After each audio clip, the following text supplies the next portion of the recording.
Victorious, Victorialus.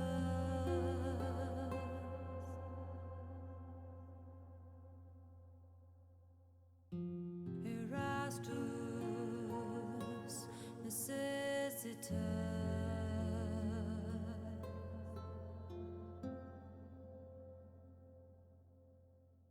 Honorarius, despondeo.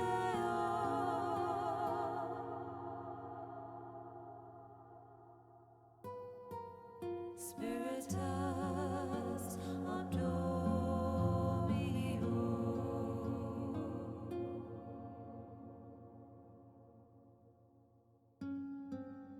Patriarcha Gladiator.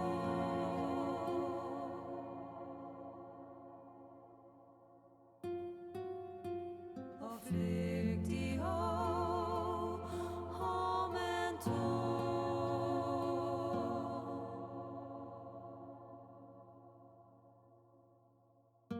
Divinitas salutara. Hello.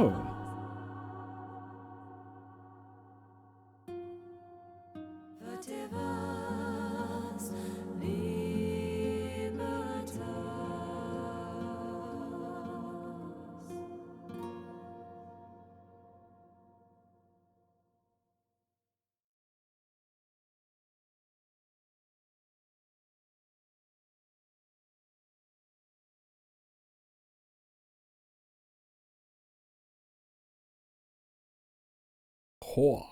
Where am I? There I am. Hello. Okay, let's get this started in here.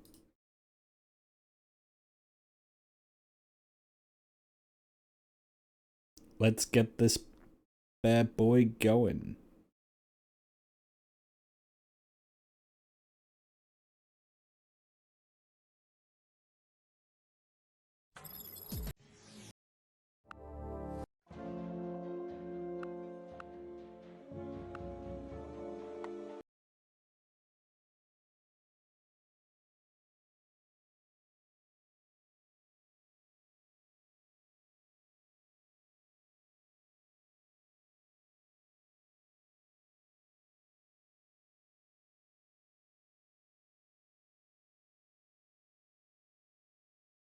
I need a Pepsi. Yeah.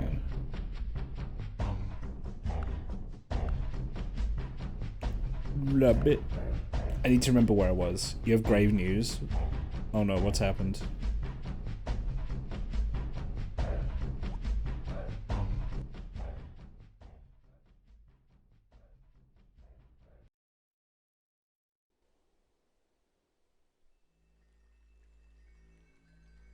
My marathon max size map game this broke. It crashes every time. Oh god, I'm sorry. I've been lucky in that I've managed to avoid that so far. I actually don't know what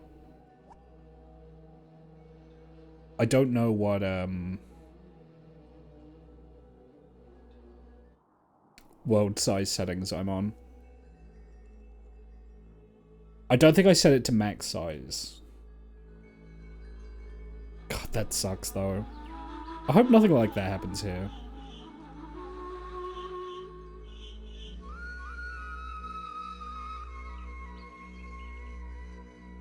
Okay, so I've just colonized here. Yeah, I think I'm just going to keep colonizing up the coast. Yeah, there's some copper there. And some lead. And horses. Ooh, and silver. Silver and platinum. Ooh, okay. You're 4,000 turns in. Oh god, I'm sorry. Let me just check. Where am I at in my regular game that I'm just playing for myself?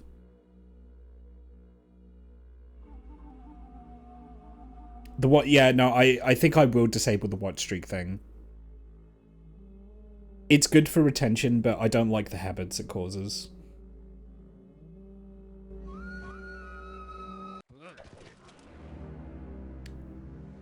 Oh, see, I'm not. I don't know if I'm playing marathon. I'm 3,000 turns in, and it's 1796. How far were you?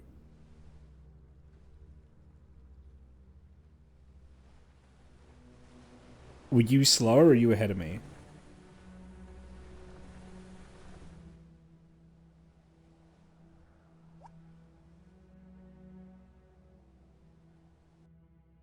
%ish. Okay, so I think I'm playing on a faster speed then.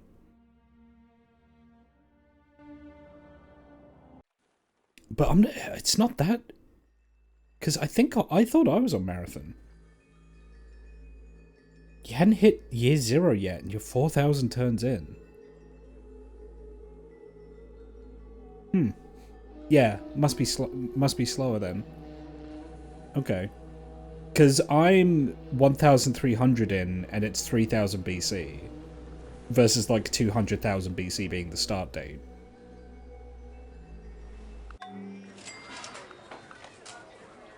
Right, I was building money to fund my city upkeep, I remember. Yeah, okay. I hope you guys like seeing the building menu, because you're going to be seeing it a lot today.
It's saying it wants my builder there, but why? Oh, I think it's because it wants me to build a lumberjack there, but I think I want to keep a mine there because it gives me a chance to discover resources.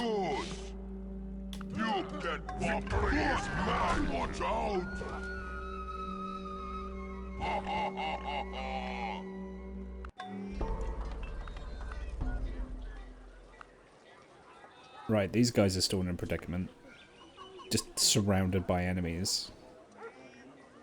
Hello there to you! Hello there to you! I gotta turn it down. I'm sorry. I gotta turn the speech down.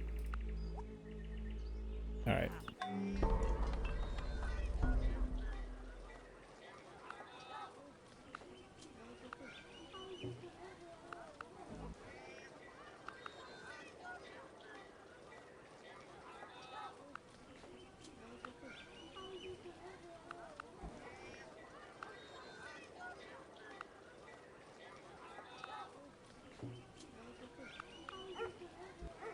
Unga, and I cannot stress this enough.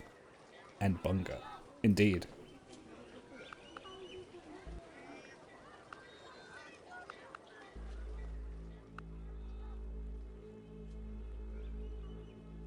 I feel like this is a good spot for a city. I think I picked well here.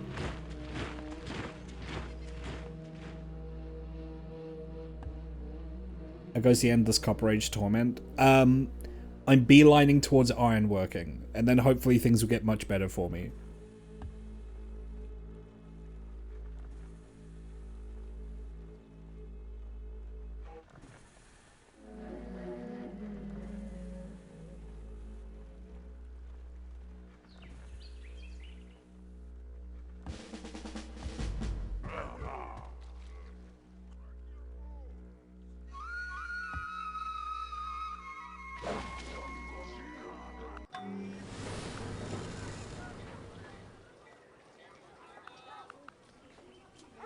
Ooh, I could build cultures.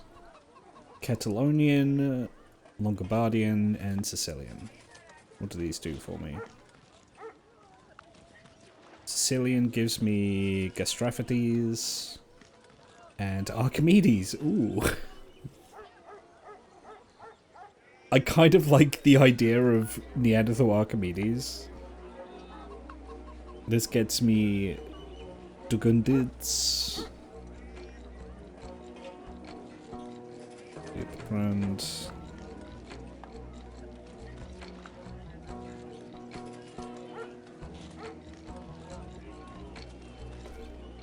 yeah, you know what? Let's invent Sicilians.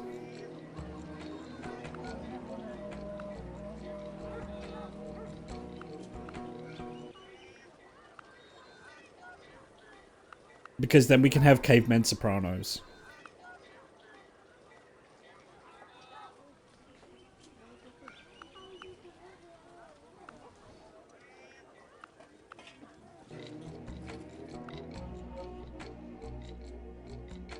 Sicilian, get you that guy from The Princess Bride.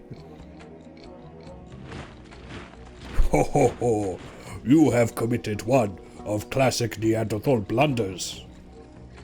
Most obvious of which is not declare land war against Assyrians, but only slightly more obvious is this. Don't go up against Neanderthal when death is on the line. Ha ha ha ha.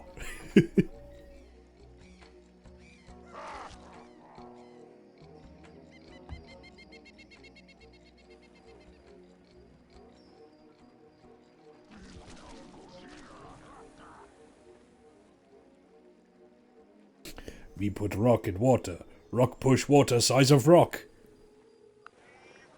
Me shine mirror at boat. Make hot. Was that Archimedes? No. Was it? Who was it who got murdered in Sicily?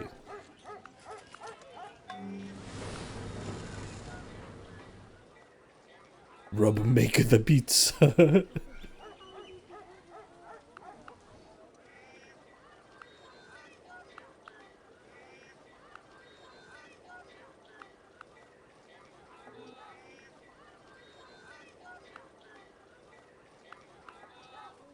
He was on the mirrors, okay.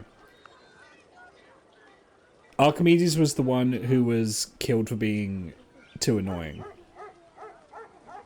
Yeah, okay. You know, Quasimodo predicted all of this.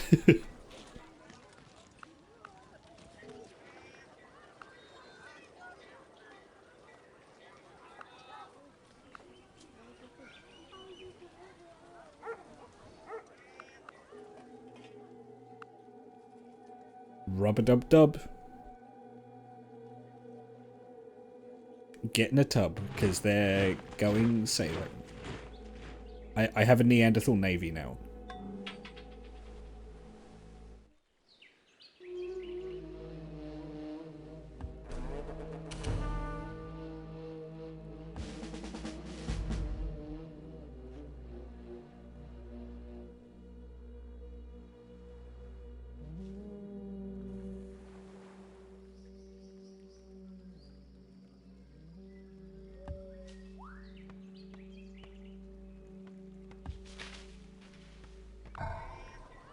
Yeah, I could really do with a Beppis. One moment. Where is my Beppis? Oh, here it is. Within reach. If I stretch.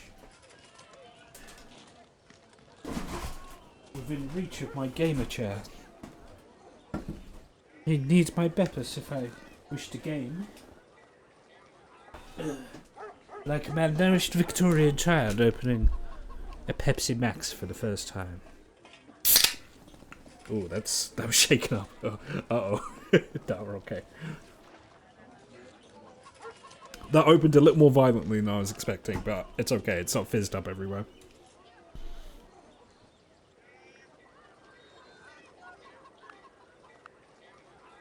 Pepsi Bomb Go. God.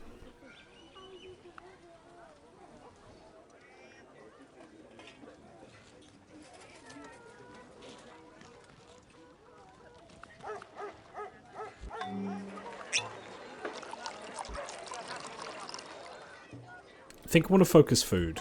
I think I need to get pop growth going.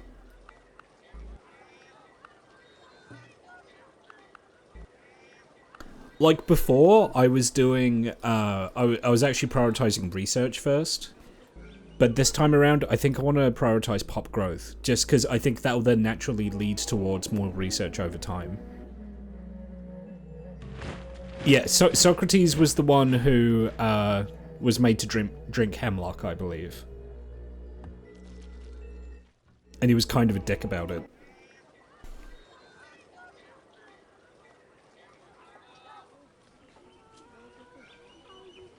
Guess who bought overpriced RAM before it doubles in price again? Is it you, DV?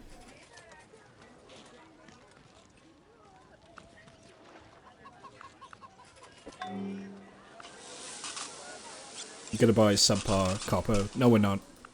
Ian Nasir would not last 2 minutes in the Neanderthal realm.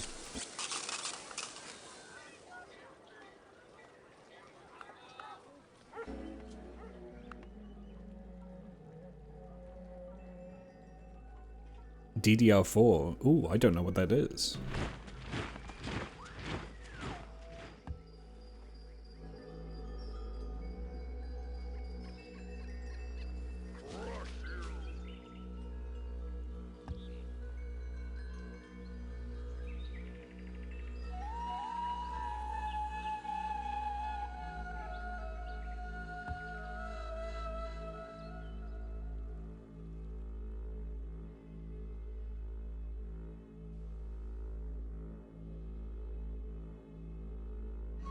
That's interesting, because like GPU's going up in price, I can understand, but why RAM? Like, is RAM being used in something? You don't use RAM in data centers, surely?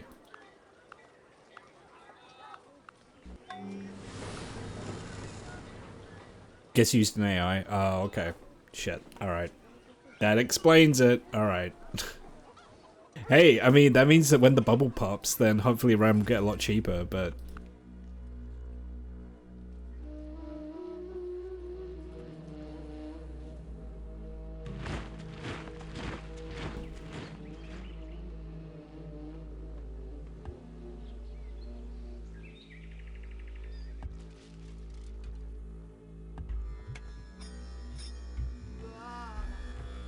Yeah, I did see something about that, because I saw, like, a big finance guy actually ran the numbers on how much, like, if current trends persist, how much money AI companies would have to earn in profit. Just, not even to turn a profit, just to pay back the interest on the financing they got to build these data centers.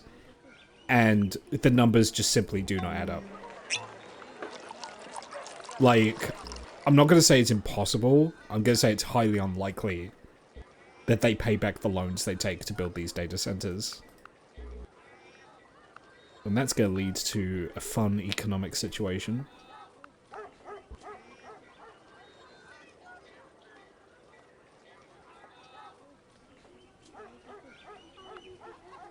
Oh, because one person did something stupid, that means we're all cooked, yeah.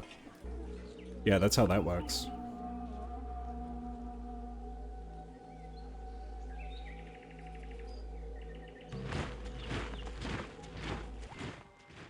Increased means and increased leisure are the two civilizers of man. Micron, a RAM company, literally just said they're stopping production of consumer RAM chips. I mean, to a certain extent, it's like, yeah, like, if you've got like a confirmed customer base in these data center people, I'm not saying it's a good thing, I'm just saying I get it. Do you know what I mean? Because that's where the money is at the moment. You've got these nitwits building these data centers who are just throwing really just disgusting amounts of money around. It's like, yeah, okay, just cater to them. Their check's clear, at least for now, so.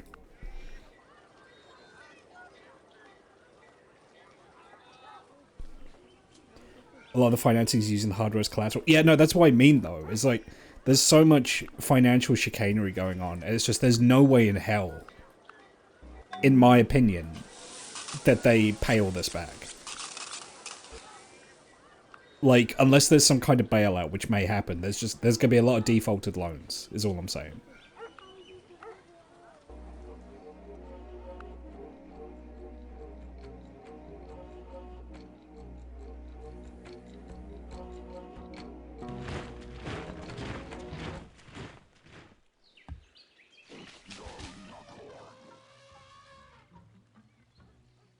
Five food, 2 food, 3 production, 1 gold.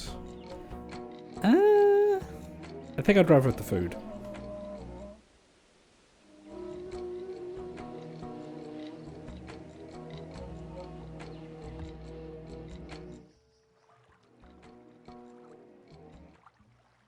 Yeah, it's a real Ben Shapiro, who will buy the houses, fucking Aquaman moment. You know, it's like, who is going to buy these? It's all very well saying they're worth this much, but who will purchase them? Like, maybe you could sell them to, like, companies that ripple the rare earth metals out of them, I guess, but they won't pay full price. You know, they're not going to pay market price.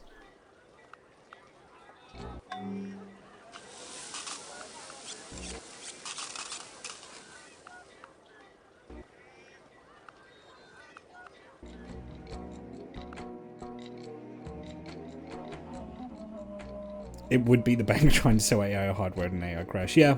Yeah, pretty much.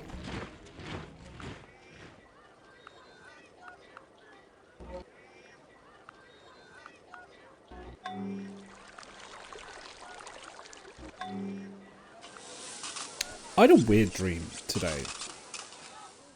Because I didn't sleep well last night, so I took a nap during the day today. And I think I woke up, but not fully. I think I was dreaming a little while I was awake. Which I think has happened to me before, but like very infrequently. And I dreamed I just like ripped a piece of my face off. And it really hurt. And I just dreamed that. That was just a thing that happened today. And I was convinced I was missing a piece of my face.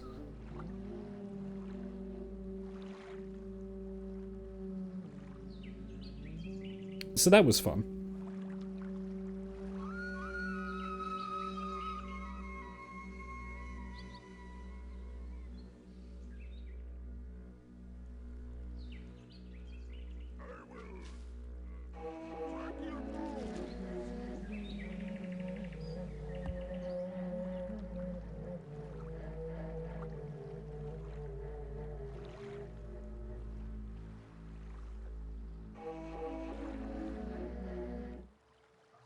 Can I not harvest these at all? It's because the ancient forest. Okay.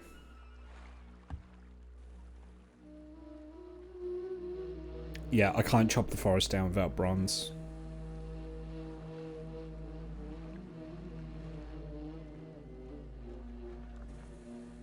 Locust swarm. Get out there, boys. Club those locusts. If it goes for long enough, we might get cheap nuclear power out of it, I guess. I mean, that would be the happy accident, right? Is like, just the growing energy demands means that we get a bunch of, like, nuclear investment. I would take that. Or we get, like, you know, renewed funding into, like, using fusion energy as a source. Like, if the growing power demands mean we get, like, investment in fusion, that'd be okay. But I'm not going to hold my breath. I think they'd much rather just burn a load of coal first.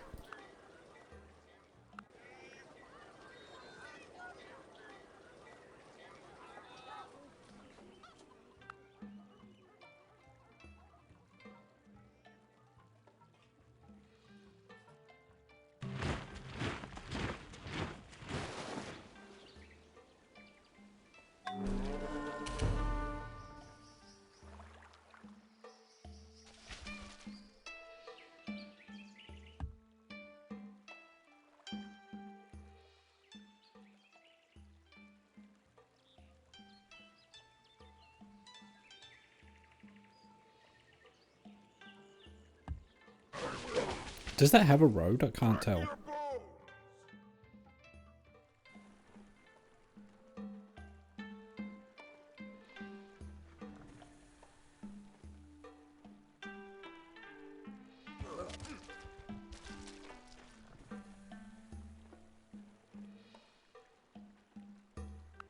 Oh yeah, no, I don't think, like, economically it would make sense to burn coal. I think the rhetoric would be, like, burn coal. Do you know what I mean? Like, because, like, Germans love burning coal for, like, no reason. And Americans would do it to own the libs.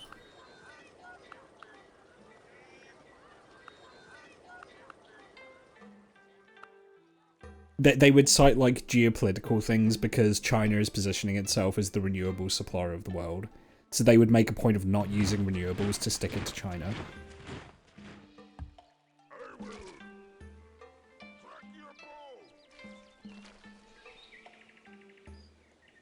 Yeah, this is a depressing conversation. I don't know if we should continue this one.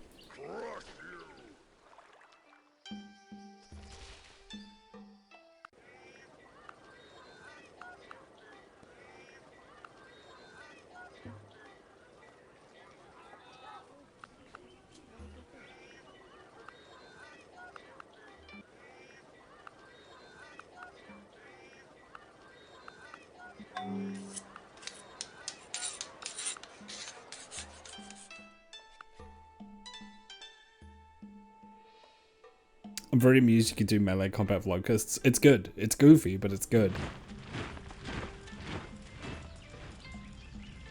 Oh, that's platinum. Nice.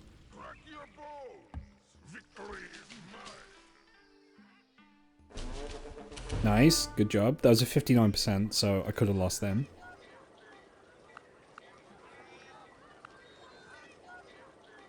I feel like I need to put an elephant into every frontier city, just in case barbarians show up.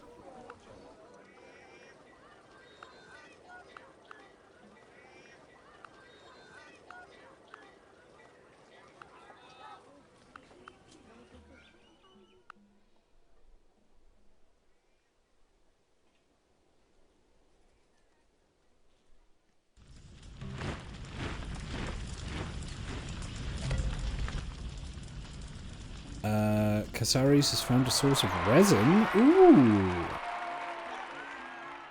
Love resin.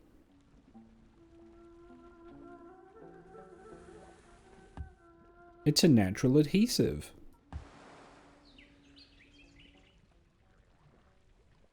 Oh, this is bad. My workers are going to get caught out there. I might lose them.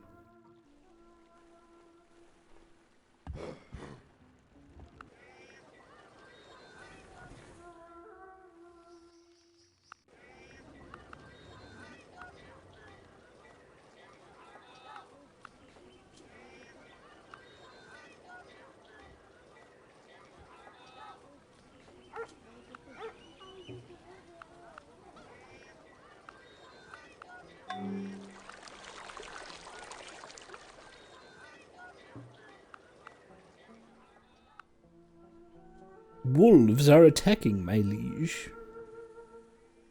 Need more food, sire. The history of learning amounts to a history of specialization. Specialized artisans and laborers gain a lifetime of experience by specializing into a specific craft. Yes.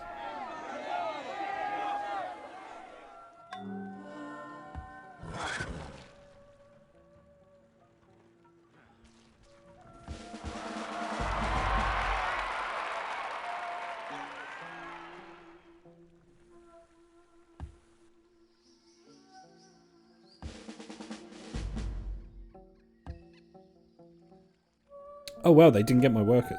Nice.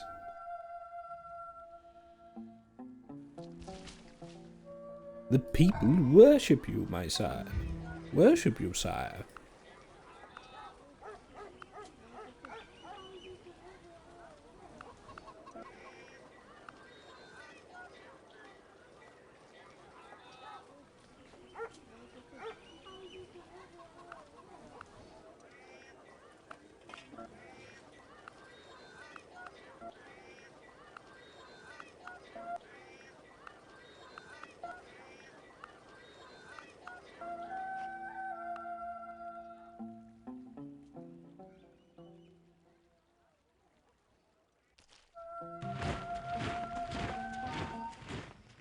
Oh, Ranger. Ranger! Fuck.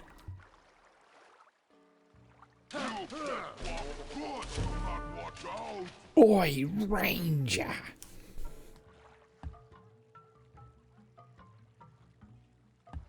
Man, those games were great. I kind of want to stream them. I don't know if I want to do both or if I just want to skip to the second one because that has the better Nemesis stuff in it. Is it worth doing both of the Mordor games or just going straight to 2? Because it's not like the story matters, really.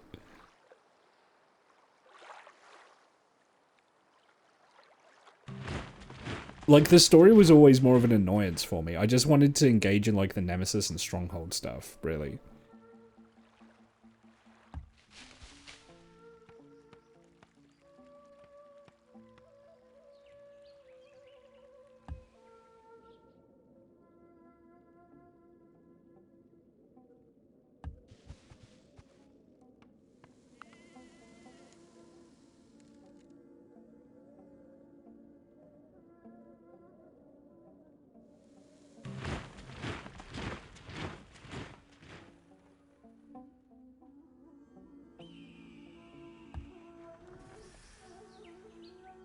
You're getting Canadian maple syrup adverts.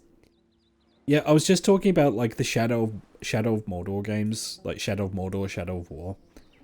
Cause like they're actually kind of goated. They're good games. I don't know if I want to bother doing both or if I just want to skip to the second one. I don't know if it's worth doing the second one.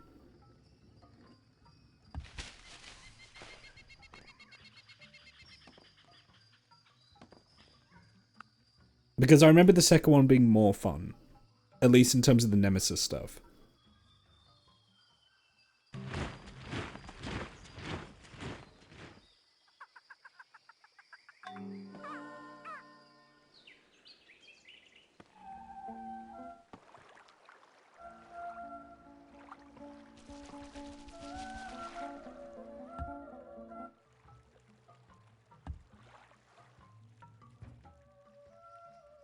Isn't the second one just a free gacha now? Kind of, but I don't know. That's kind of. I'd rather engage with like the orc gacha mechanics than I would the story. You know.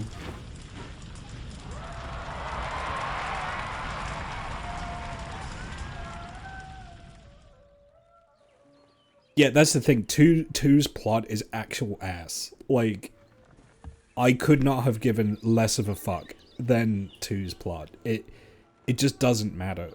Like, I hate to say that about a game, but I just didn't care. Like,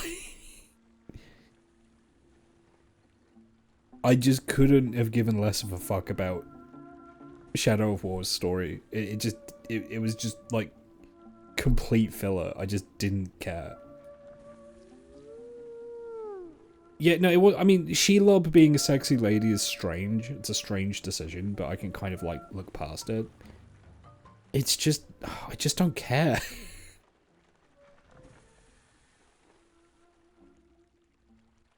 Yeah, it's like just so surplus to requirement when the core gameplay of recruiting and training up orcs was so fun. I wish it was harder. I think the issue is like it really doesn't take that much to like fully take over a stronghold. I wish that was a little harder. Maybe I just needed to play on a harder difficulty. I wish that was more of a process. But I mean, the orcs in it, they have so much personality to them. Hot Potato. Hot Potato is a party game that involves gathering in a circle, tossing a small object, such as a beanbag or tennis ball, to each other while music plays. Player who's holding the hot potato when the music stops is out. Yeah, that's the game Hot Potato, but requires controlled fire and potato. So it's a literal hot potato. Okay, whatever. Whatever, C2C.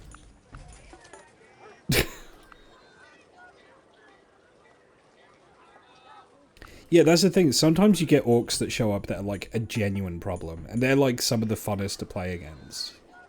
Because you really have to think about how you're going to fight them. Unless you get like a really toxic combination of traits. I wonder if just my issues with Shadow of War are just I was playing on too low a difficulty. Because at the moment, off stream, I'm playing Ghost of Tsushima. And I'm playing that on the hard difficulty. Because the difficulty goes like easy, normal, hard, and then lethal. And lethal is everyone dies in one hit. And I was like, I don't really want to do that. So I'm doing it on hard, and hard actually feels really satisfying for me. I'm enjoying hard. It still rewards like skillful play, but it's really easy to get overwhelmed and killed. Like, it's pretty good.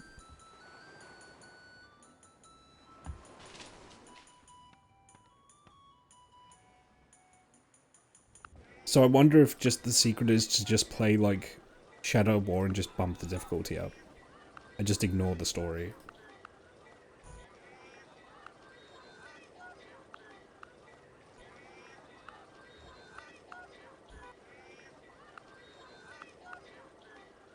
Because, like, they did such a good job with the orcs. Like, they have so much personality. And just, like, the kind of, like, emergent storytelling you get is so good. You know, be all like, "Oi, Ranger! You cast me into the pit of flaming spiders, but I'm back, and I'm looking to gut ya." It's, like, it's so fucking good. The orcs are so much fun. And there's, like, fear, flame, spiders. Oh no! And it's funny when you get one that like he's like, you absolutely killed him. You know, you like cut his head off and everything. You like fucking exploded him, and then he comes back later. He's like, "Oh, you thought I was dead, Ranger? You thought I was fucking dead, mate? Well, I'm back." And then you just kill him again. Ranger. I wonder if there's a mod that removes the story mission requirements. You know, there's a great question, and apropos of nothing, I'm going to look that up now. So, it's Shadow of War. Shadow of War mods. You know, let's look together. Let's bring it up.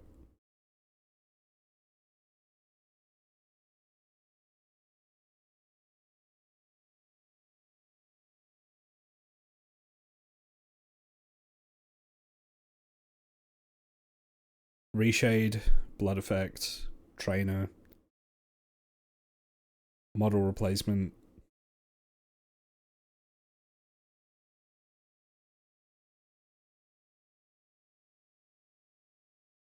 Orc Eyes.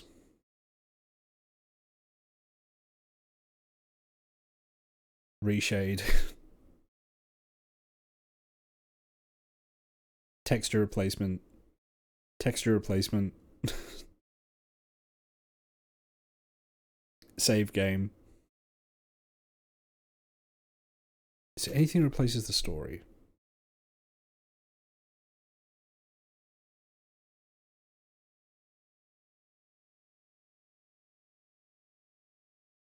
I don't think there is.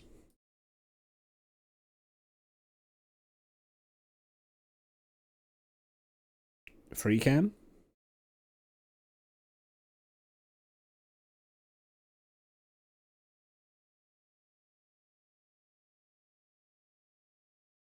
About to flashbang the stream the big titty orc mod. Is there a big titty orc mod? Do I have to be curious? Do I have to be careful?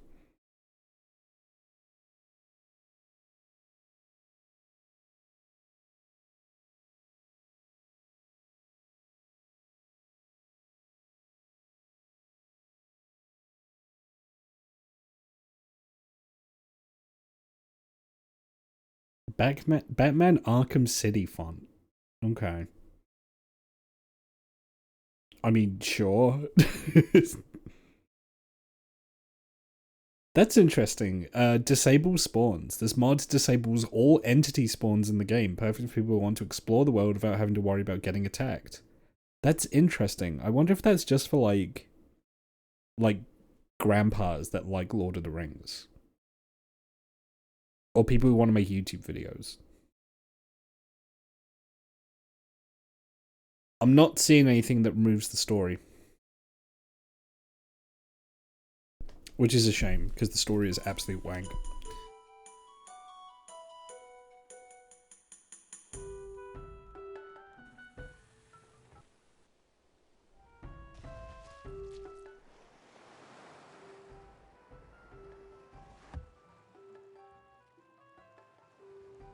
Yeah, it's like it's for like lore video creators. God, imagine being a lore video like content person for fucking Shadow of War in 2025. What a cursed existence.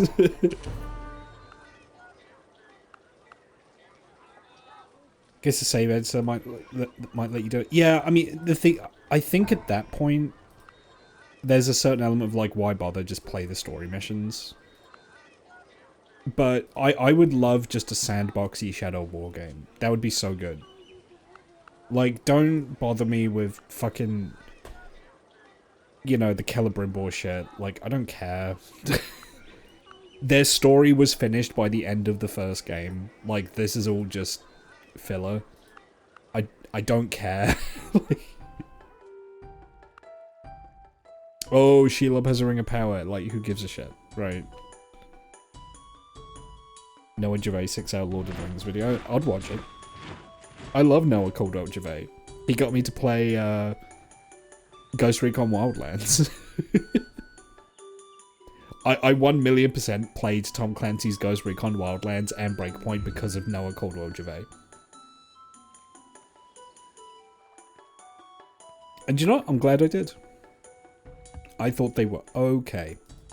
They were okay when you removed a bunch of the cringe Ubisoft shit out of them. Like the leveling and like... When you just play it as a kind of like... Just a third-person tactical shooter, it's so much more fun. Oh, you caught a cat! But not the cat. Whose cat did you catch then? Is it like a stray or...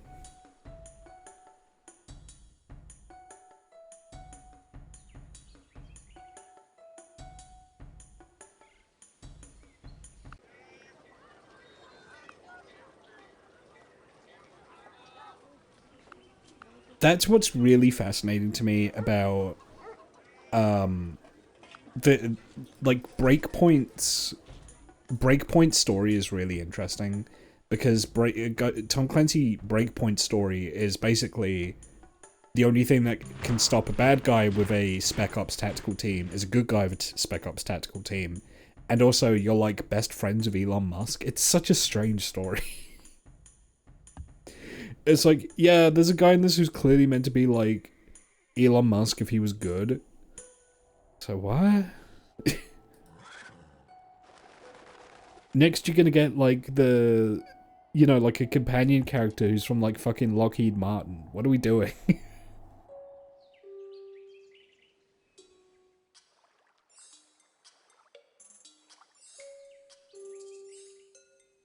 But what I find interesting, certainly about Wildlands, is Wildlands actually kind of leans into the kind of like amoral Spec Ops shit that you're doing. Like, I think I can safely say that even though the guys you're fighting are bad in Wildlands, you also do some pretty bad shit in it. I think there's a little bit of a knowing edge to that story. The story Breakpoint is basically the same as Ghosts. I didn't play Ghosts. All I know is evil Spec Ops man is going around and there's like sci-fi drones.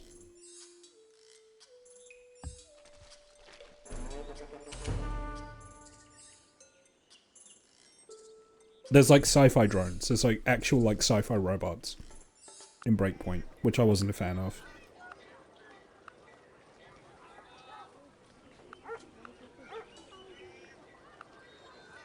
Like, they somehow found a way to make an actual Bolivian narco state more believable than what they do in Breakpoint.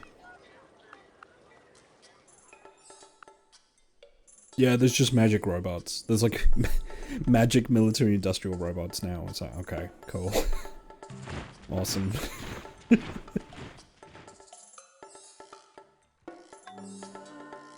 Ooh. Add heritage elephant? Yeah, add heritage elephant.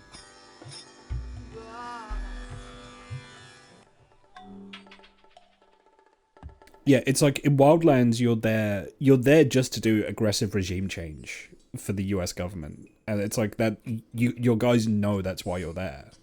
You know, you're doing like shit the CIA's been doing for decades.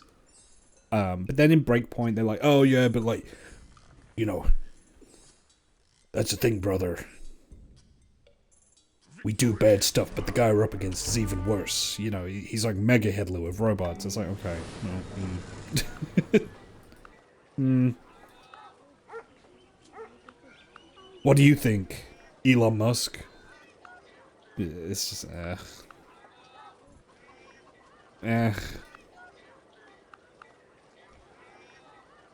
Game's fine to play though. It's okay. Perfectly cromulent game, gameplay-wise, when you turn off all the leveled stuff. I think that's key to enjoying those games, is turn off leveled gear. You say, and like ramp up the difficulty. Just turn it into more of a stealth game. It just becomes so much more fun to play.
My level 350 M4. I mean, that's kind of what it's like, though. The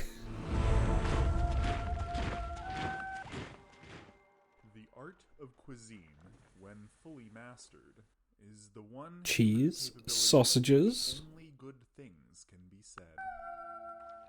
We invented cheese and sausages. Big news.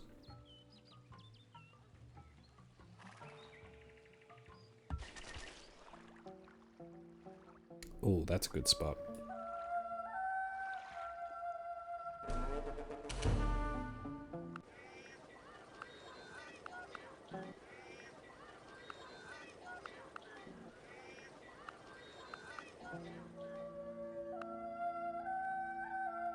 Chef Rob Yardy.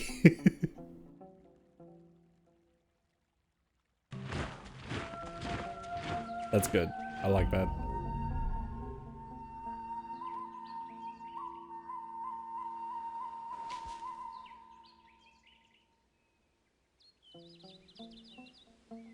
Oh, they're completely blocked.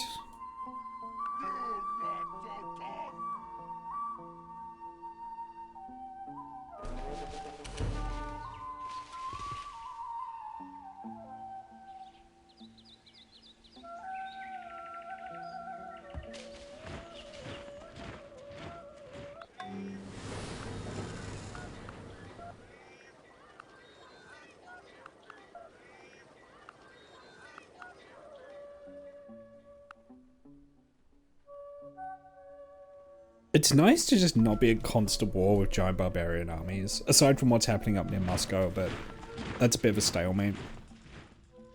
The Neanderthals are just living peacefully. They're smelting copper, they're engaging in agriculture, herding animals.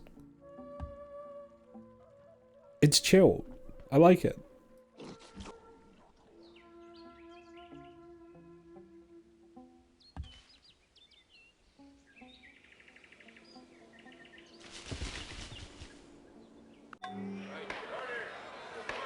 Making tapestries, herding dogs, gathering grains, picking up earthworms.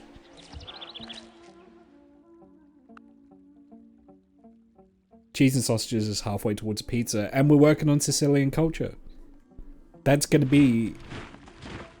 Charles Wesley was an English leader of the Methodist movement. Unlike his brother John Wesley, Charles was strongly opposed to the idea of a breach with the Church of England into which they'd both been ordained. Huh. Well, he's a Neanderthal now. Congratulations.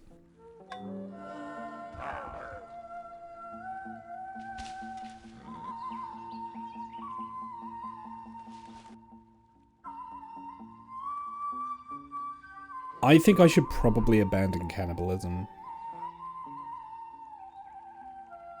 Yeah, let's do it. We're no longer eating people. Your nation has stopped eating people. There we go. Alright. Thank you, John.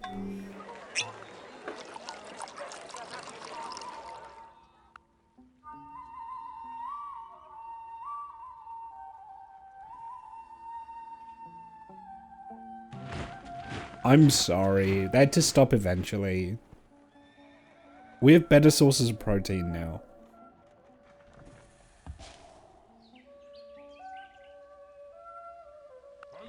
It's a fucking grizzly bear there.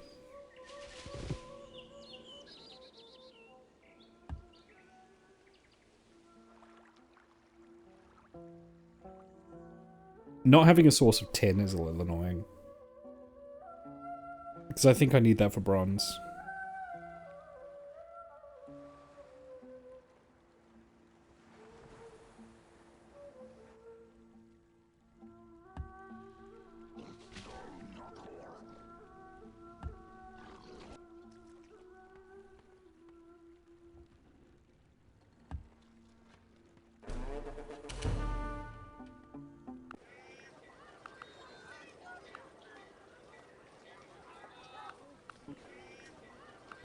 I have, Oh shit, Royce. You're throwing everything you've got at us, Alex. We're supposed We to are be allies, you supposed maniac. to be allies, you maniac. How's Stalin doing? Still dead. How are you doing? What were you doing tonight? You doing more Resident Evil?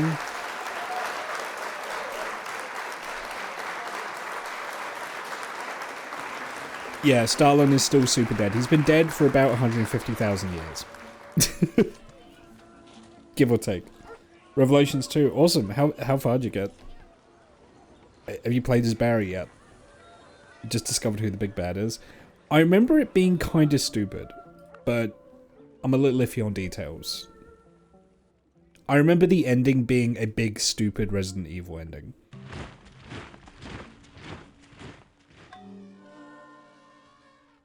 Thatch cutter, +2 production, +1 gold, +4 production, +1 gold. Yeah, mine. Okay. It's Ms. Wesker. Oh. Yeah, the main thing I remember about Revelations 2 is it has some very strange DLC, and the ending is a big, stupid Resident Evil ending. At least if you get the canon ending, because there are multiple.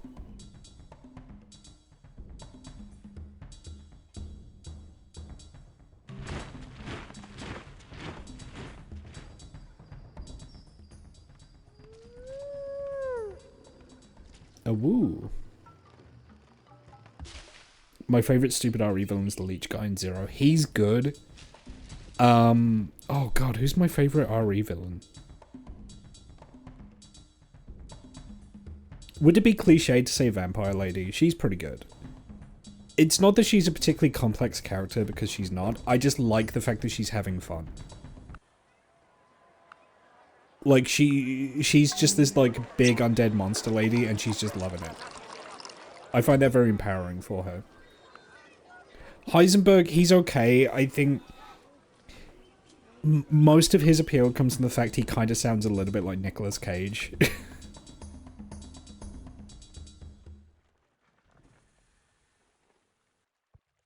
One has a good disposition. What other virtue is needed? If a man has fame, what is the value of other ornamentation? Lucas Baker's up there. Oh god, yeah, Lucas Baker. Yeah, I actually like him as a villain because he's such a little fuck stain. He's such a little shit. He's such a little conniving little shit. And Lucas actually works in the themes of Resident Evil 7's story. Yeah, Lucas is pretty good. His boss fight does suck though. Yeah, no, that's the thing, is like, I think the main issue with the Resident Evil Village villains is none of them stick around quite long enough. Like, because there's so many of them, and the game, like the average gameplay is so short, everyone feels a little underbaked. I feel like each of the villains maybe could have done with at least like an extra hour. Do you know what I mean? Because, like, what's the name of the guy in Village who's like the... He's like Fish Plinkett. He's like, oh, I'm sorry, guys. I fell over and oh, everyone's laughing at me. Like, that fucking guy. He's fun, but he doesn't stick around long enough. Oh, you know, my tummy hurts. Like, that guy.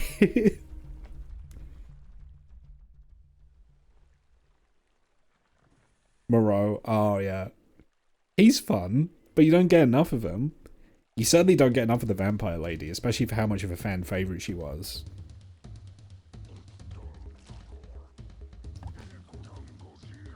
Maybe you could just cut one of the villains from Village. I don't know who you'd cut though. Maybe the puppet one. The puppet sequence is good, at least the first time through.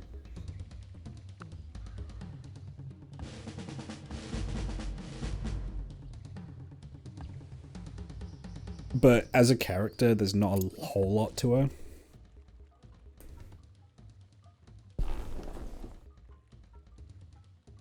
God, Village is strange.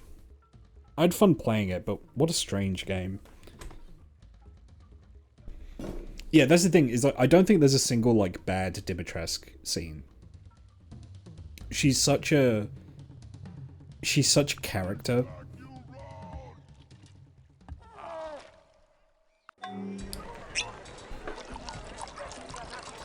Like, she's just this, like, this big, flamboyant personality. And she's undead, and she's loving it. I think the one disappointing thing is she does what... She just, like, turns into, like, a big, stupid monster.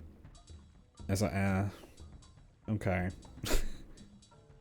I mean, it's Resident Evil, I guess you have to, but, God, there's so many... I think out of all the Resident Evils, I think Village feels the most theme parky, thinking back. Like, it feels like you're in a spooky theme park, like you're in a haunted house.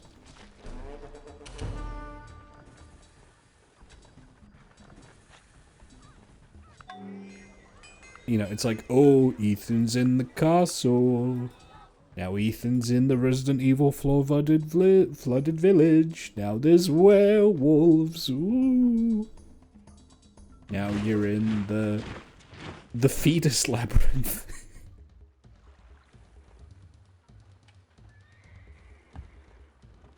Yeah, that's the thing. I can't poo-poo it too much because it's good horror design. I personally enjoyed playing 4 Remake a lot more, though. Personally, that's just my opinion. I thought 4 Remake was a more fun game to play compared to Village.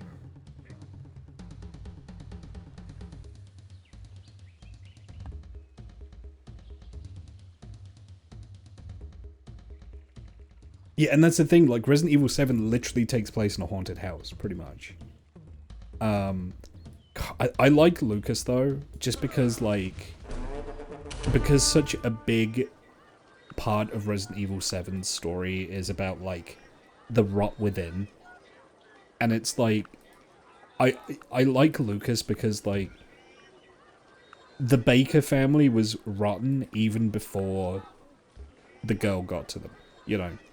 There was something off in the Baker family, and that thing's name was Lucas Baker. That boy ain't right. But then getting, like, Resident Evil mold powers just made him worse, you know? 4 Remake was fantastic, lots of good fan service. Got a full version of the radio song at the beginning. Yeah, my only real gripe with 4 Remake is I don't like the voice direction of Ada. And I think it is a direction issue, I don't think it's the actor. Because it's the same actor as 2 Remake, right?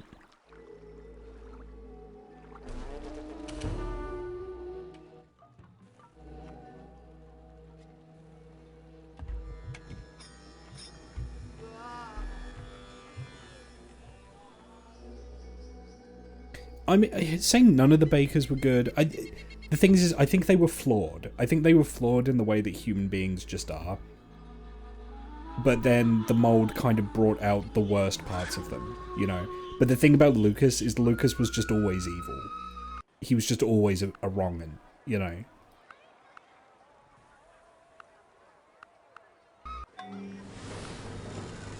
Like, you know, his parents were kind of like flawed, but decent, loving people, you know, that kind of just did their best. But Lucas was the kind of guy where he was like, you know, you could tell he was like torturing animals as a kid, right? Like he was one of those.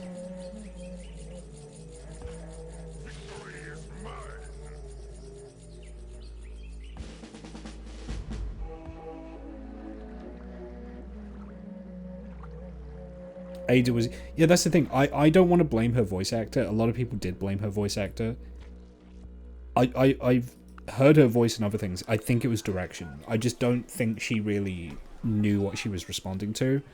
Like, maybe she recorded all her lines on a different day. Maybe the actor just isn't as used to voice work. I don't know. But it was really jarring because Leon and Ashley's voice actors are both really fucking good in the remake. And they have really good chemistry together. Like, I like their scenes together. They're cute.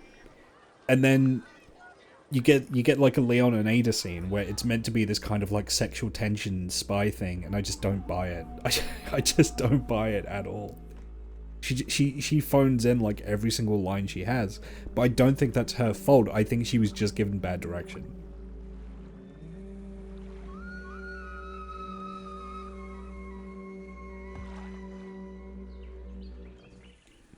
Yeah, I like new Ashley. I've come around on old Ashley. I think old Ashley is fine. I like new Ashley a lot. The biggest glow up in Remake is Luis. Remake, I did not expect to like Remake Luis as much as I do. But I really like Remake Luis. And that's the thing, yeah, I don't actually compare original 4 and remake 4 because they're so different in terms of tone. Like, remake 4 doesn't have the giant stone robot. Remake 4 doesn't have the no thanks, bro, you know, where'd everybody go? Bingo. Like, it's distinct enough that I consider it a separate thing because Leon isn't cringe in remake. Or he isn't as cringe in remake.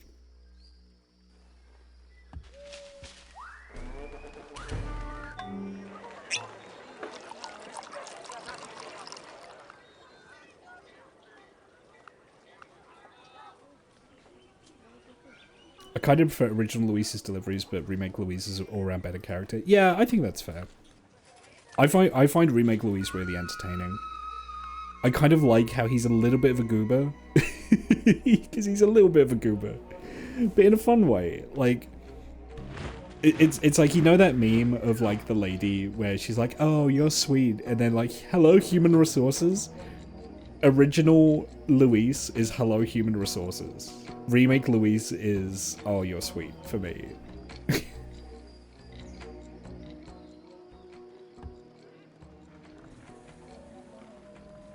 Because like, I don't know if remake Luis does it, but original Luis is just like, hey Ashley, nice tits. Like the second he meets her, it's like, what? Got those ballistics. It's just like, oh, okay. I mean, I get that you're meant to be like a ladies' man, but you're literally just sexually harassing a hostage right now. The big cheese is good, yeah. It also helps then remake Luis has more than like 3 scenes. That's also an improvement. My elephant rider has destroyed a locust swarm.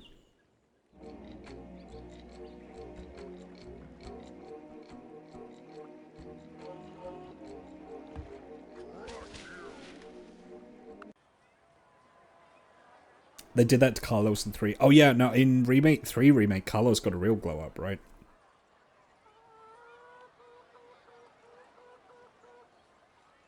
Yeah, I never played 3 remake because I never played 3 back in the day.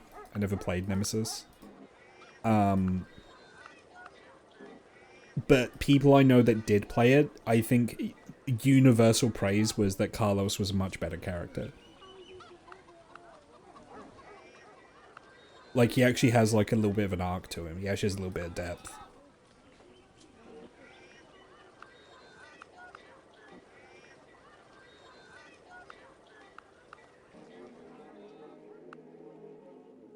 He's an entirely different character. Well, there you go, then. Yeah, because in the original, he just kind of looks like an anime boy, right? Like, oh, no, I'm thinking of, Do you know who I'm thinking of when I think of anime boy? No, Carlos looks like a cool commando dude in the original.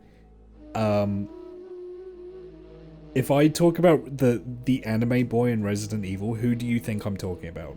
Because I have a certain character in mind.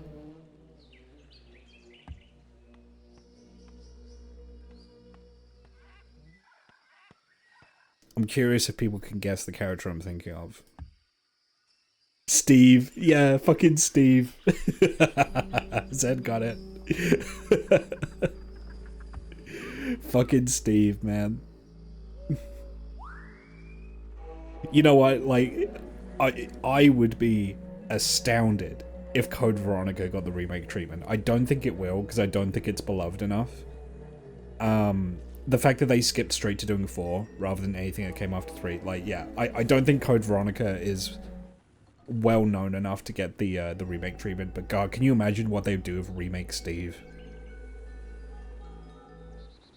Yeah, oh my God. Original Carlos looks like a Tekken character. He absolutely does, yeah. That makes so much sense. Or like a Virtua Fighter character. Maybe. No, he looks more Tekken.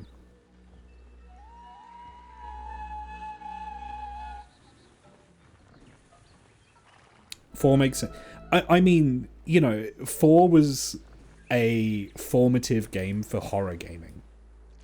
If there was no Resident Evil 4, there would be no Dead Space. Like, it's a formative game, I get it.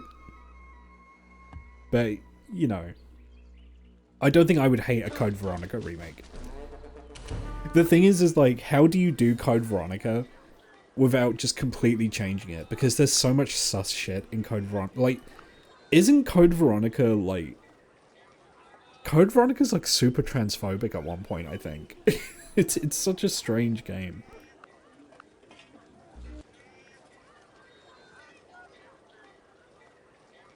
Gaiden has a better odds of remake. Is that the first Gun Survivor game? Is that the one with the stupidest main character in the universe?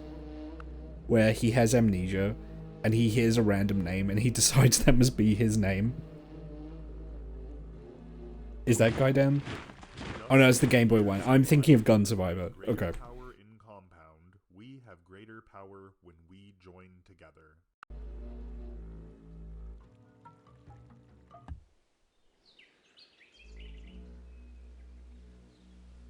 You know what? I don't think I've spoken about this before. I don't know if it's on stream or not. I don't think we will get a remake of 5. Just because I think Capcom don't understand the controversy that happened at the time enough that they would want to risk it. I think Capcom would be shy of doing a remake of 5 because they didn't fully understand why people got mad at them the first time round.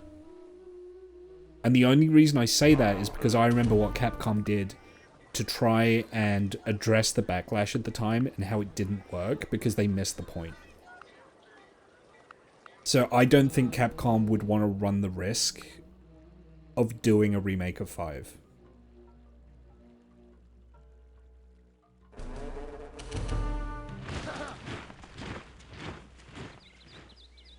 Capcom didn't understand what made 5 racist, and so I think that they would be, should we say, reticent to do a remake of 5.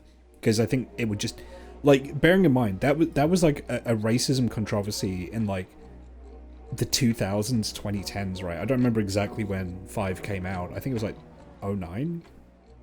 10, maybe? Time is a flat circle and it's fake. I don't know. But that was at the time. Like, God, imagine what it would be like now.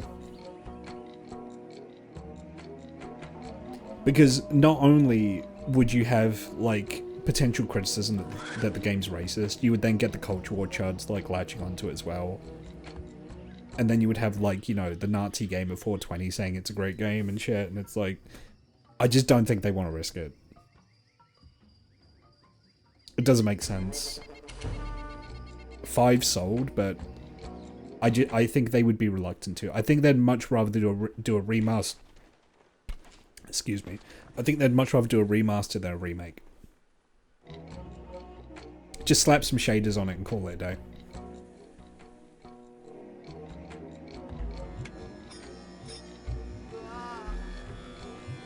Well, it's things like, because people were like, oh, this game's racist.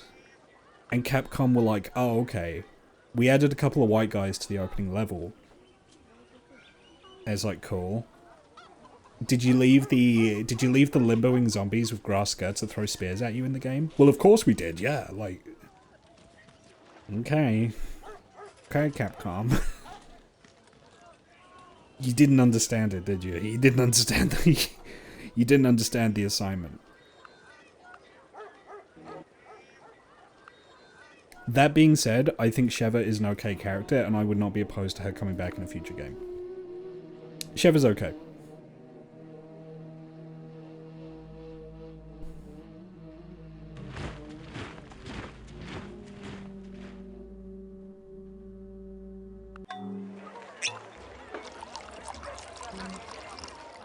The only other weird thing about 5 is, did 5 copy Haunting Ground, or did Haunting Ground copy 5 for the model, for Jill? Because if you look at Jill's model, it's just the girl from Haunting Ground. Is it Haunting Ground? I want to say it's Haunting Ground. The game with the dog. You have Huey the dog with you. It's like Clock Tower. Royce lost his mind because he got Chicken Jockey in it.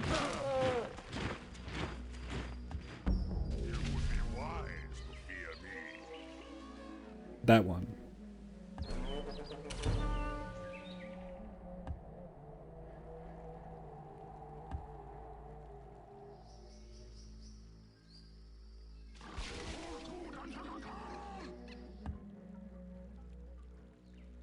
That's so many fucking animals. I need to get a hunter down there pronto.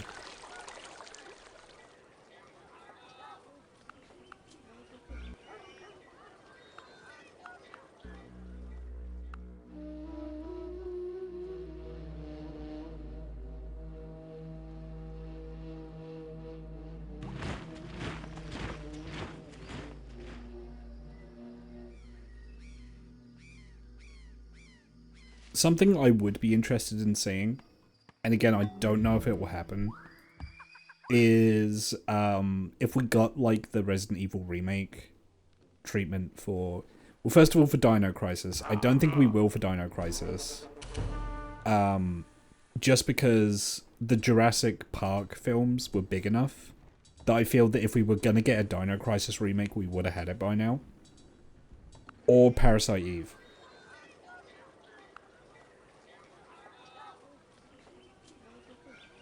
I'd like them to take another stab at Parasite Eve.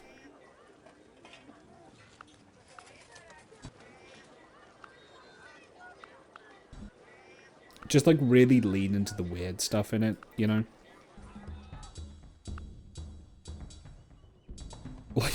Like the cutscene where the fucking detective, like Danny Glover from Lethal Weapon, like jumps out of the helicopter and bursts into flames midair, and like throws like he throws like a hard drive or something at the protagonist. It's so good. fucking Parasite Eve, man. Parasite Eve voice actor would be rad. It would. Parasite Eve is a really strange franchise, by the way, because you then look at like the source material that Parasite Eve is based on, and it's like completely different to the games. And like there's something about the author as well that's a bit strange, but I don't fully remember that, so I don't really want to talk on it. I just remember as a franchise, Parasite Eve is odd.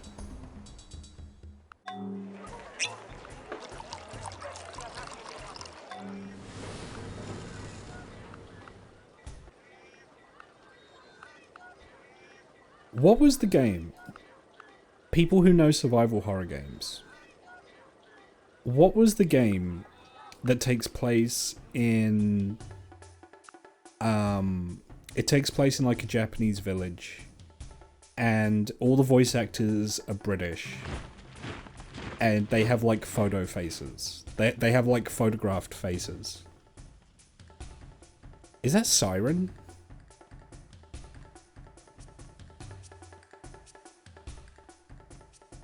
That's a game. That's a good game. I think it's Siren.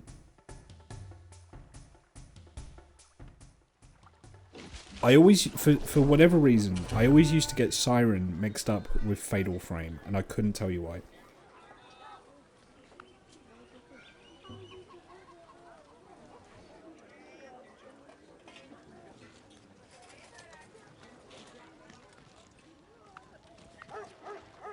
Siren Blood Curse. Yeah, I think it is. I think it was a bunch of like...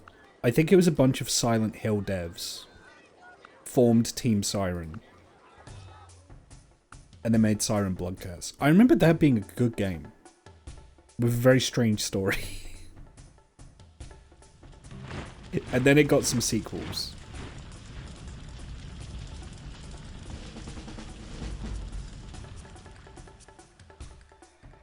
And one of the notable things about it is in the international version, in the English dub, it was all British voice actors, but it was before that, because nowadays if you want a good English dub of a game, you go to British voice actors. You know, like look at Xenoblade, look at Final Fantasy, right? You know, you get like high quality voice acting now if you do that. But this was in the period where it's all like, you know, you'd get a Japanese teenager, it'd be all like, "Oi, Hinaka, what are you doing over there?" "Oh, it's Tuesday, innit? I'm a Japanese schoolgirl, mate." Like, it's all like that. It's really funny.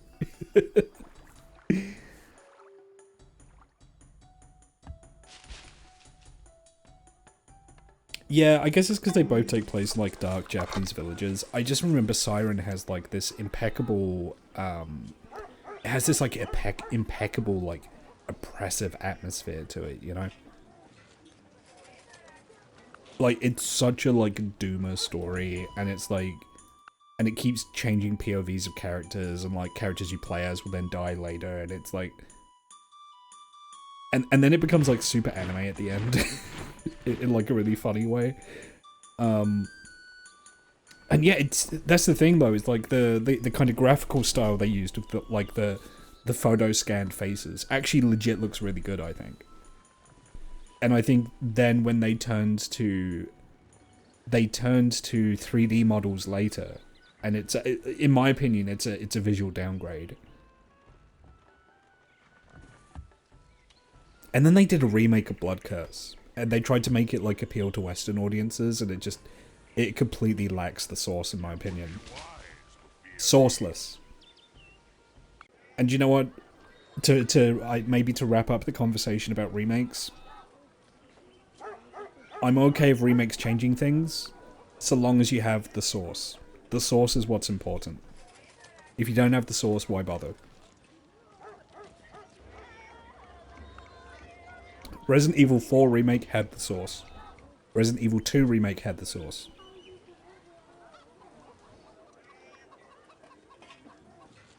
If you have the source, you'll do alright.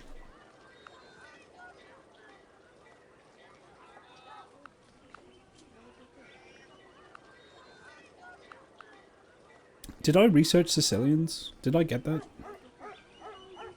Culture Sicilian, there we go. We have invented Sicilians.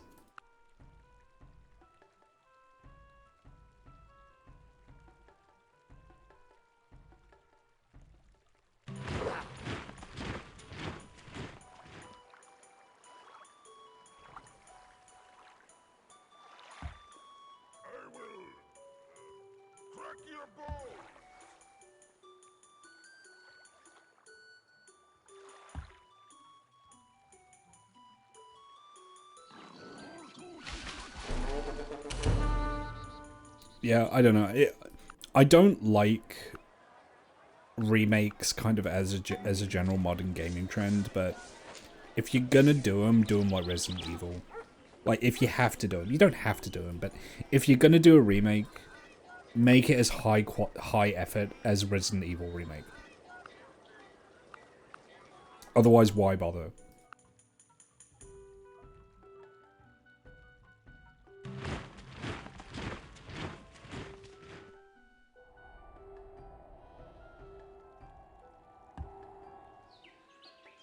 Like, I love Metal Gear Solid 3. I don't think I'll play the remake. And it's not because I'm opposed to the... It's not because I think the remake looks bad. I think graphically it looks quite nice. But the thing is like, all of the best stuff I've heard about Resident Evil 3 Delta, whatever, like the remake, is that it just plays like the original. Like, all the stuff I've heard people say about how good the gameplay is, that's just the original Metal Gear Solid 3. Like, it's so faithful a remake. I'm just not sure why you'd bother. Just play the original.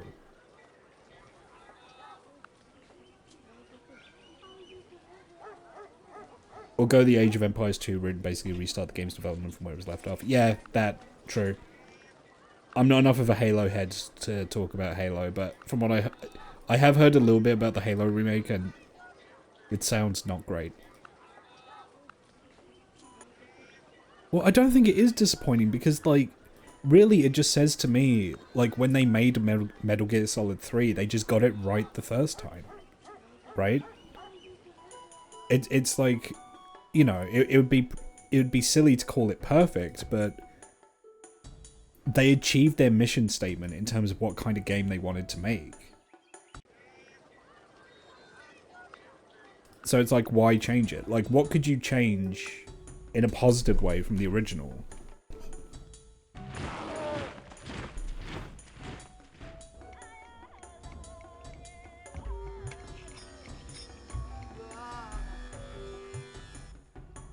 So, you know, really it's just taking the original and just kind of giving it like a new lick of paint, basically. Just upping the graphical fidelity. Which, cool, I guess, but I don't know if I want to pay premium box price just to play a game that I'm already very familiar with and love dearly, just with nicer graphics, do you know? It's already got some of the best graphics on the PS2. Genuinely, Metal Gear Solid 2 and Metal Gear Solid 3 are some of the best looking games on that console. I don't know.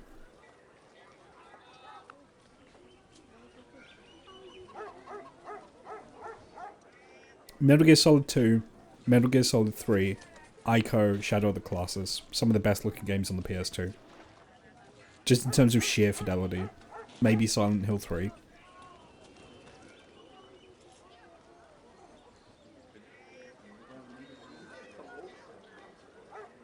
Like, there are times when Metal Gear Solid 3 looks like an Xbox game. It looks like a next-gen game, in my opinion.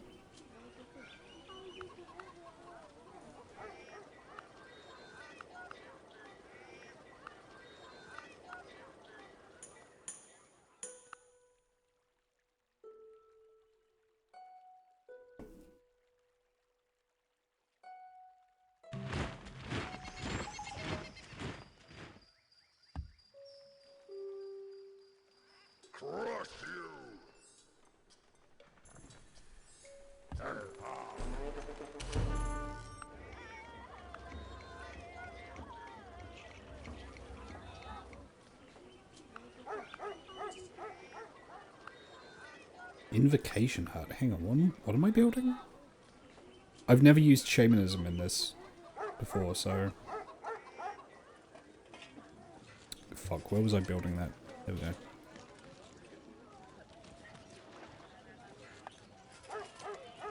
Oh, that's a monastery.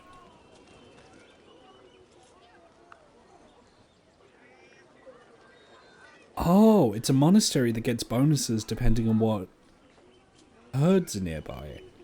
Oh, that's interesting. And that just boosts the food they give you. Okay. You know, that synergizes quite well with the Neanderthal bonuses, actually. Because Neanderthals in this get more food from hunting.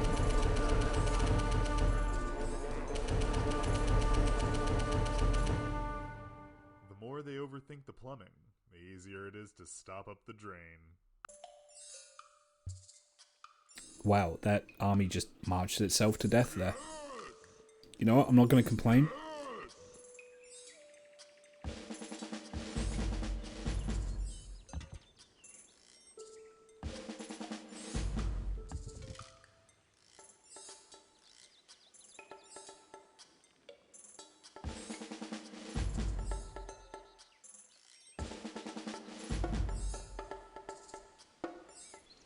Finally, we've invented flushing.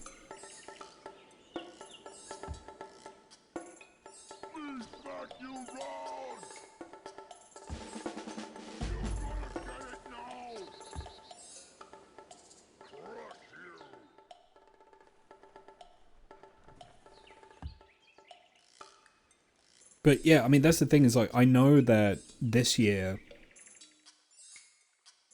Metal Gear Solid 3 Delta is going to make some Game of the Year nomination lists. But it's literally just Metal Gear Solid 3. Like, which, you know, when you think about it, is just a testament to how good of a game Metal Gear Solid 3 is, right? Like, like I said, it just means they got it right the first time.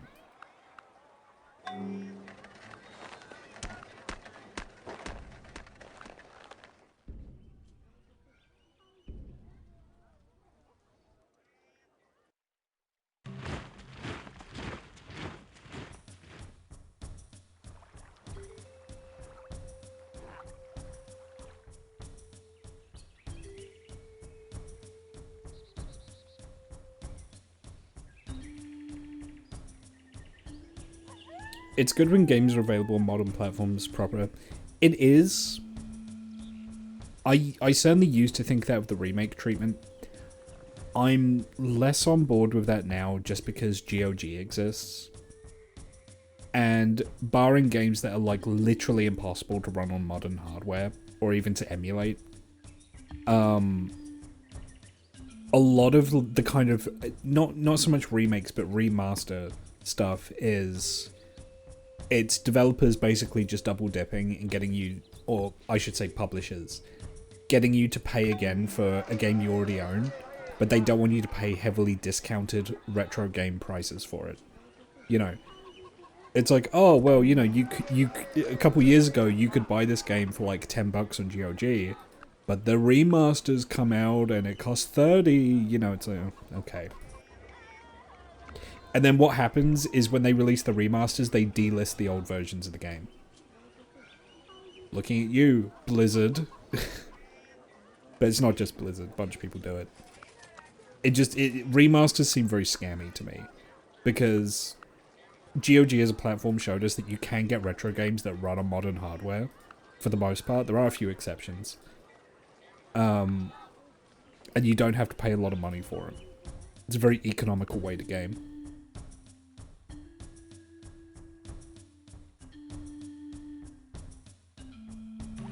GOG existing makes remasters as a whole look like a scam.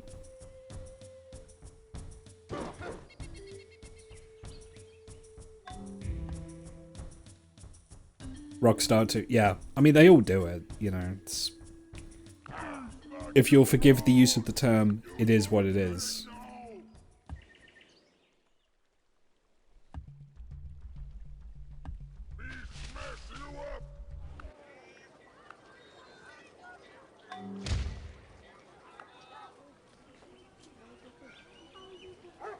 Oh no, so many people died in Atapuerca that the bed bugs and termites aren't working anymore.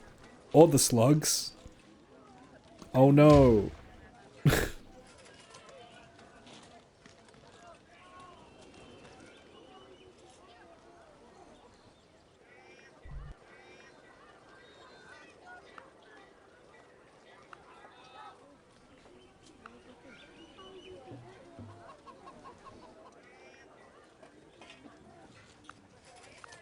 At least the Sims Legacy collections are not too expensive. They literally did nothing with them either. Well-known bug. Yeah, that's what's inexcusable to me. It's like, you left the bugs in. Like, at that point, why bother? I'm overall happy with the Legacy collection. I think it's fine. But leaving the bugs in is a little crazy to me. Like, and not just the fun bugs, like the bad bugs as well. Like, it just seemed very low effort. You know, it's like they just did the barest minimum to get it to run on modern hardware and then just left it.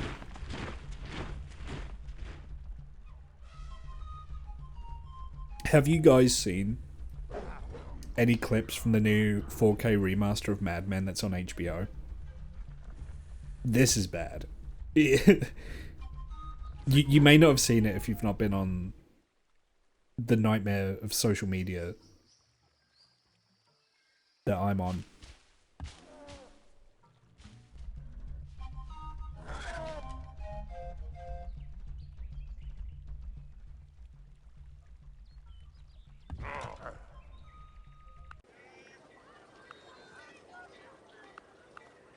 So basically, they got a 4K quote unquote remaster of Mad Men up on, I think it's HBO Max, and it's so low effort that a bunch of scenes in it don't have digital editing on them, so you can see like you can see crew members. You know, like the Game of Thrones like coffee cup, you could just see shit like that, stuff that in the original showing of Mad Men was removed, like, digitally. It's just in there now. So, like, there's a scene where one of the guys in Mad Men, like, he's at a party, he, like, vomits everywhere. And in the version that's on streaming now, you can see the two production assistants behind him operating the vomit machine. That's just in now. But it's a remaster, guys. It's a 4K remaster.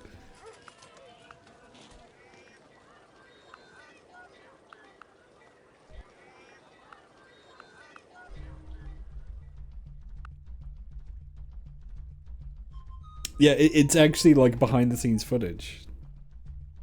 I don't want to show you an image because the image has just like a guy projectile vomiting everywhere. But yeah, God, it's so bad. It's so lazy.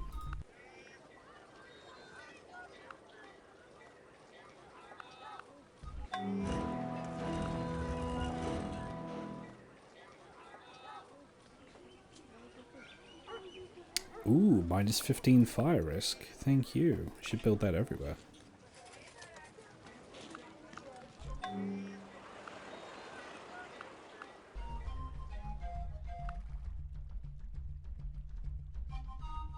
Then there's the 4K remasters of upscaling filters and 60 FPS frame interpolation that makes it look like a fever dream. Hey guys, look at this anime opening with 60 FPS HD. Doesn't it look good? Doesn't anime look good at 60 FPS frame interpolation? What do you mean you have motion sickness? It looks good, right? I'm a gamer. 60 FPS equals good, right?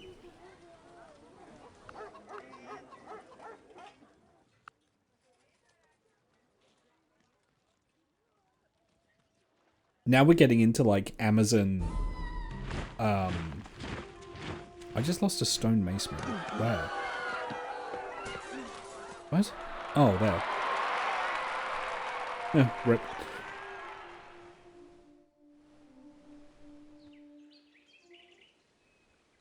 This is where we get into Amazon AI generating posters for stuff. For like literally no reason. I mean, I think I know the reason. For those that don't know, on like Prime Video, you would get these like posters for movies that were just made up by AI. You know, movies that already have posters that exist. That are real. But Amazon decided to just like AI generate them. And I know that that was just for investors. That was just so they could say to investors, like, we're incorporating AI into our product. So investors go, yay, put more money in. That's why they did it. It's completely unnecessary, but they know that. That was just so they could prove that they're integrating AI. And I'm sure it's the same with Crunchyroll's sub situation. That's a little different, but...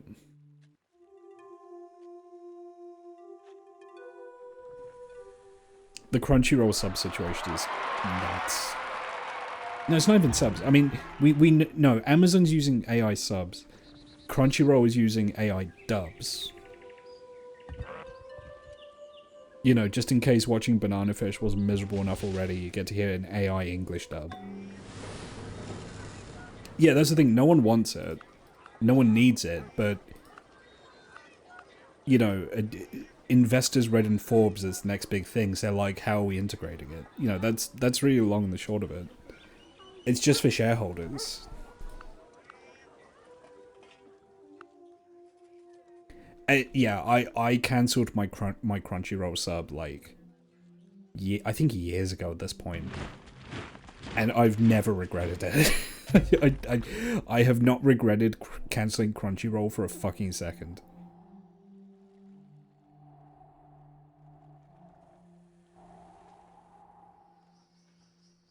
What a fall from grace for a company.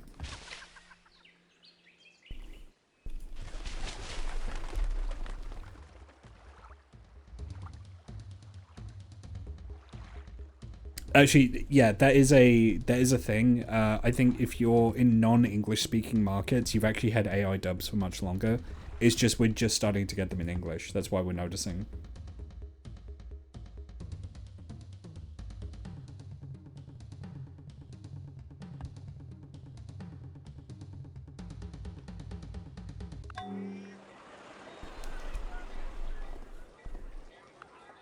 God damn it, we got back on AI, guys. How do we do this? I don't want to talk about AI. We were just talking about how AI is fucking everything up earlier, and I'm like, we should change the subject. We're back on. Ugh. Guys, what's your favorite rub moment? What's your favorite rub moment? I want to see in the chat top 10 rub moments.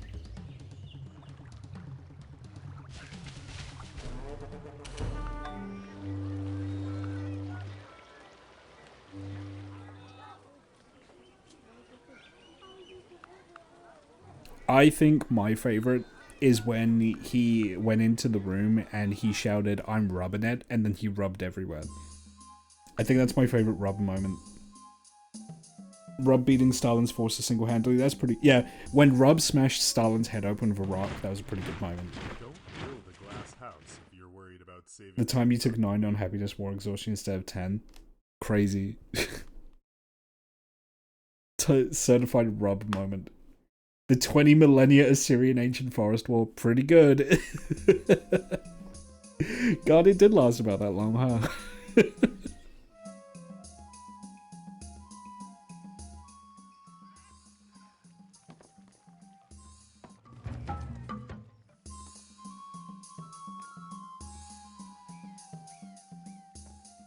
Do I... Do I take the civic advancements that just turn this into like a horrible like military dictatorship? Because then I can do like the General Krull thing.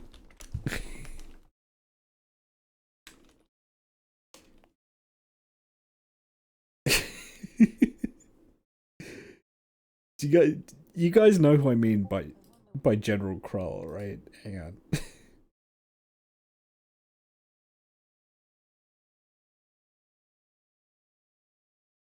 It's gonna be like this with Rob. Oh, Lisa, you got a letter.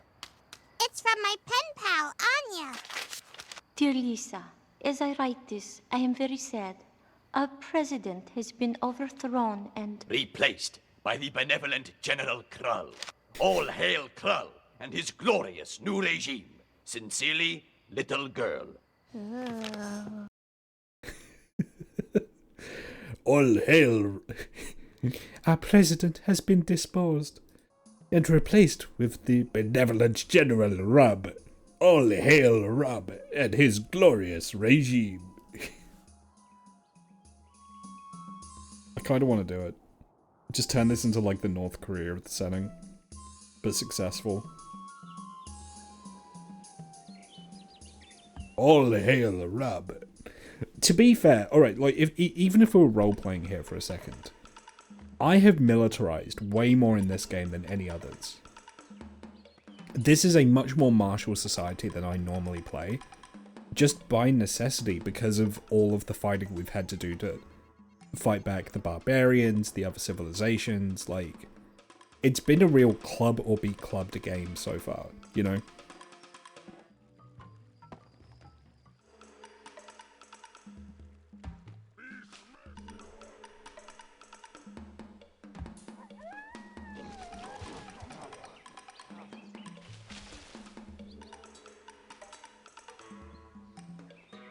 Yeah, I mean, the thing is like, if you play Civ 4, you kind of have to be a little more like, I mean, that's kind of true of any civilization after a certain point in difficulty, is like, you have to be a little okay with, like, beating the shit out of people.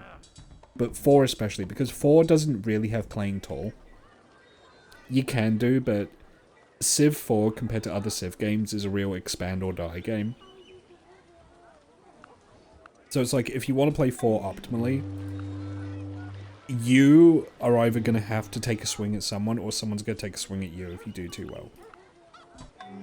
You will be fighting in this game. It's not like 6, where you can kind of get away with it.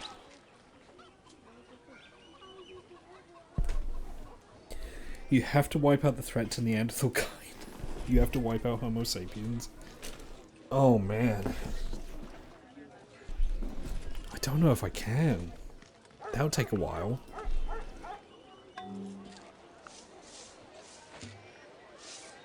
All hail Krull.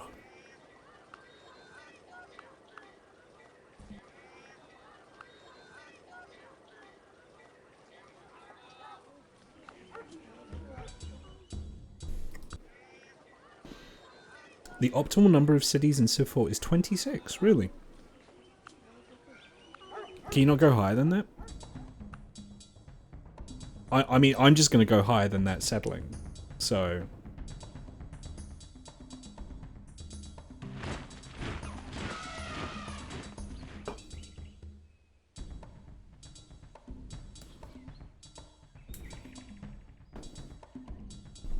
Thracians. I hope you guys are ready for save scumming. I know I am.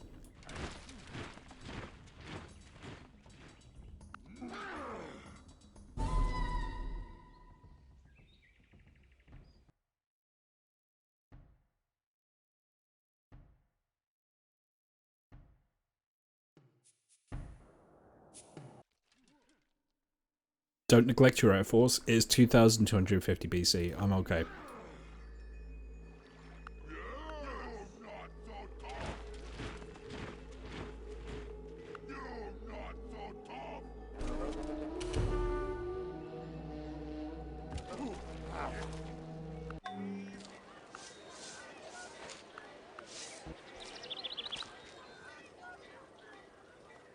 All hail Kral.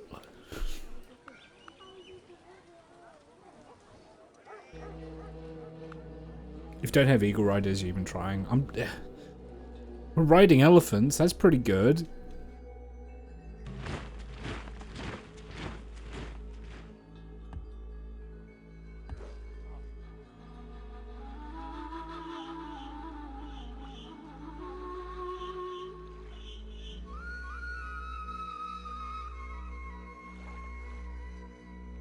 They have 3 archers and a spearman. It just looks like there's more because they have a bunch of subdued animals in there. That's not too bad. That's not too bad at all. It'd be good if I could get a healer to them, actually.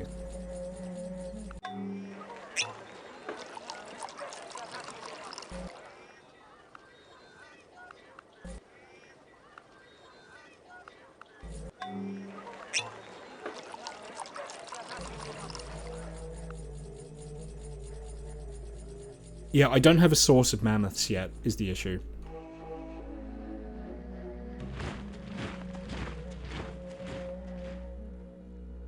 I think I have Megaformer taming.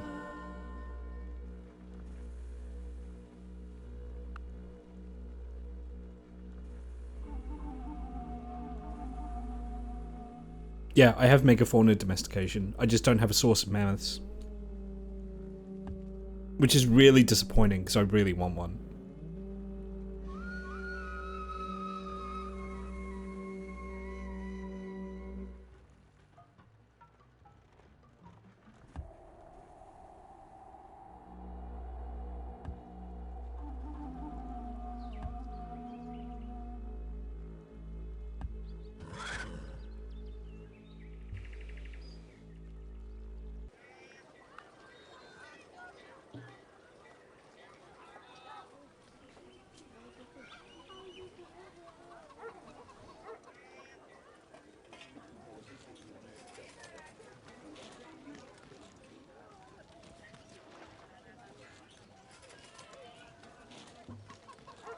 Where is the healer's hut?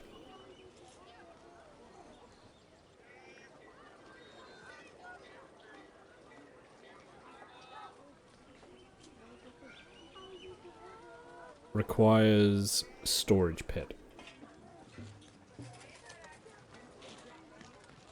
Or granary.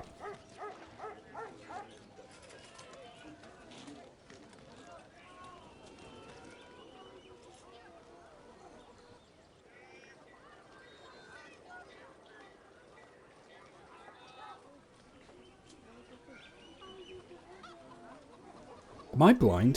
Where's the granary?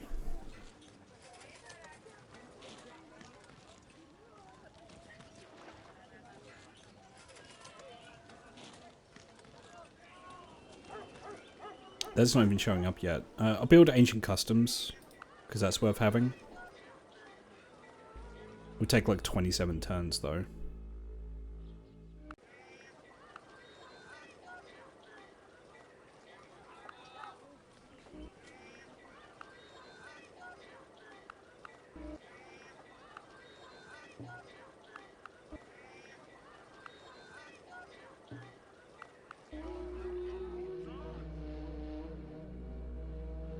They don't provide food? Oh, do they just cut down on food requirement? Would that not still come under the food filter? I'll look later. It's fine. Ancient Customs gives me everything, so it's a good thing to build in a new city anyway. I mean, yeah, you lose like 30 turns building it, but you get more than 30 turns worth of building smaller stuff. Do you know what I mean?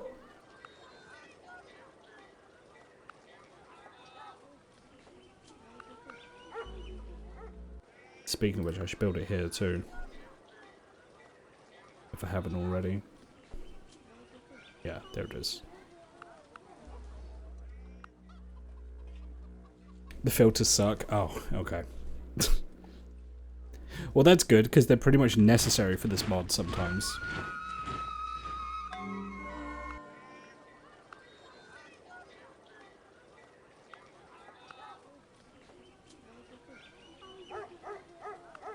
Trading post. It is incredible how many buildings have trading post as a requisite. There are so many buildings that get locked out if you don't build a trading post.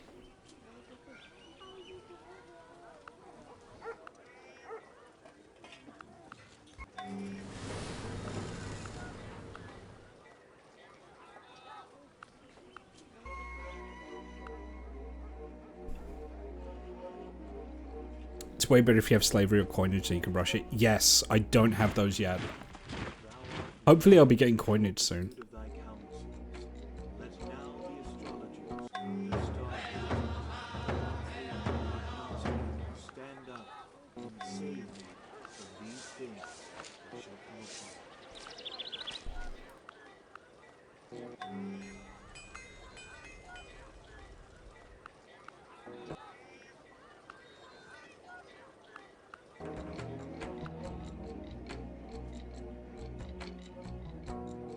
Can't build cop units without cop building. Yeah. Yeah, those are kind of required for like most cities. Like, you can get the actual crime rate stat down via other means, but as soon as someone sends like an invisible unit into your city to start fucking shit up, you need law enforcement.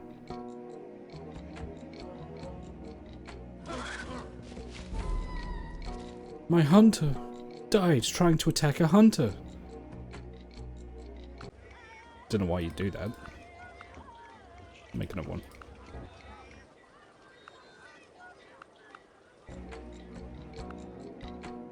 Lament, hello. I was having to train them in your capital and ship them out to the border towns. It's kind of funny. The new sheriff in town.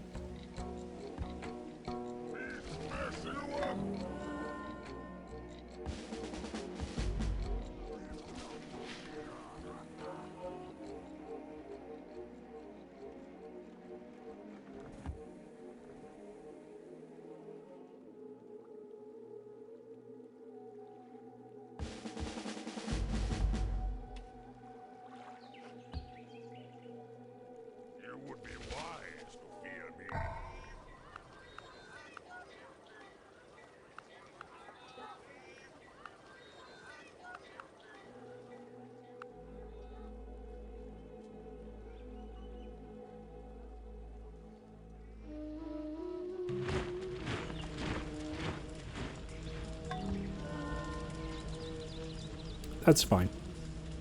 That's fine. See, it's already gone out.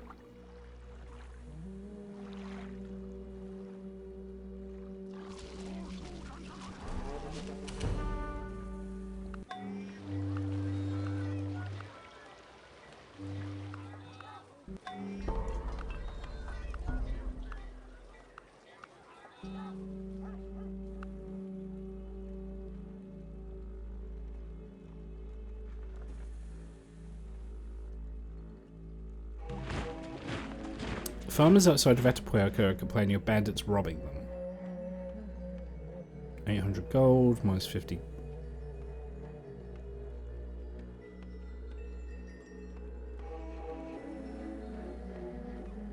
I'll just pay the gold.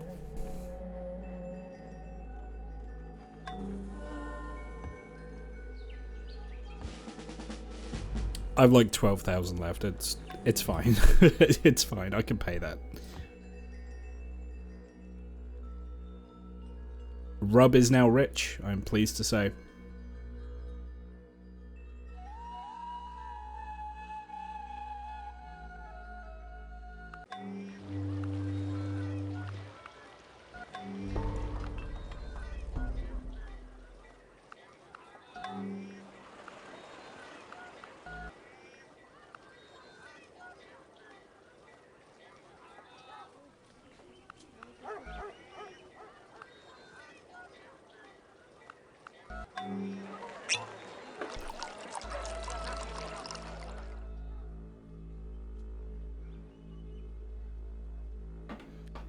You got that event, but your military civic was banditry, so you could hire them. Oh, that's interesting.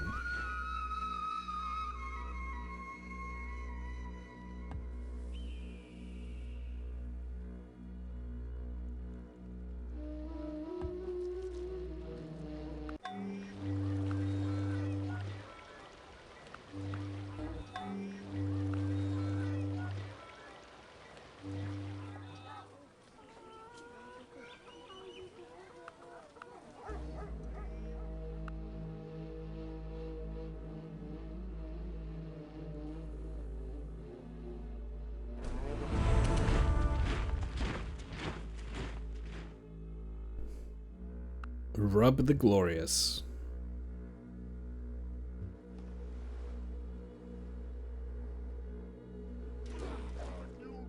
Yeah, they're healing super slowly here. I need to get a healer out to them.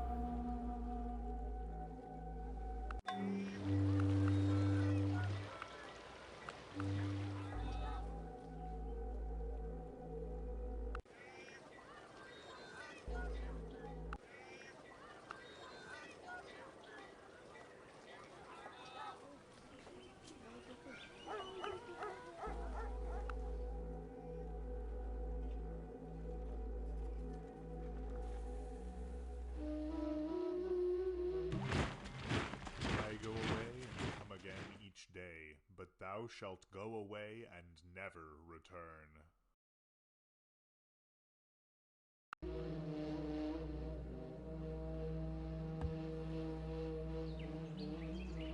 Duh. Ah, there we go.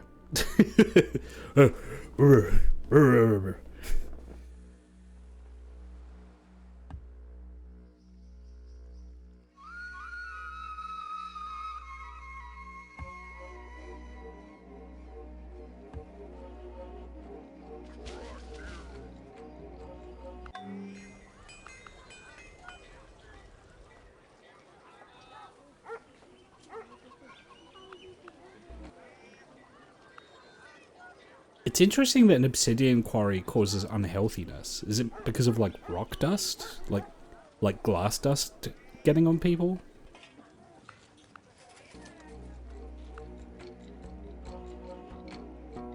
Because I guess if you quarry obsidian, you would get like a bunch of like volcanic glass dust all over you.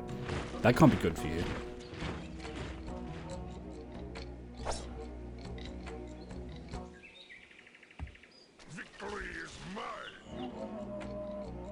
Oh, work injuries, good point. Yeah, you could just get crushed by like a big piece of rock. Yeah, I didn't think about that.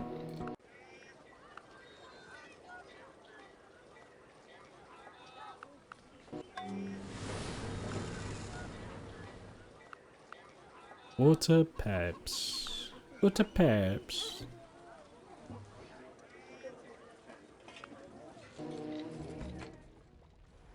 Water pipes. Oh, I was hoping those guys would attack me. I'm really glad that stack is fucked off.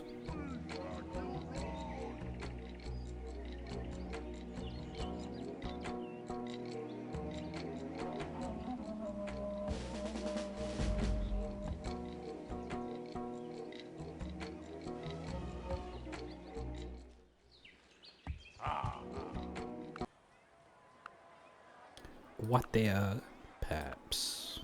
Oh, I should build a Department of Water, because that gives me water pipes in every city. Good thinking, me. That would save me a bunch of production.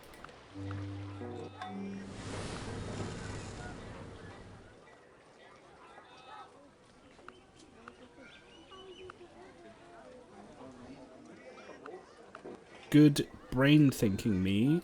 You are brain think yes. Talking of things I'd like to stream, but I don't think I ever will. The Space Pirate mod for the original XCOM.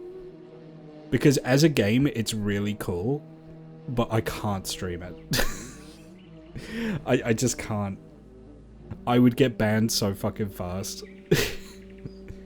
But as an actual, like, strategy game, it's pretty goated. But I couldn't. I couldn't do it.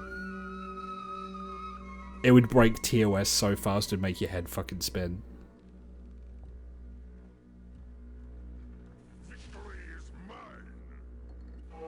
It's more than cleavage. I think it has like actual nudity in it. It's a very horny mod.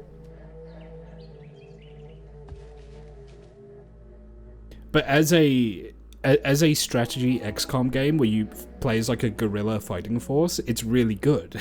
Like,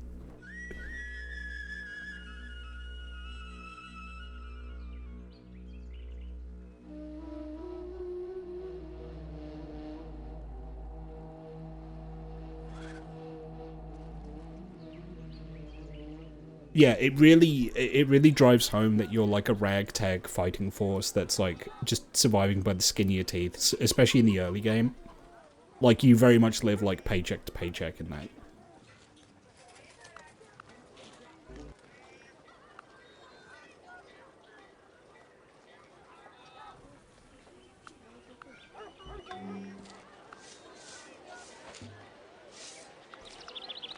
But it's also very horny.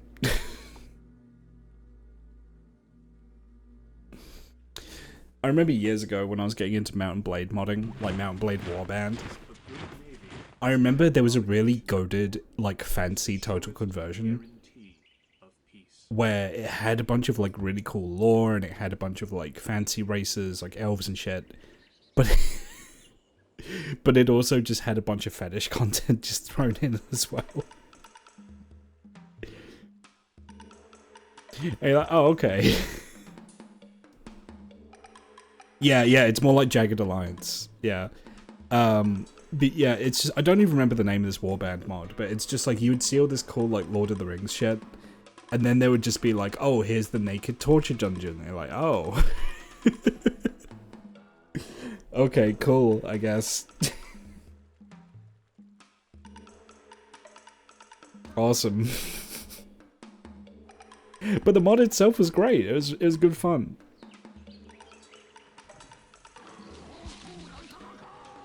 It was just also super horny.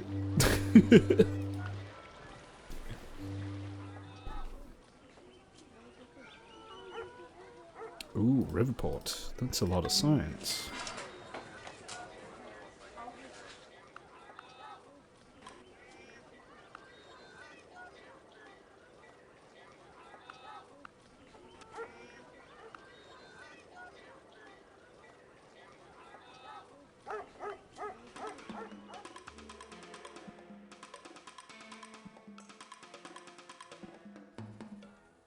There's a D&D setting where people are bisexual by default, you're allowed to. Is it Greyhawk? That sounds like a Greyhawk thing. I say apropos of nothing.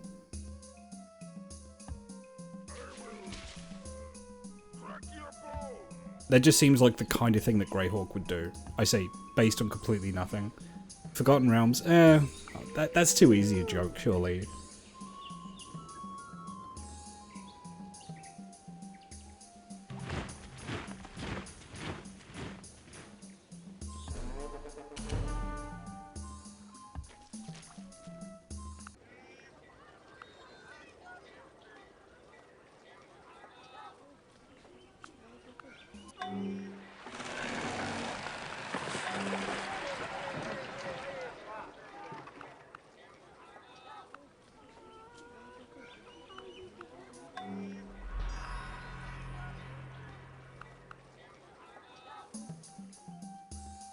The problem with all the kink shit in games mods we've ever seen is it's all aggressively straight and awkward. I don't think it has been for me. I've seen a lot of queer stuff. Maybe we're just looking at the wrong games. You need to look at games that, like, queer people play.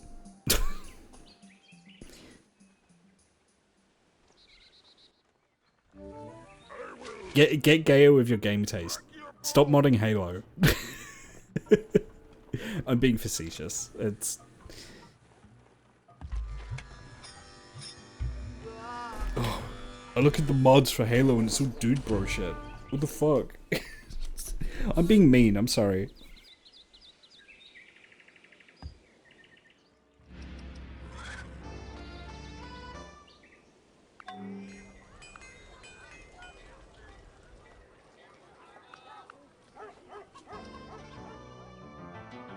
If you look up horny mods for gacha games, it's 50% making characters barefoot or pregnant. Do people mod gacha games? How do you mod a gacha game? Do you just replace the PNGs?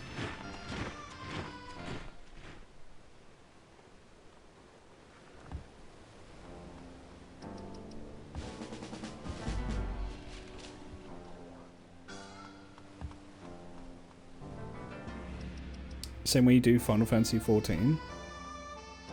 Wait, which gacha games are we talking about? Are we talking about something more than like the phone gacha games, like Girls Frontline? Are we talking about like a Genshin Impact here?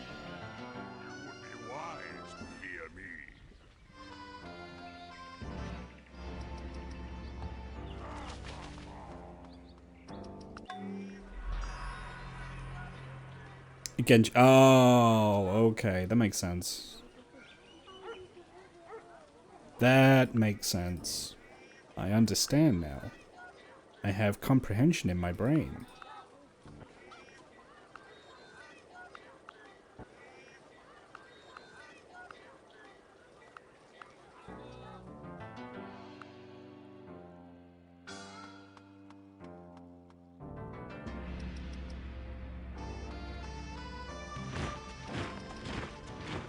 Yeah, I mean, if it's all model swapping stuff, then surely it's all client side, right? Like Final Fantasy 14 modding, it's just all client side.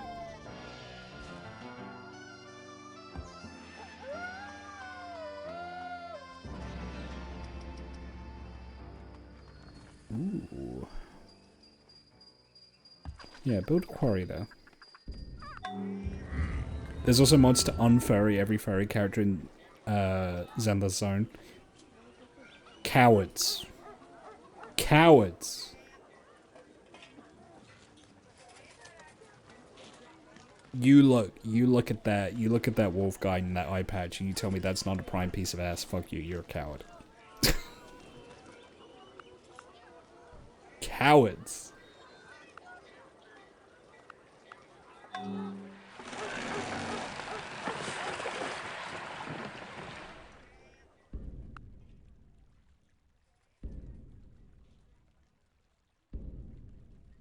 You know, I bet people mod that stuff not because they don't want to see it, but because they hate that they like seeing it.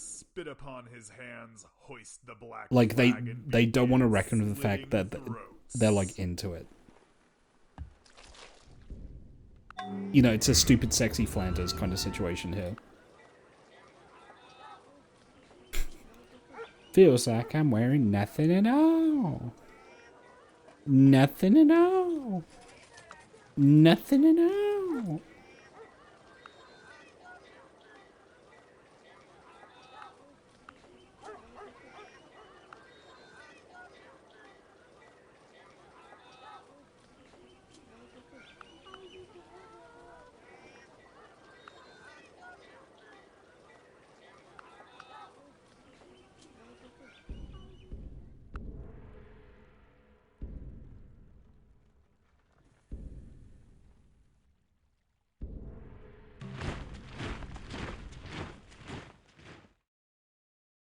Department of Water.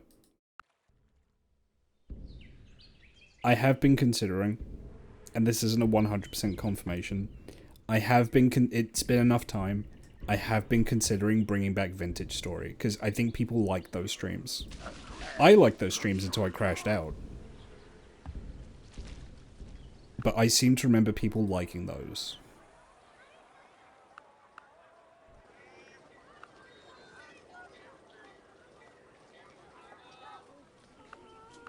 But I think if I'm gonna do it, I would want to make it as much of a survival sim as I can. Because that's what's fun for me in those games, is playing it like a survival sim. As opposed to just like, you know, the dungeon delving time shit.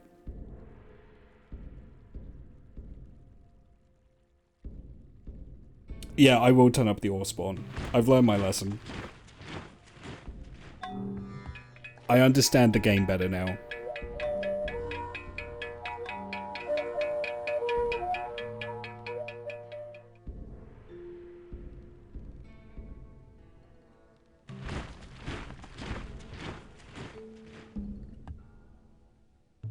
Yeah, that's a lot of birds. That's a lot of birds.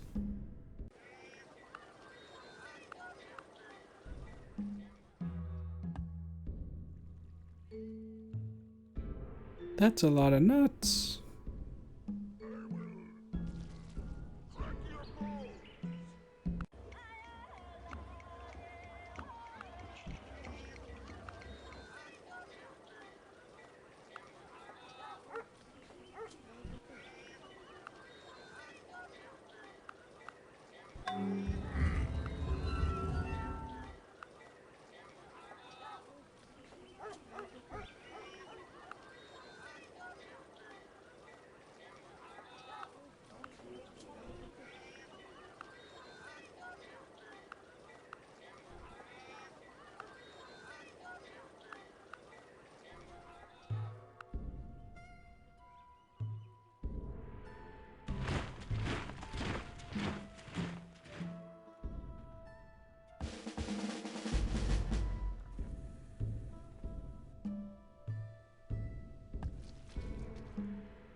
Good lord, what is happening in there?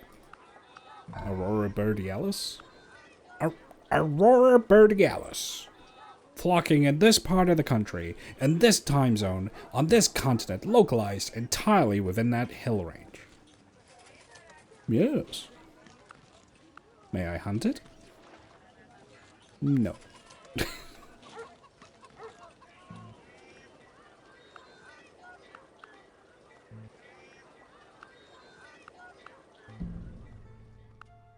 I was brainstorming collab ideas, like collab stream ideas, because I like doing weird collabs with people. And you guys would not believe the number of ideas that I reject just because they're stupid. They're just bad ideas. I'm like, oh, that could be fun. And then you think about it, you're like, no, what are you talking about? The latest one that I rejected was basically just my dinner of Andre, but on Twitch. Like live on Twitch. And partly just because Germa's already done it.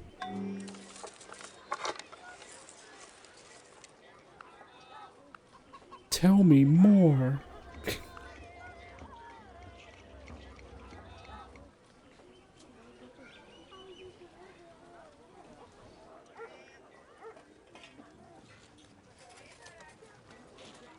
It's just, I don't know how how I and someone else could keep up an improv My Dinner of Andre skit for.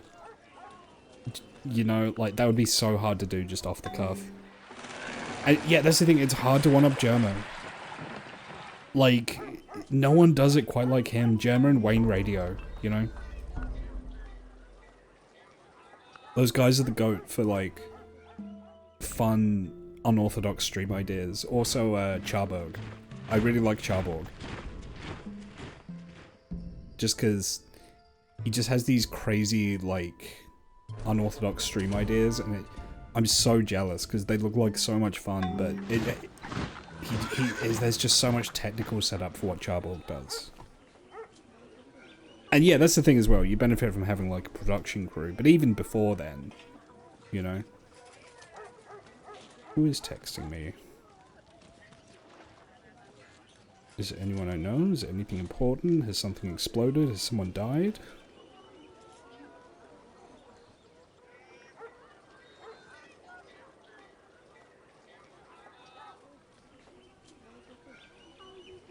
No. Okay.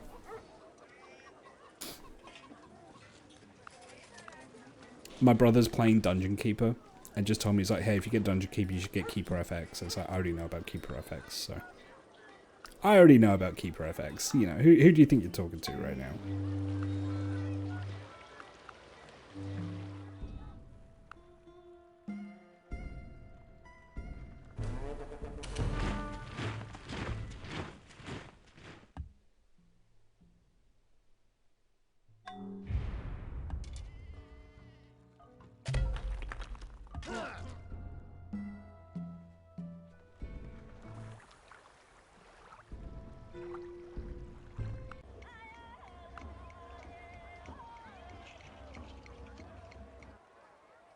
There's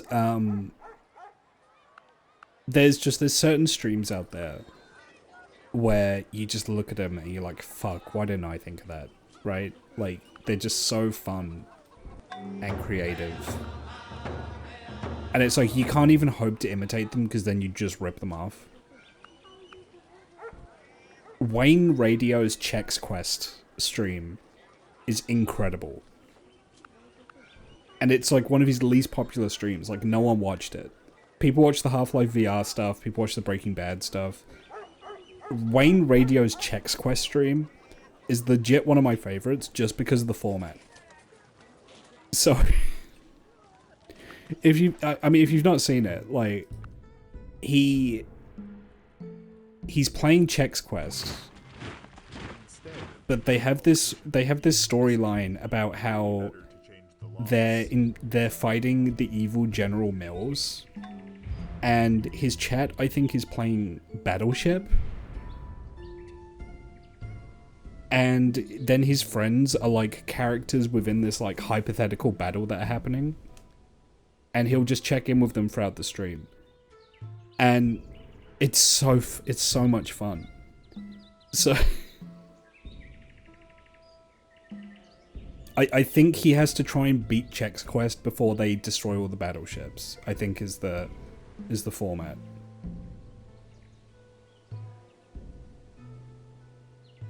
And it's such a good stream.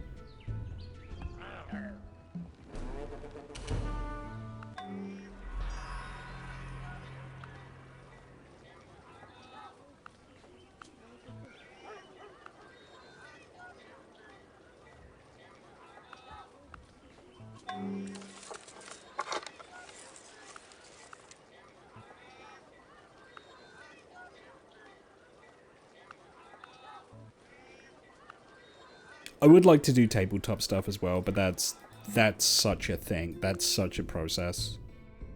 I know Zed does tabletop stuff. While defending, my Eric Ludendorff was killed. Oh, he was killed.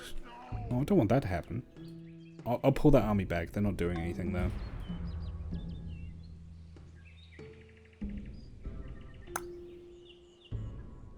I have a bad feeling that this is the turn where he dies.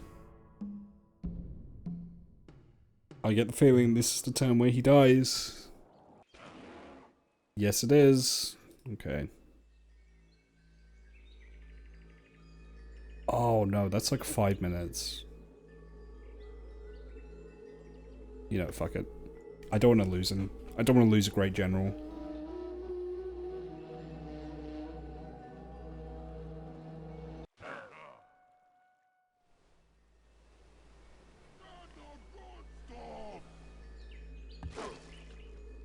Yeah, just pull them away from the city a little bit and then get them to heal. What's happening is they're stuck fortifying until they heal, but they're taking damage from the city defenses, so they never stop healing.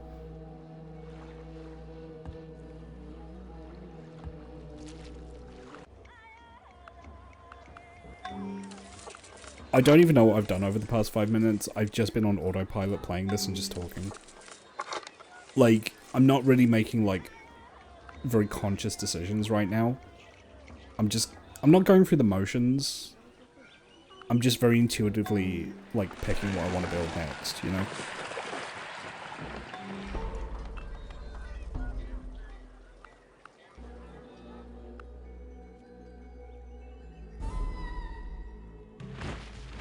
One of my workers was killed by a gorilla. Interesting. The issue of TTRPG streams is entirely the stream but focus on something else. Yeah, there's not a lot of interaction, but I don't think people who watch long play stuff really want interaction. Maybe during, like, breaks, perhaps. But, like, you know, can you imagine how fucking insufferable it would be to have an RPG scene, and then you have, like, a fucking peanut gallery, like, throwing peanuts at you the whole time? Like, no. Yeah, I actually don't think tabletop players should engage too much of chat during actual play, but I think you should have maybe, like, frequent breaks to engage with chat.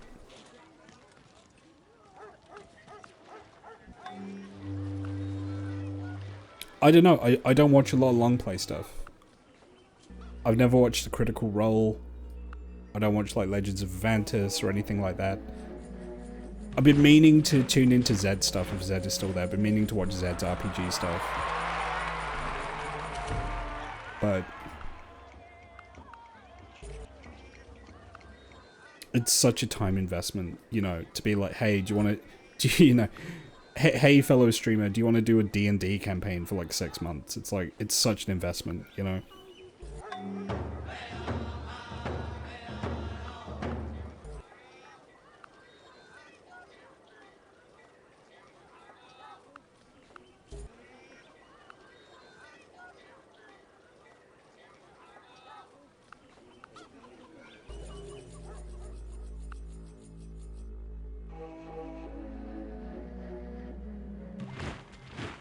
Instead of giving the politician the keys to the city, it might be better to change the locks. Yeah, you know, that actually raises a question, especially for like online tabletop. What's the best way to like show that for an audience? I'd have to tune in to see how Zed does it. I'm curious how Zed does it. Like you can just get like a screen share up of a Roll20, but there's got to be a better way, you know? There's got to be a better setup you can do. Or if they are, it's more they're putting on a show rather than playing the game naturally. I mean, sure, but that's kind of Twitch. Like, I'm a little bit of an exception just because, like, I'm just playing Civilization like I normally would. I'm not doing anything crazy to, like, jazz it up because it's Caveman to Cosmos and Civ 4. What the fuck could you do? Outside of playing Neanderthals and killing everyone, that's basically it. You know, you do have to... There is a performance element by virtue of doing a live stream, you know?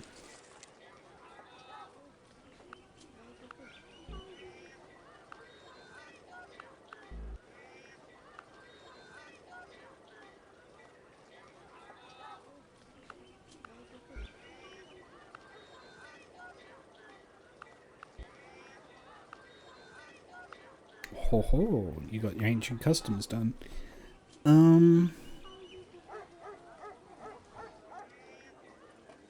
Granary.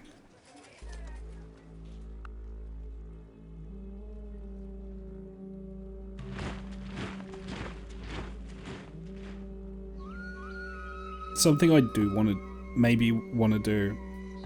I don't know if it'll be any good or not. Like,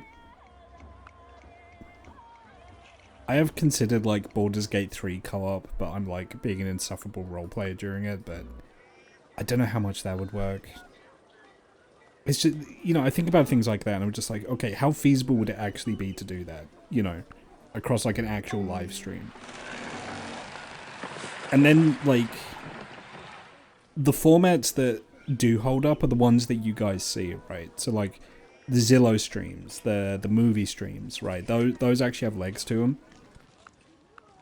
There is a certain amount of like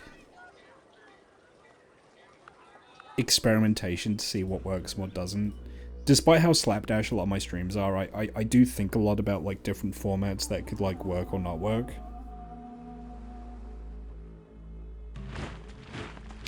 That is a benefit of classic Let's Play, because then you can edit, yeah. The issue for me with that is it's so hard for me to keep myself organized to actually finish and edit a Let's Play. I keep trying to do it with Vietnam War. I keep trying a Vietnam War and it's so tough.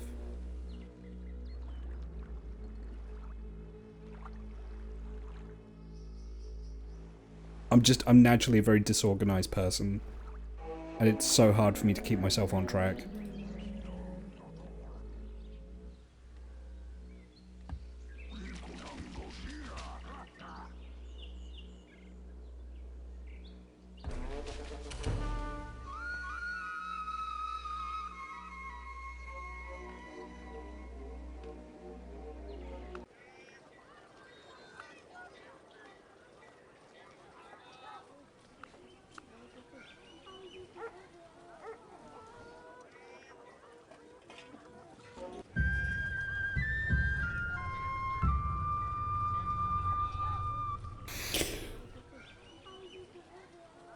Sorry, excuse me.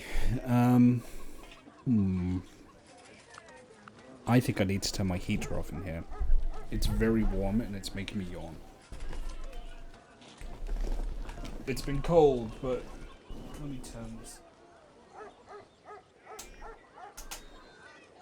Oh, that's a twist. It is off. Oh, I know. It's the heat's coming from downstairs. It's very warm downstairs, and obviously heat rises, so that's where it's coming from. I could have sworn my heater was on just now.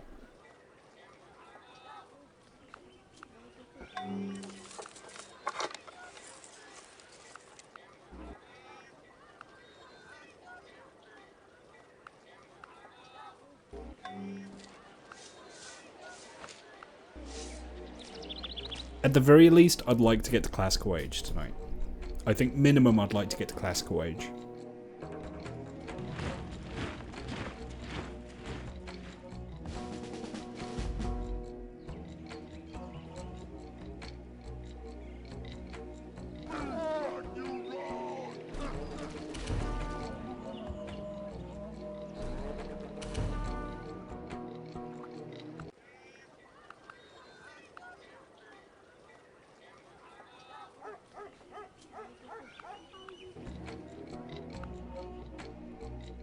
Yeah, we're at 4 figures of science. Nice.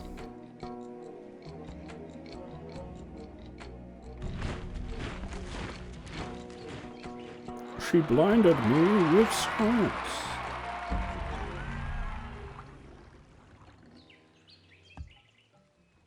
Once Zomboid gets multiplayer for current unstable, we could try carve around that skyscraper challenge. That would be fun. Actually, there's a lot I'd like to do once Build 42 gets multiplayer.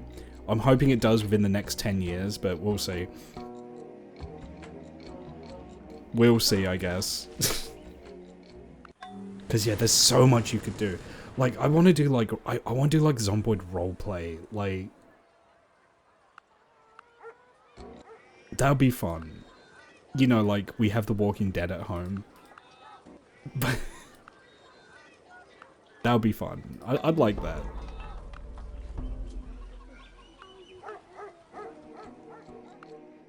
Louisville Gaming. Yeah, exactly. Imagine week 1 multiplayer. I think it would crash a lot, but that would be good.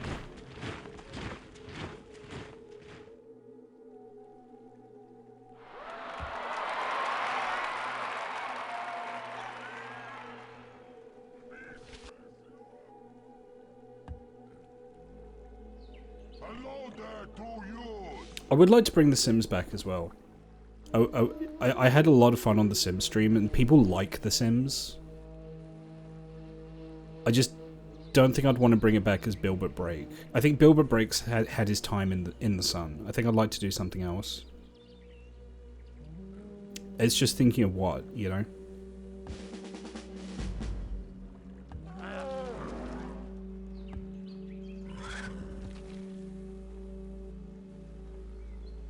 Week 1 with the plane crash that aged in a very set way. Oh, true. True.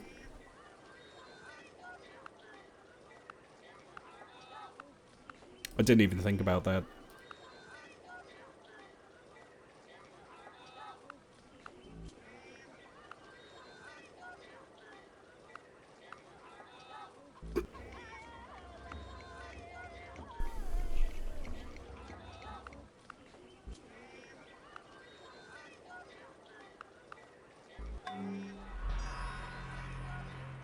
Escape from Wormtown. Yeah, that's good. It's just getting people together for that one, you know?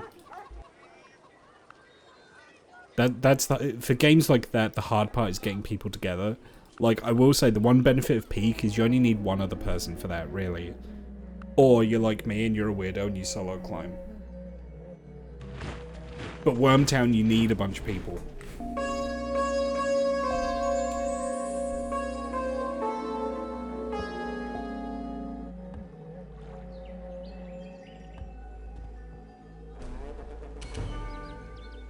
Les Stroud is a Canadian musician, filmmaker, and survival expert, best known as the creator, writer, producer, director, cameraman, and host of the television series Survivor Man. Congratulations, Les. You're a Neanderthal now. Okay.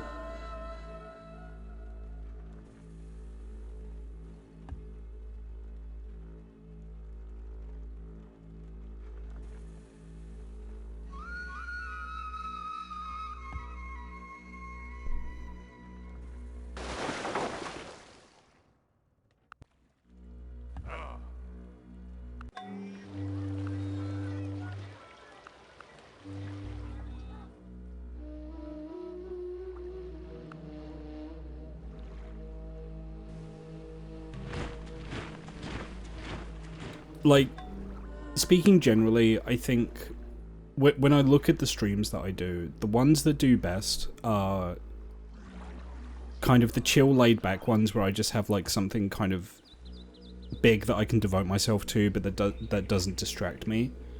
So, you know, this, The Sims, Vintage Story, for example, those seem to do a lot better with people than opposed to me just playing like a big story game, for example. The other stuff that people seem to like, I don't know if they do, but is basically just the podcast streams. The streams where the emphasis is just on sitting down with someone, just having a conversation. You know, Zillow, Last Theater on Earth, that sort of thing. Peak. I might be wide of the mark at that, but those seem to go down well. I mean, certainly they're fun to do. Oh, we're in an ad again.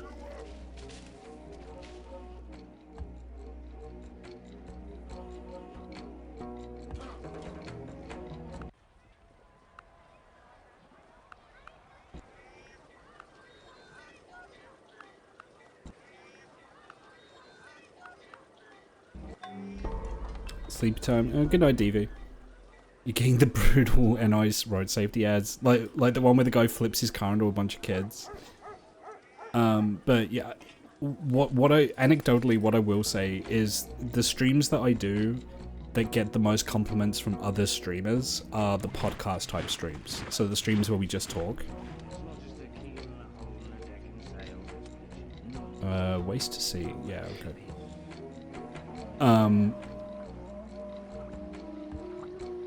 Those are like the most popular streams among other streamers that I do. Even the ones that don't participate. Same energy? Oh, okay.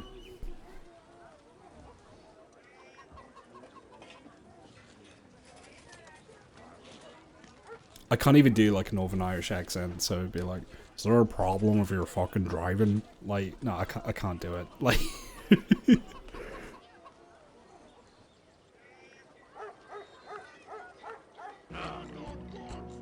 You know, flip your fucking car onto to a bunch of kittywinks.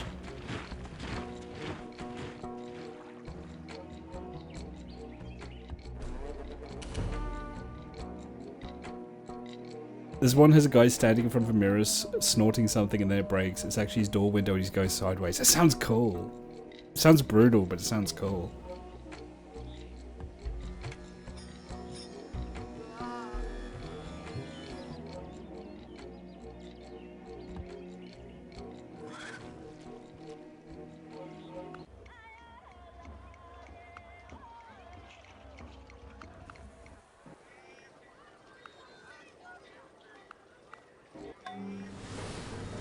Some of them are literally horror movie shit. I mean, yeah, that's a time-tested, like, certainly in Britain, that was, like, or England certainly had a bunch of these, of, like, PSA stuff that was just like a horror movie that would, like, scar kids for life.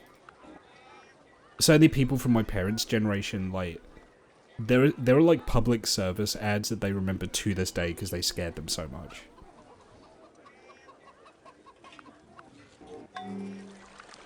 So one could argue that it's effective. It makes sure that you remember the message, you know?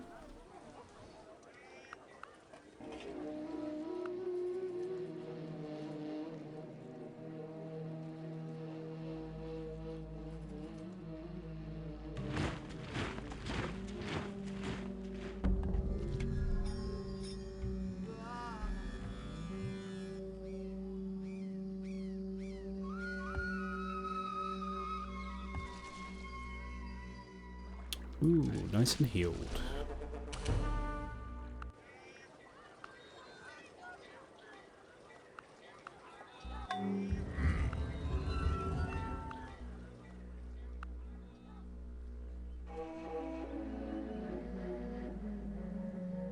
There's one famous one where a guy doesn't wear a seatbelt. It shows him in slow motion headbutting his girlfriend. It jumps to her in a body bag and him in a wheelchair. Oh god.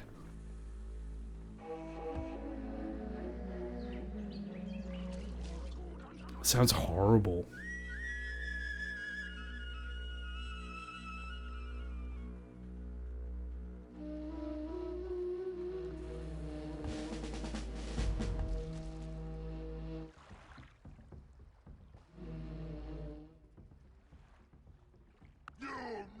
Yes.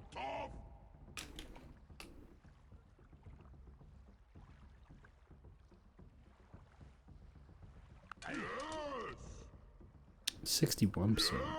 There we go.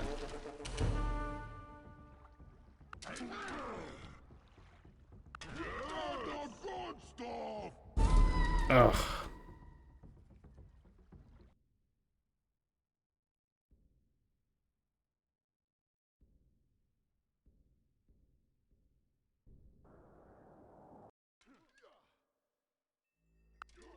Get it now!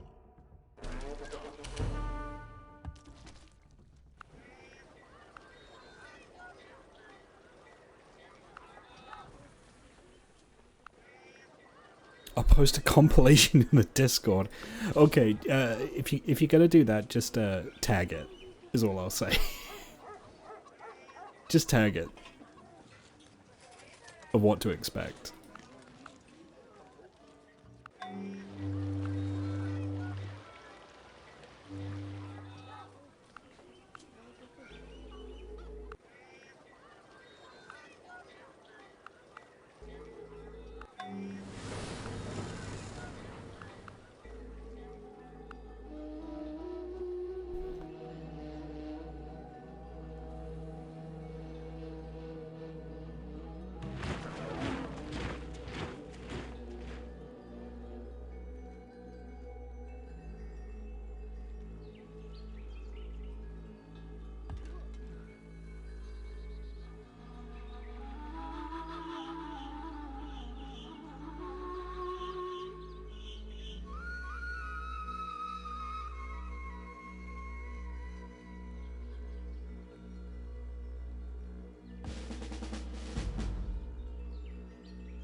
Yeah, pull him back. They definitely need a healer.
Can't build anything there. Okay.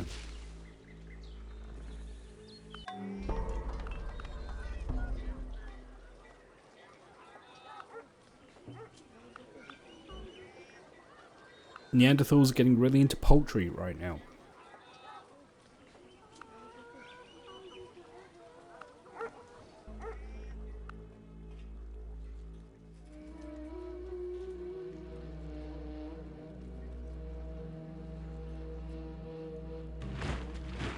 But yeah, if I start doing Vintage Story again, I might even turn off the time stuff.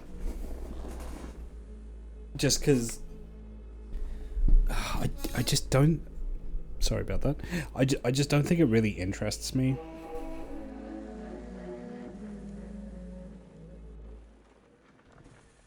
Like, I'd much rather play it as like an agriculture sim, you know? That's really where my interest lies.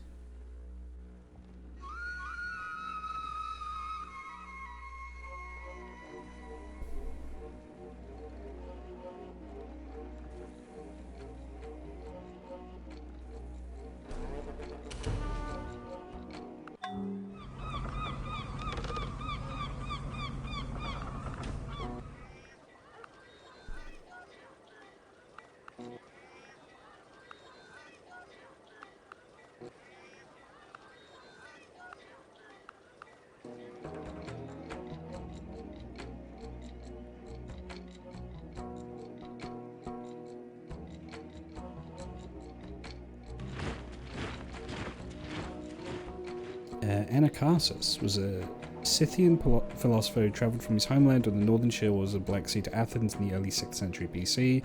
Made a great impression as a forthright, outspoken barbarian. Due to the forerunner of the Cynics, none of his works have survived. Huh. So we just know he existed, we just don't have any of his actual works. That's interesting.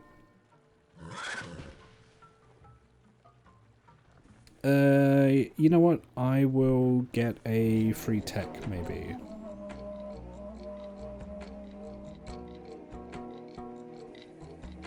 Yeah, I'll get a free tech. Let's get writing.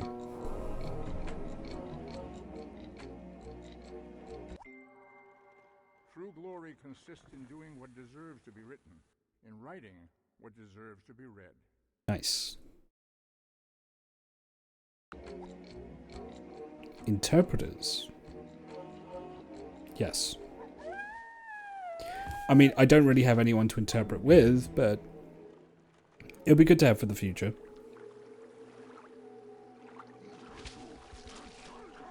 The barbarians, I guess. Like, that's kind of it.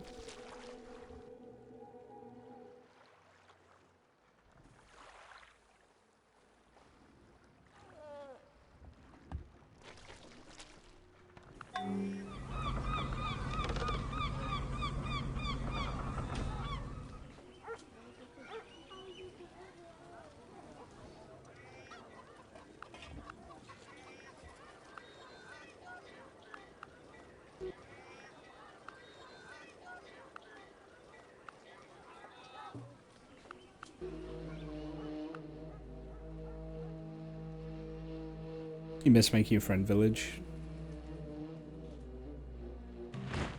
Yeah, I could see that.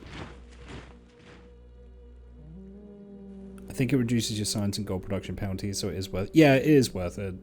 It's just funny because it's like, who are you interpreting with? Like within the fiction of this, I think it would be interpreting between different city-states, because they would all probably speak a very, at least a slightly different dialect to one another.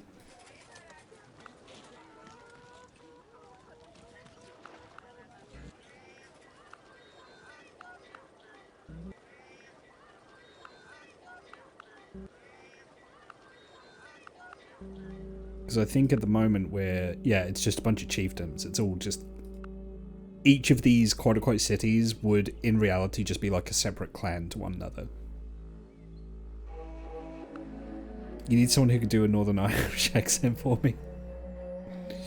Yeah.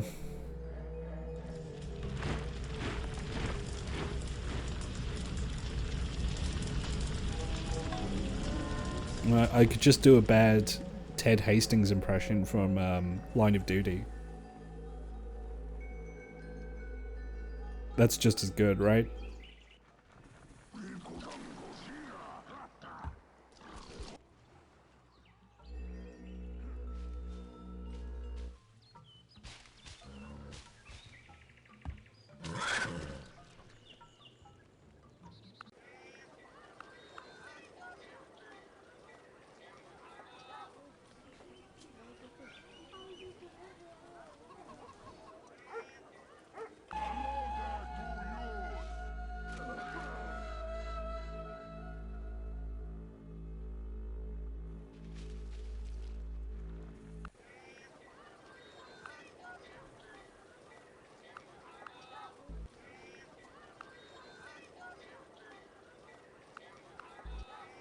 Oh, barring any last-minute changes this week, I believe Danganronpa should be coming back this week. I believe the plan is to have Danganronpa Friday this week, unless something changes. I'm actually looking forward to it.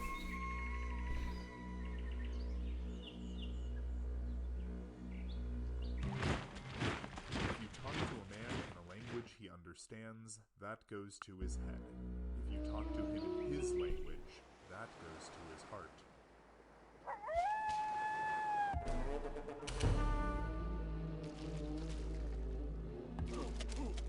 How the hell is that barbarian city size 7? Your guess is as good as mine. I think it's because of how built up I am. So they're spawning in like high pop, but I could be wrong.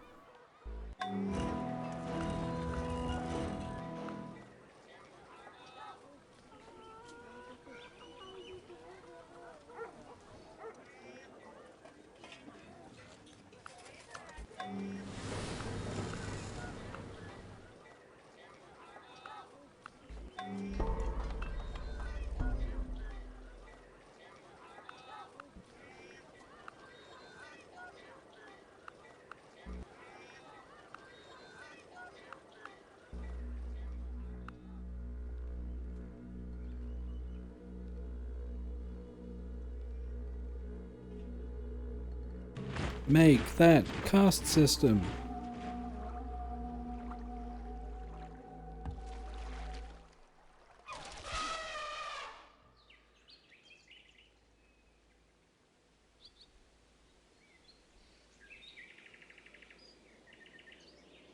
Oh, that's tin.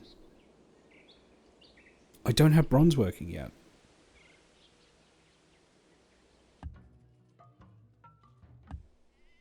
Oh, that's actually huge, having a source of tin.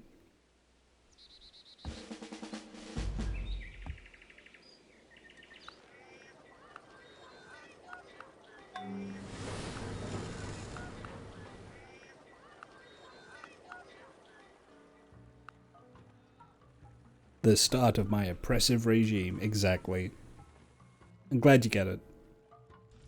The actions of priests, warriors, commoners, and servants are appointed by the qualities born of their intrinsic being. 5 tons of anarchy, you love to see it.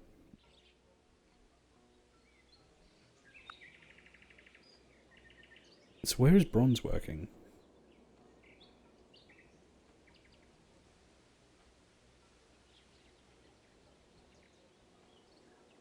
Is that in the classical era? No, that's iron working.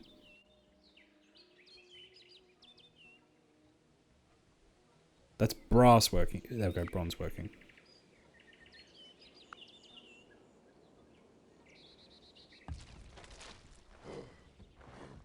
Don't give them no chance!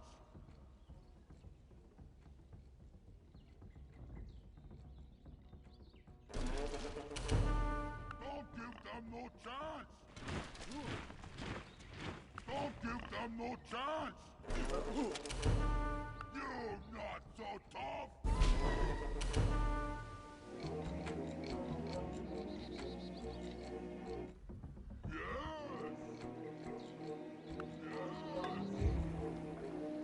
Because I had a couple of good rounds, I'm not going to save Scum losing the Spearman. I'm just going to take that L. Yeah, what does caste system do? Minus 10% great person birth rate. Increased maintenance cost from distance to palace. +1 happiness to cities of religion. +1 unhappiness in 6 largest cities.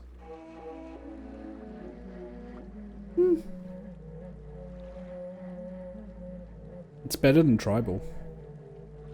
The maintenance costs are better.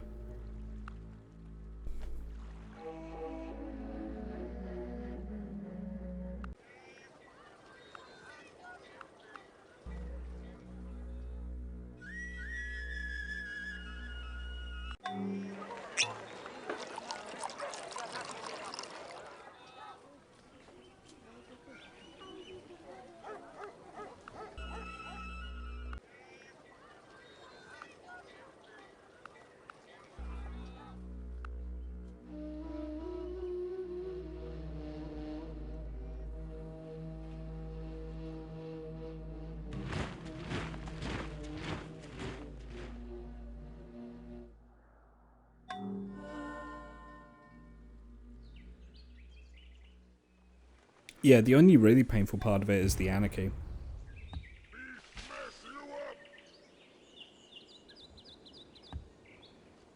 And even then, this is a game where, like, you know, you're thousands of turns in a playthrough. Losing 5 to anarchy isn't...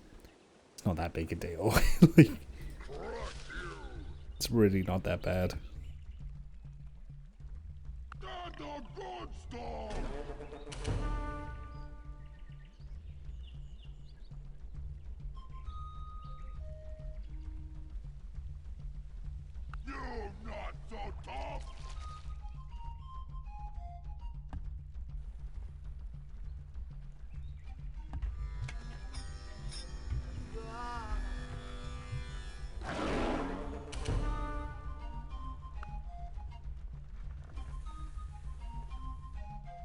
A vote for Rub is a vote for anarchy.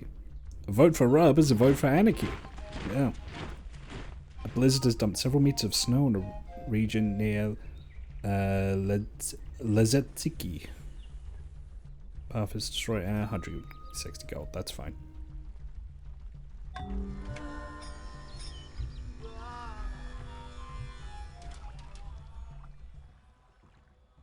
Yeah, it's just like, because there's so many turns in the playthrough, I mean, obviously you get other benefits for a Golden Age, but just using a Golden Age specifically for that, I would only really consider it if I was at war, maybe. If I was in like a close war and I couldn't afford.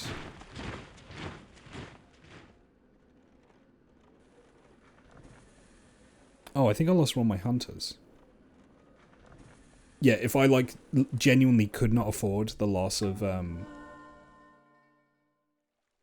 production. Oh, it's here. Oh, okay. Great, there's fucking stalkers running around there. Oh, as if that siege wasn't annoying enough.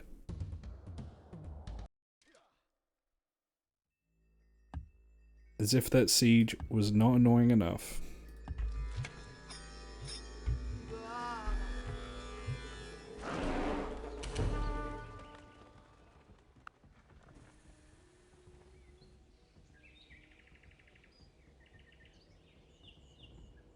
I need more units, I need more healers, I need something that can spot stealth.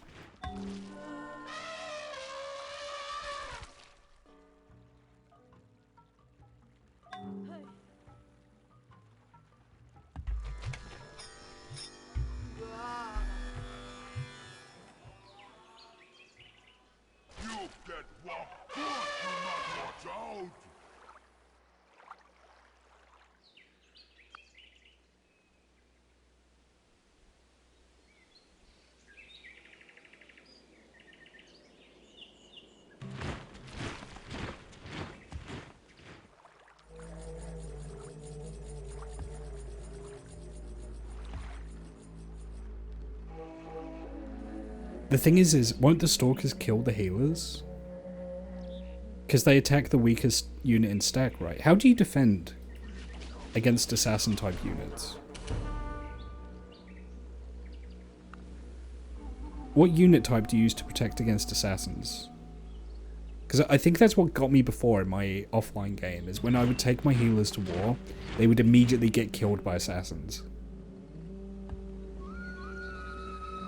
Who could just walk up to you with complete impunity and just, like, take them out.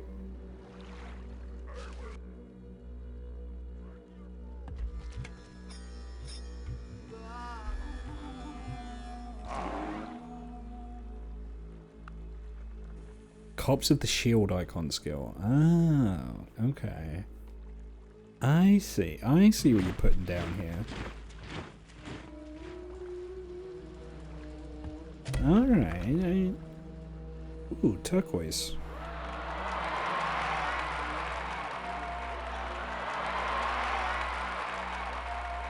Does turquoise use a quarry?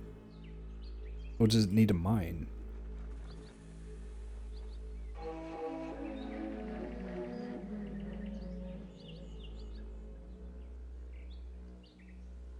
It does use a quarry, okay.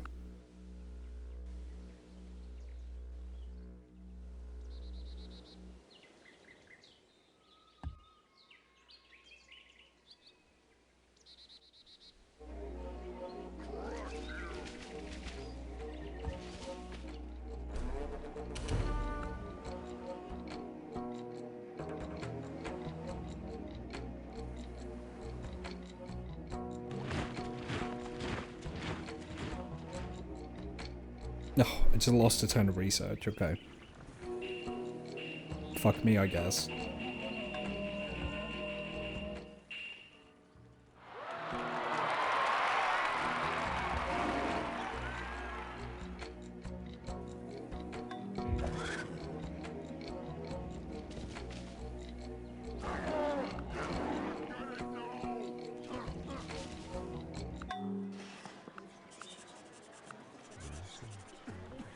That really looks like Rocco, I'm sorry. From Mega 64.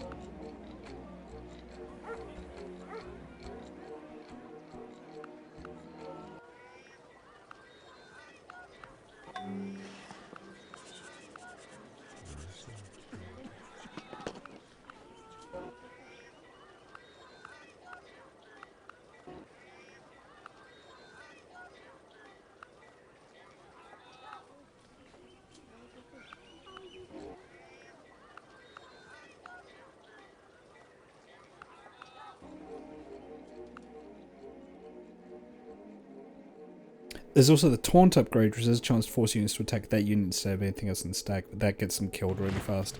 Yeah, I remember being excited for the Taunt promotion, and then I remember actually looking at it and being like, it's not that good, you know?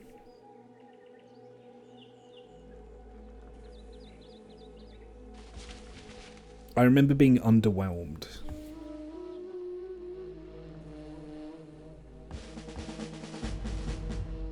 I will send these Javelineers down there. Okay. Plus 10% modifier to defense. Adds promoted armed guard to listed units' combat classes. Plus 10% versus criminals, ruffians, and strike teams. Okay.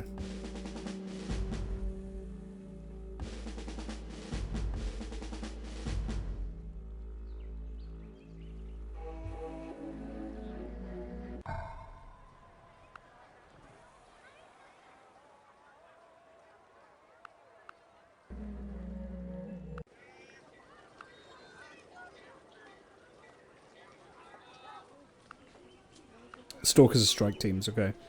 How the Neanderthals doing in 1647 BC? Honestly, pretty good. We're just figuring out how to smelt alloys in bronze. I'm at war with a barbarian city-state, but that's nothing new. I've almost colonized most of the southern landmass here. Pretty much, I think I'd want to put a city around here, and I'd want to put a city here, maybe. No, even then that might be excessive. I might just conquer here. I might just put one city around here, like on this stretch of coast. And then I might start colonizing up this way.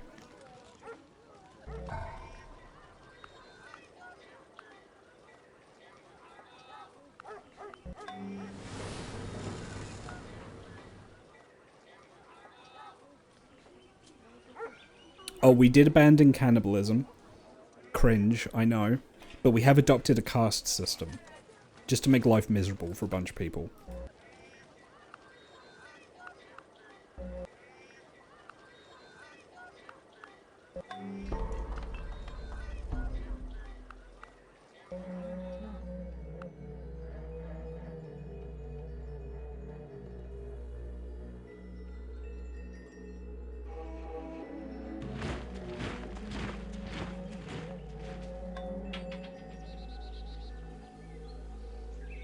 You just need to secure your coast before other people get boats. Yeah, that's kind of the idea, yeah.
Yeah, you guys can't see the minimap clearly, but this is what we're looking like at the moment.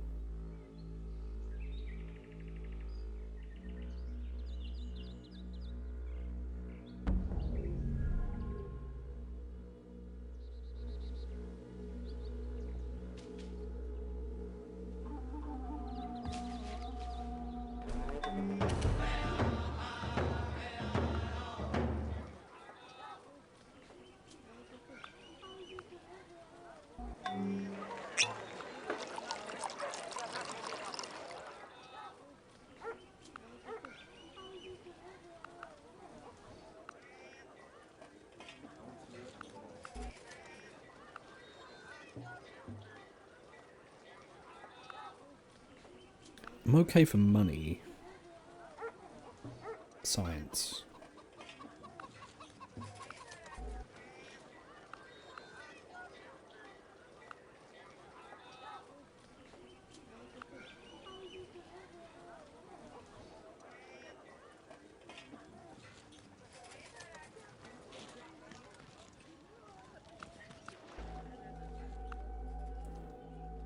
Boats are one of your least favorite parts of this kind of game.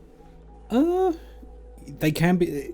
Boats get really annoying when the AI sends like single raiders over to like destroy all your fishing ships. That's annoying. Because then you have to try and remember where you lost them, and it's just a whole thing.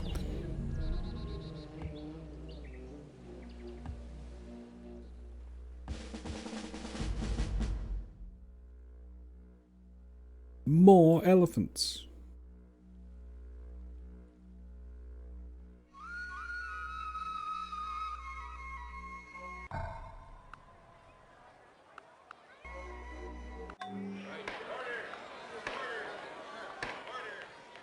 Ooh. Great Lighthouse. Great Lighthouse is pretty good.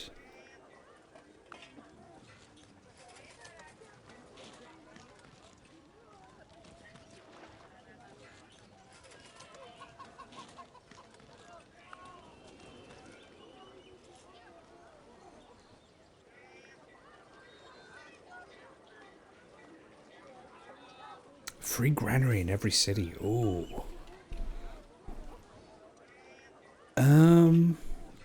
You know, I'll start building the Great Lighthouse here.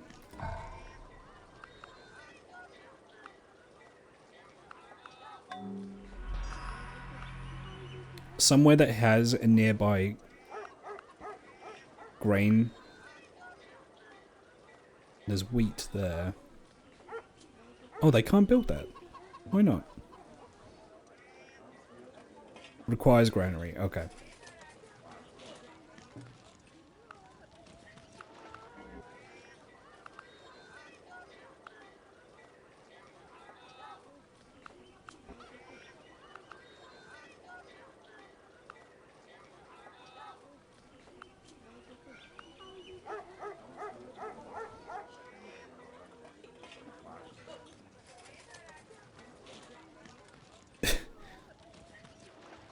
Sloop? Tremere? What the fuck is that? Do you, not to call you out, do you mean a trireme? Because a Tremere is a... Isn't that a Vampire the Masquerade thing? Or am I being an ass? I know a trireme is a boat.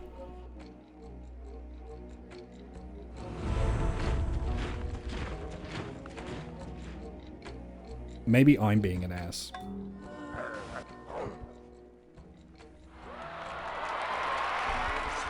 Got his ass. Fuck that guy.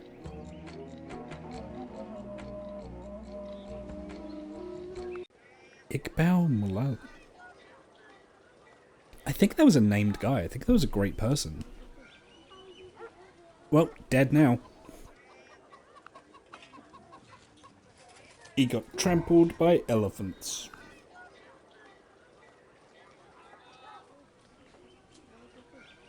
Rest in pepperoni.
The growth here was really slow earlier. I'm glad it's finally starting to, like, ramp up. It is entirely safe Yay! for a young man killed in battle to lie mangled by the bronze spear. In his death, all things appear fair. A junta? The highest ranking military officers are the ones calling the shots. Ooh. Strongman or junta?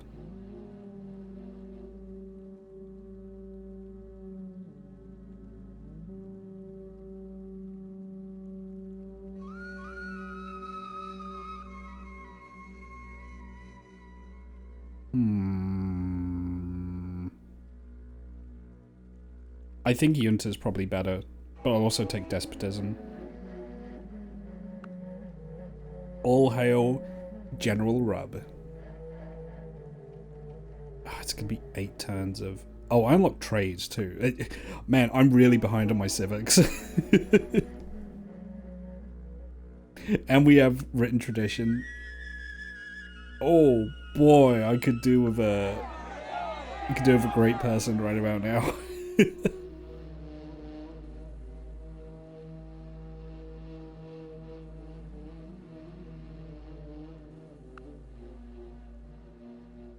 Yeah, I think I want to beeline straight for ironworking.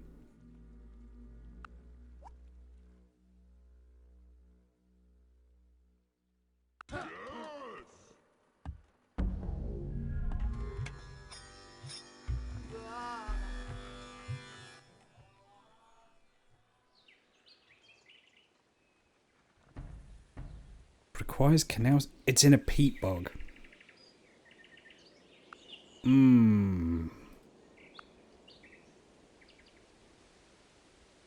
Where do I get canal systems from?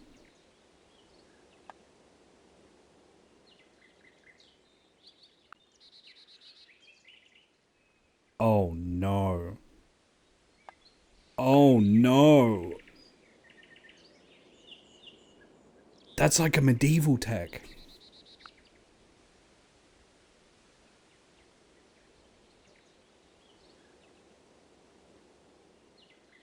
I have 10 that I can't use because it's in a peat bog.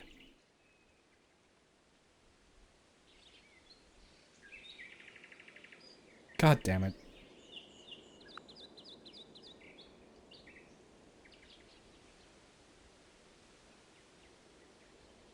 Sacrifice cult is great if you got slavery. I need to get it anyway.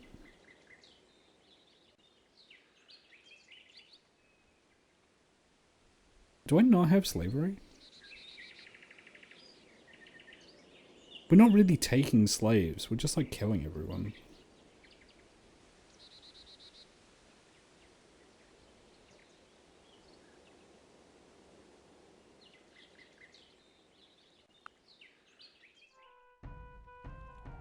Slavery is a tradition. Oh, right. I need a great person. Okay.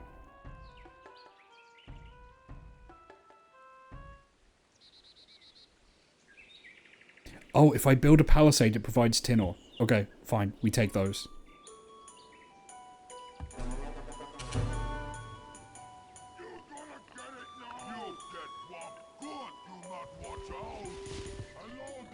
Yeah, we take those. I just need the resource. It doesn't have to be optimal.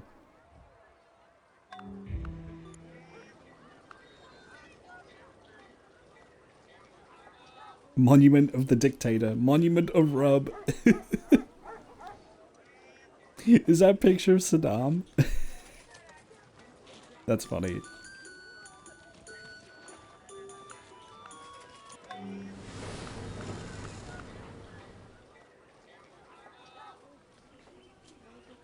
Need a religious unit or captives for it. Okay.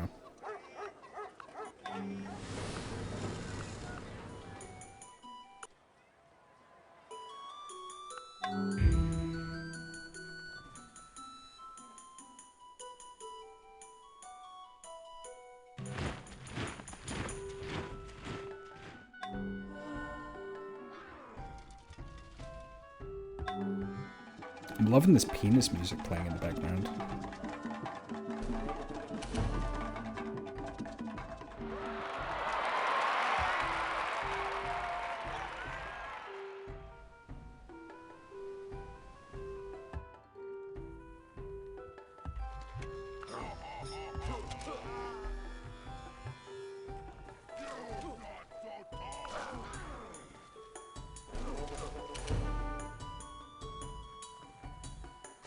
Oh, there's another one.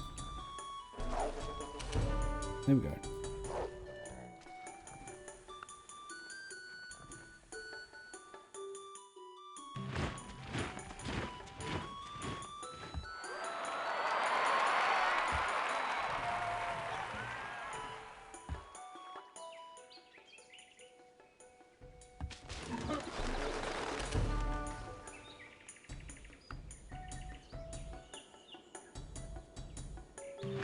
Wait a minute. Oh, that's just the settler on their own. That's dangerous. Hang on.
I keep seeing that the archers are injured and then brainlessly clicking on fortify until healed.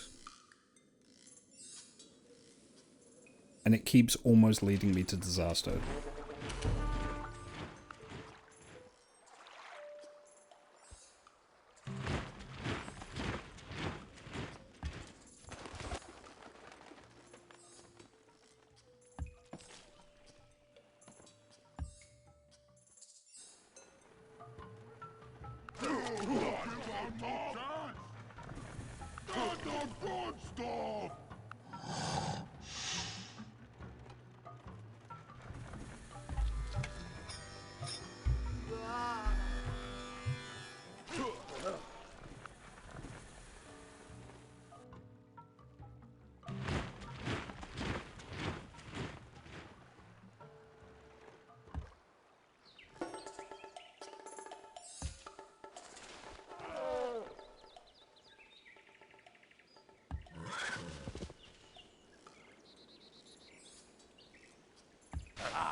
I like those shields.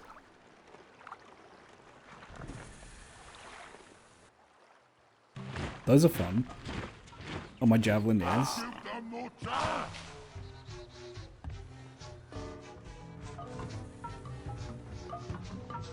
Okay, Frankie, it was good having you in. I don't know if I'll be going for like too much longer tonight, so... Basically, at the very least, I want to hit Classical Era. So that might be a good leaving off point. I'm only a couple of attacks away from it, I think.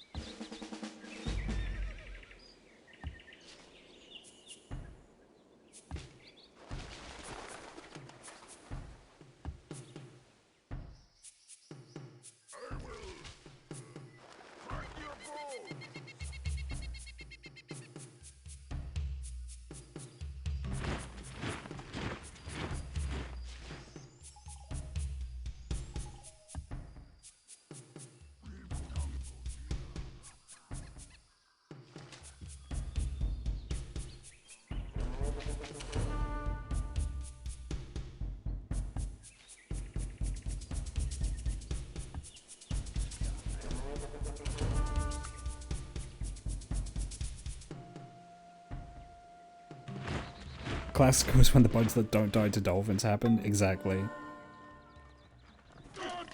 Ooh. Just a barbarian arsonist there. That's interesting. Where did you come from?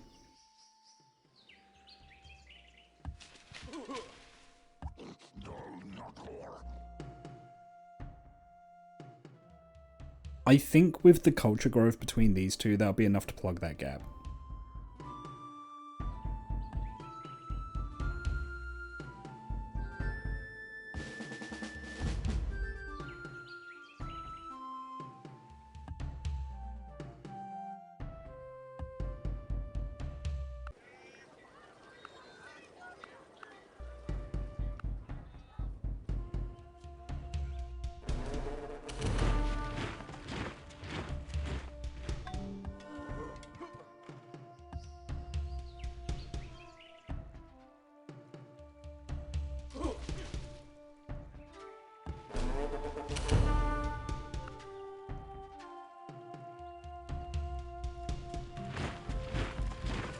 Hey, the anarchy is over.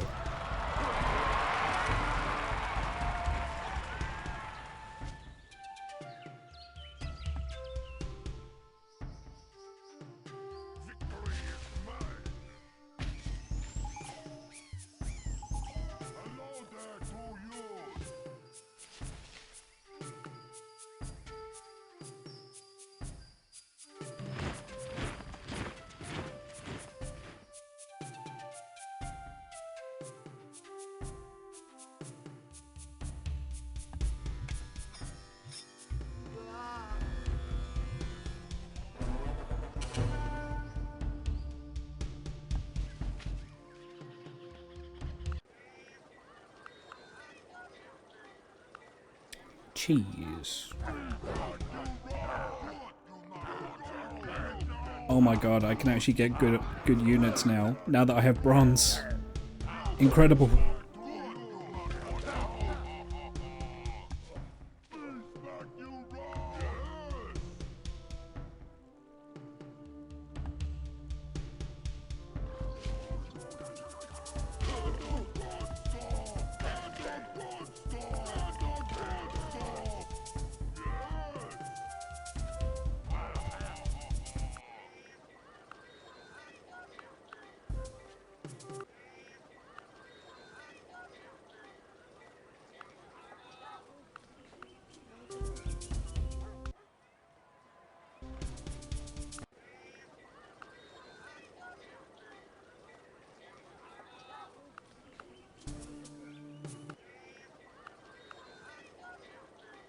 Ooh, bad. Barbarian canoe. Fuck off. Leave me alone.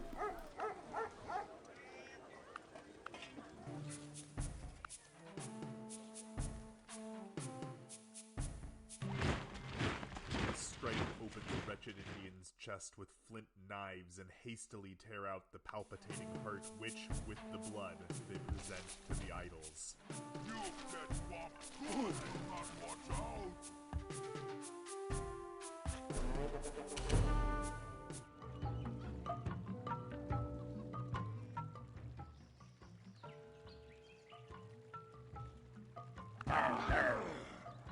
Me smack you round!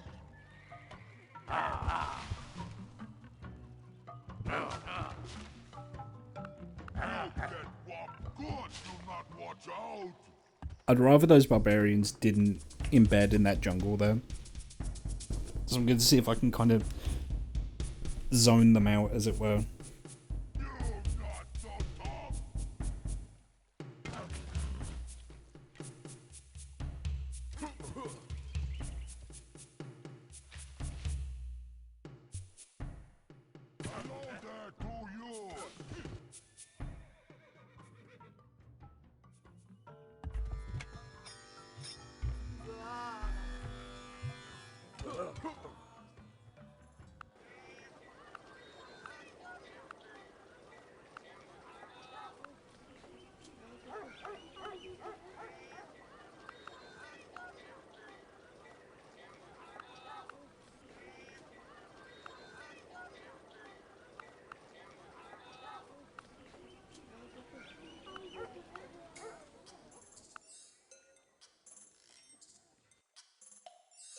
It is going to be worth my time building, like, watcher units in each of my cities, just in case. That is going to be worth doing.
can't hide dogs here. I would like dogs if possible.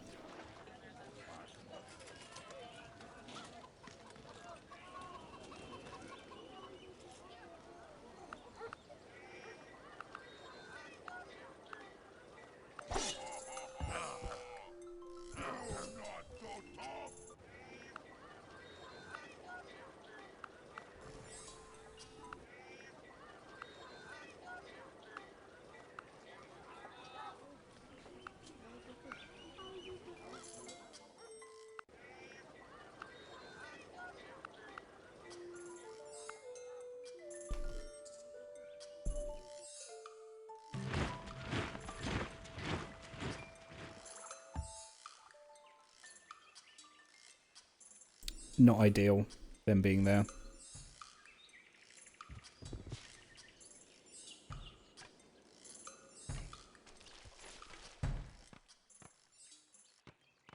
Not ideal.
I'm almost like running out of stuff to build here. Almost.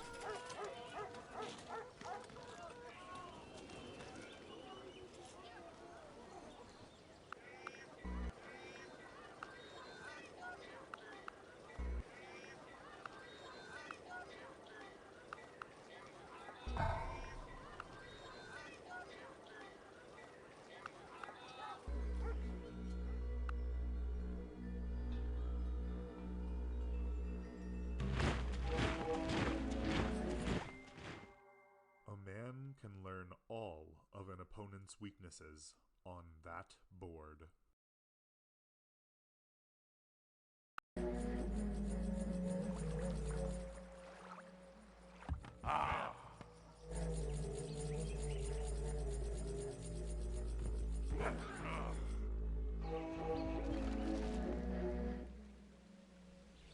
I need to get them out of the hills.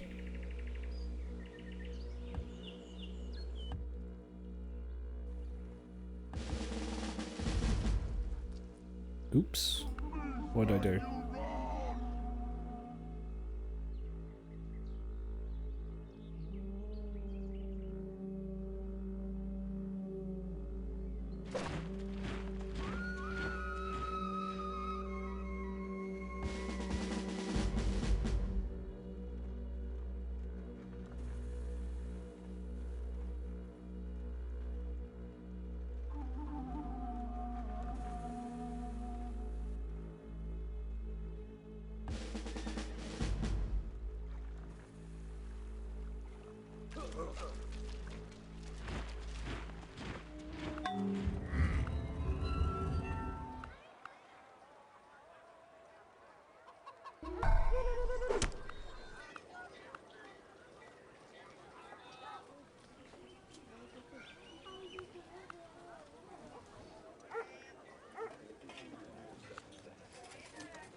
Oh, interesting. They can build the strategic grain reserve here.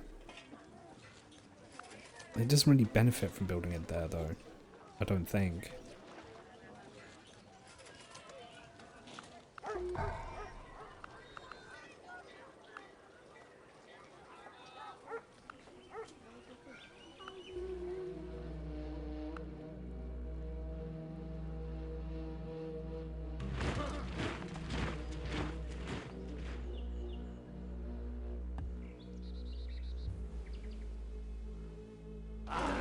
Pull back to heal.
Charcoal burn is good. Might be a little early to build that there.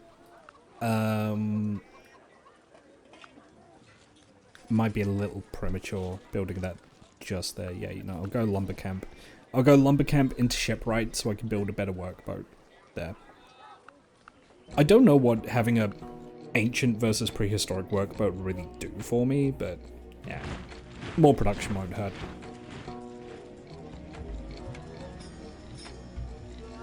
Like maybe it builds the improvement faster.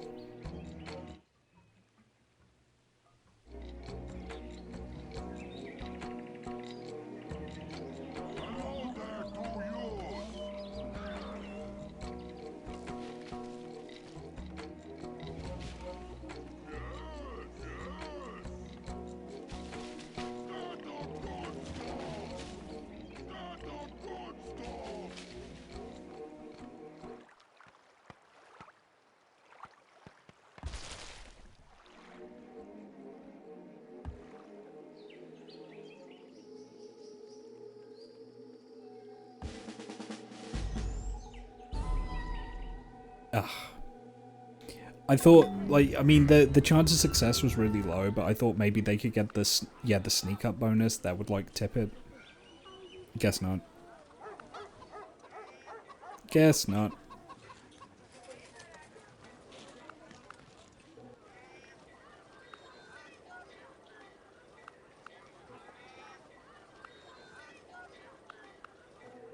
I'm really quite hungry, but I want to get to classical.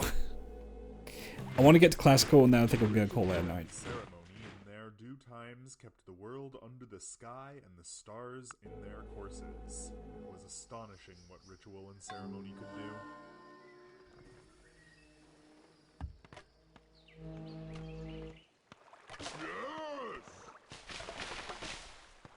Just like Henry.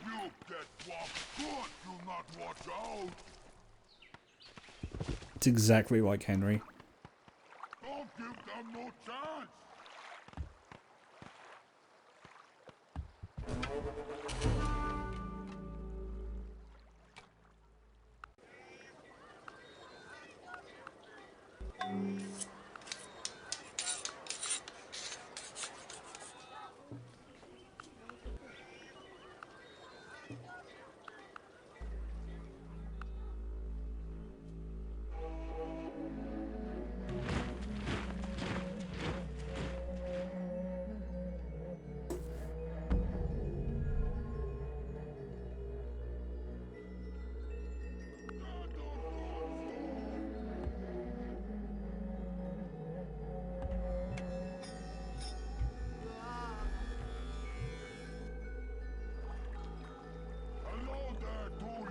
They're in planes. I can attack them.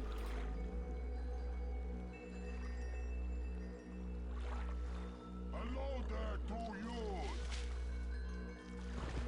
You're gonna get it now. Hello there to you.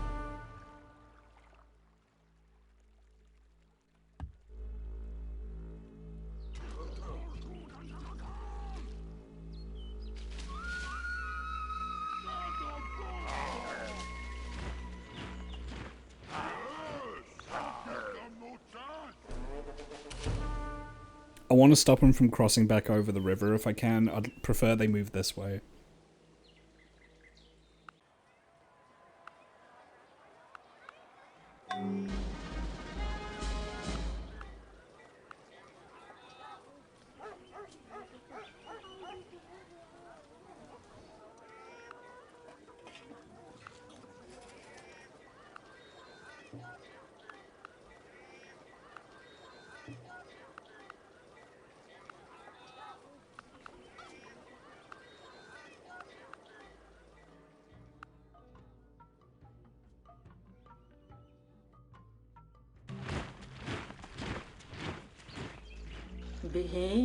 Yeah, that works.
There we go, ship right.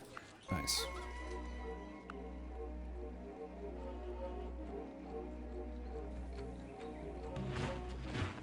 Where'd they go? Yep, that's fine, that works. That's actually ideal.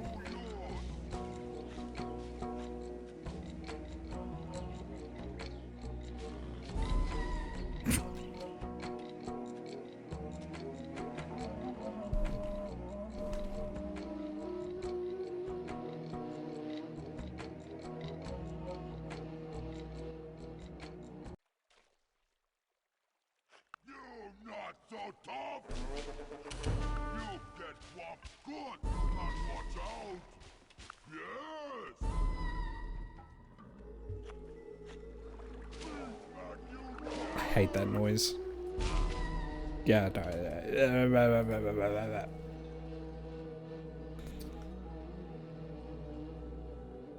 That noise is just burned into my senses.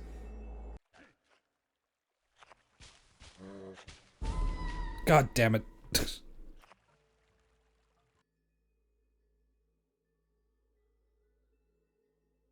Henry is such a good character, he doesn't really stand out aside from the fact he's a big dope. That's kind of why I love him, though.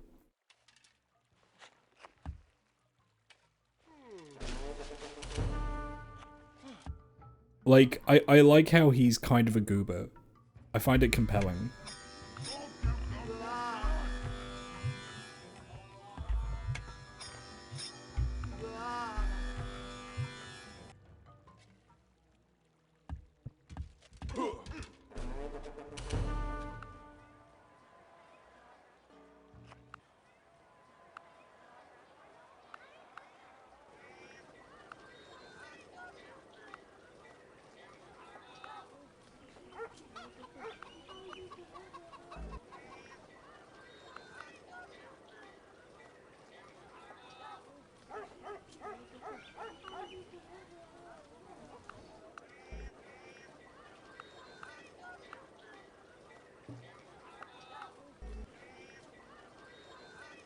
Yeah, what's going on there?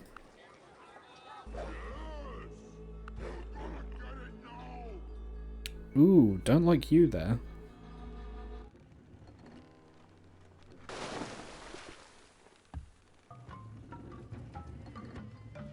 Don't like you there one bit.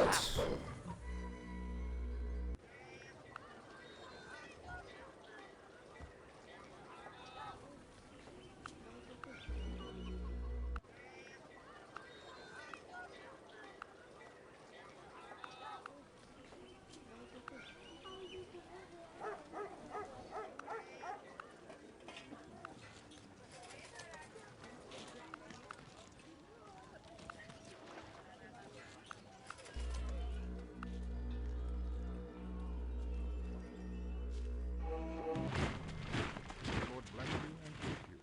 The Lord make his face to shine upon you and be gracious to you. The Lord lift up his countenance upon you and give you peace.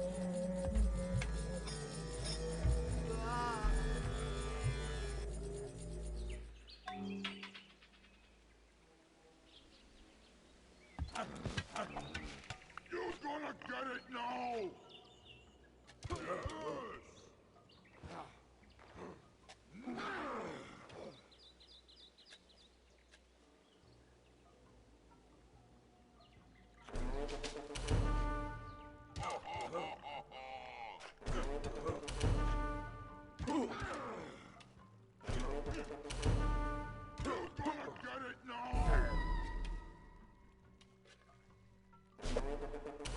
Oh my god.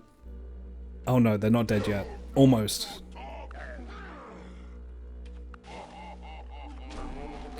The barbarian stack that's been bothering me for almost the entire game is finally dead. Oh man, that's a load off. Moscow has been like constantly harassed. Looks like there's a city up here.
Do I want to build this here? I don't think I do.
Atapuerca has produced a Grandmaster Blacksmith who's overseen the expansion and upgrade of the Forge. Nice.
You love to see it.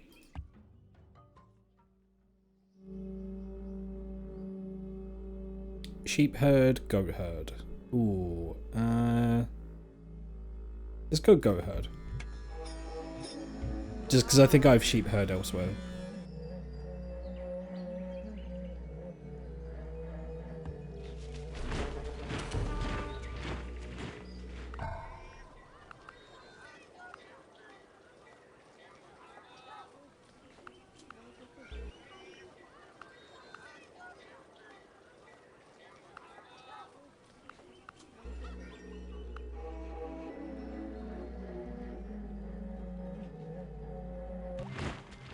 True divine is to imagine the world rightly, to see past the illusion that we are separate from the entire Prophets. What does prophets do?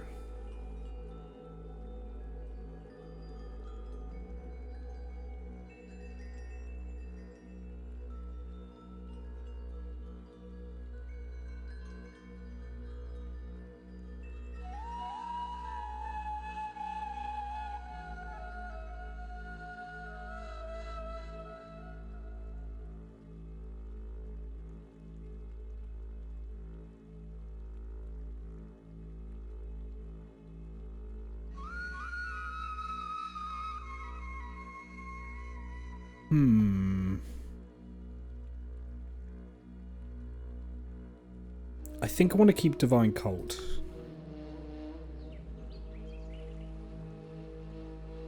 I think that'd be better for me in the long term.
Oh,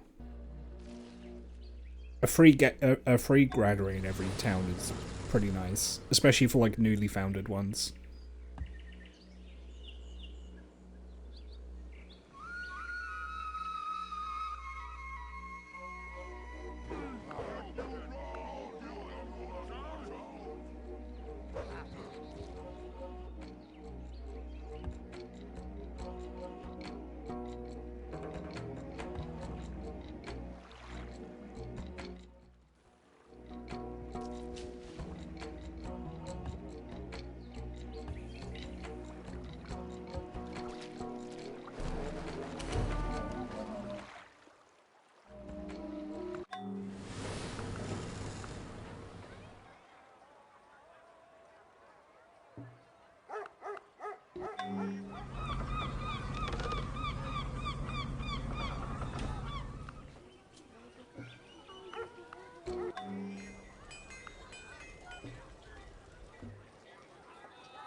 Hey!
Yeah, it's only really my general elephant that can make any kind of headway into this town, so...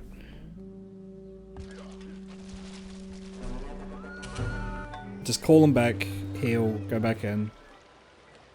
At least until I get some heavier firepower down there.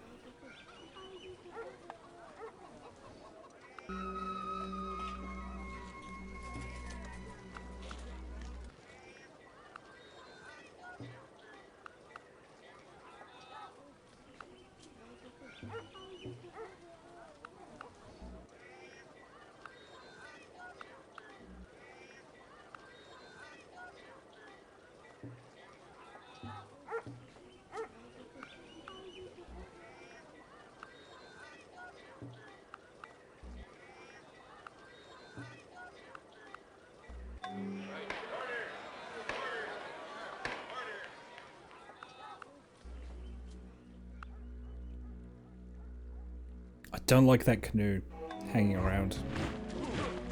I don't like it.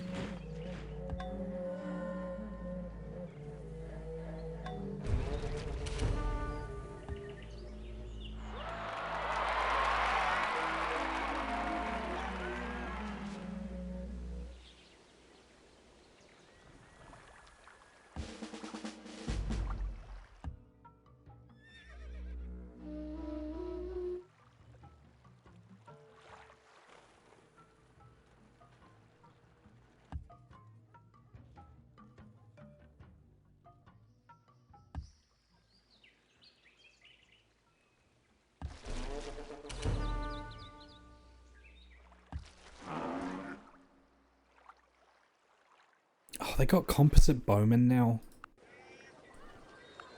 That's so annoying.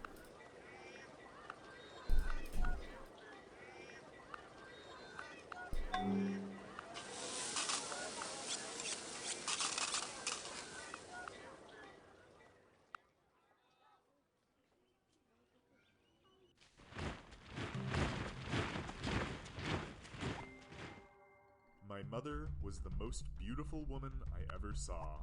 All I am I owe to my mother. I attribute all my success in life to the moral, intellectual, and physical education I received from her.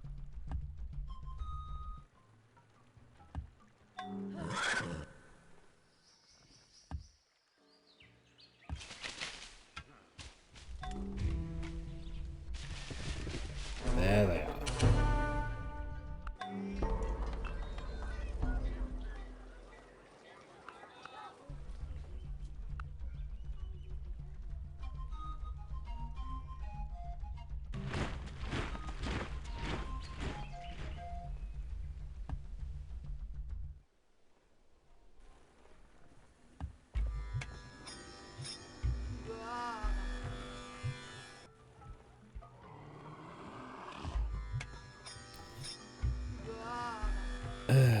It's just,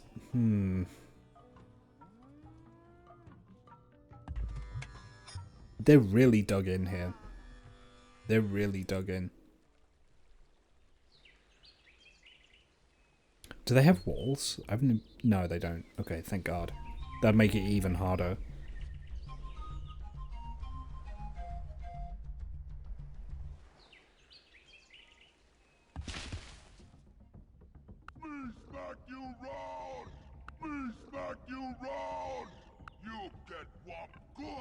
None of them can even hope to attack here without dying. I'm gonna leave them there for now.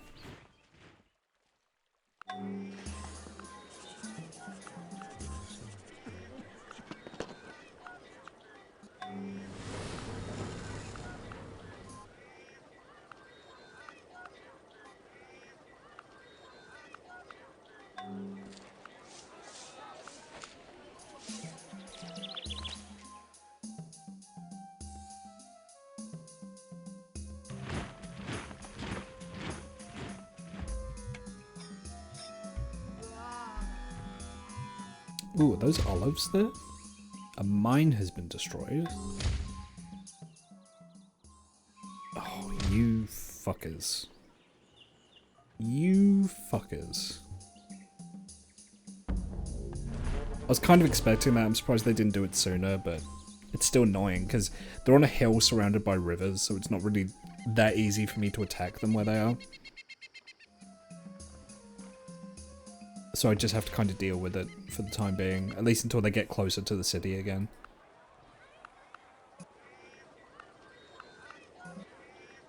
Oh, speaking of which...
Oh, there's so many good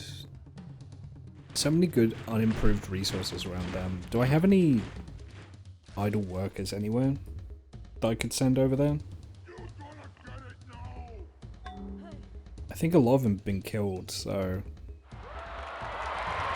Not really. Okay, I'll have to build another one.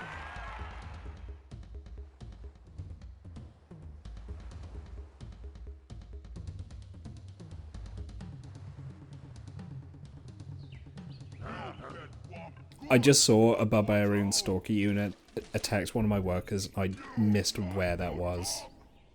Oh man, that's annoying.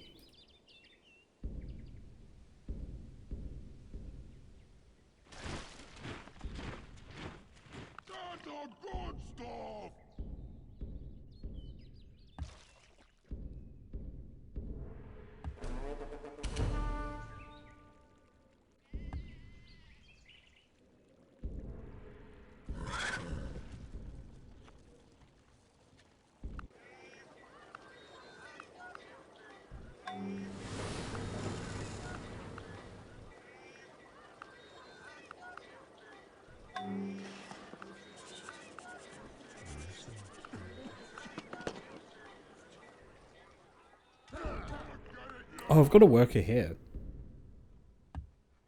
Yeah, okay.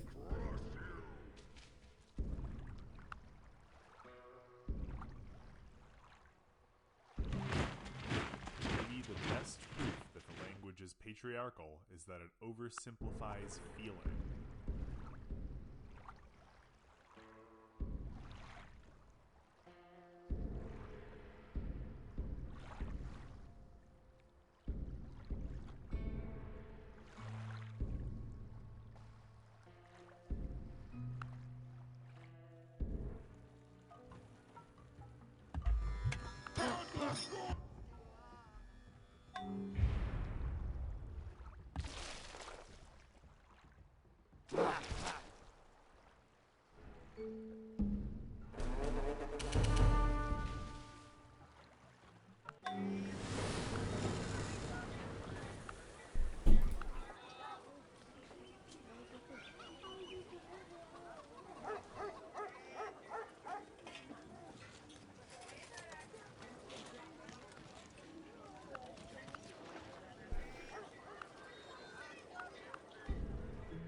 I need to science max just to get to classical quicker. I just need to science max. I just need to get as much science income as possible, I think.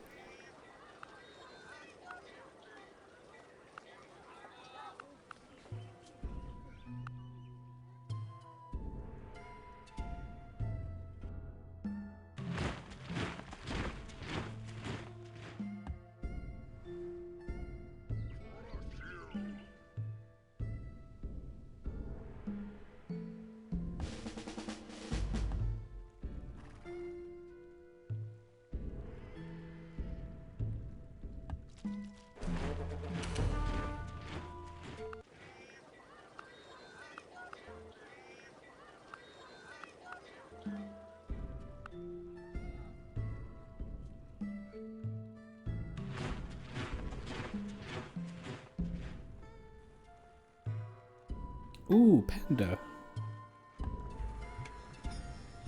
I like the way they slide around.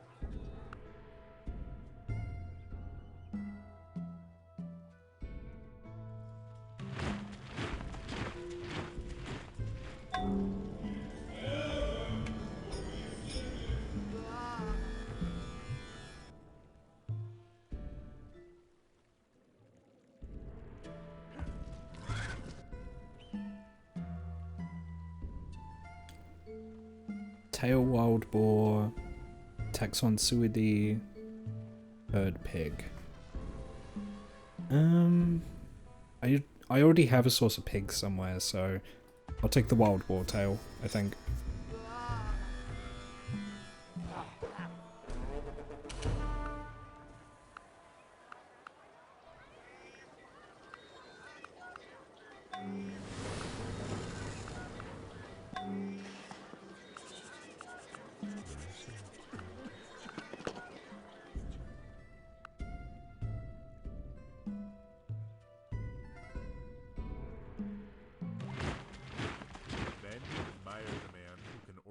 Their wishes and thoughts in stone and wood and steel and brass.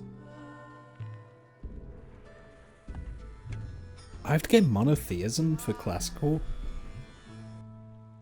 Huh. I would have thought at the very most you'd need polytheism, not monotheism.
fresh source of amber.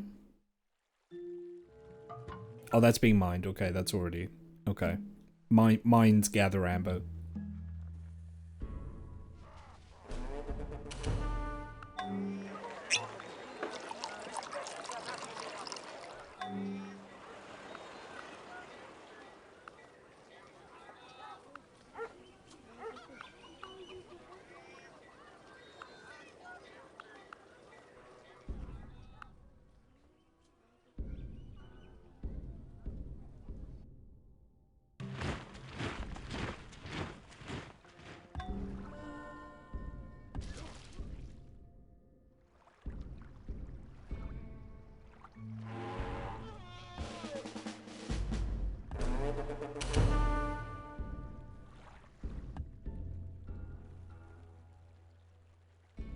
Folklore, aurochs, herd cow,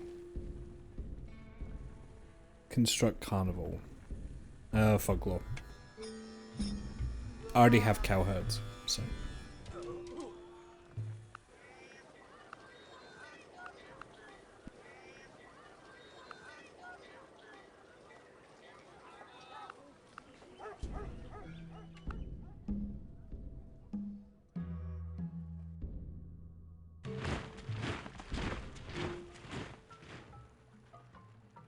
Folklore, wild turkey, herd poultry. Yeah, I'll take folklore.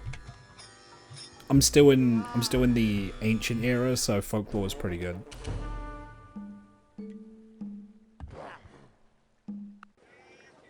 It becomes you get kind of like diminishing returns for it over time, but this early in the game, you get a decent amount of culture and tech from it.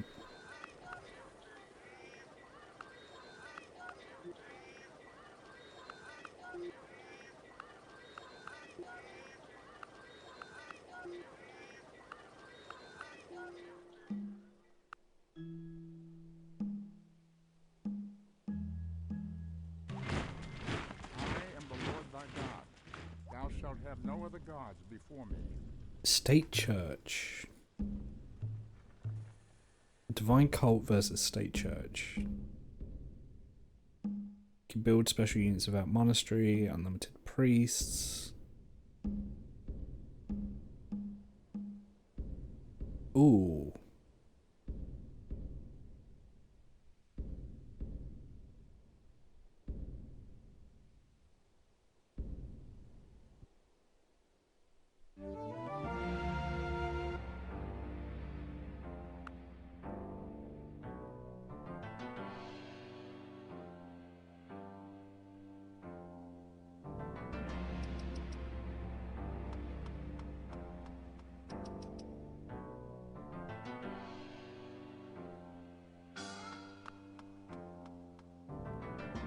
You know what? I think state church might be better.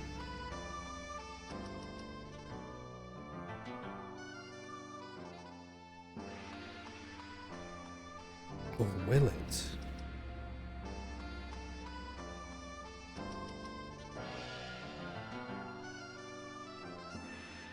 You get better building construction.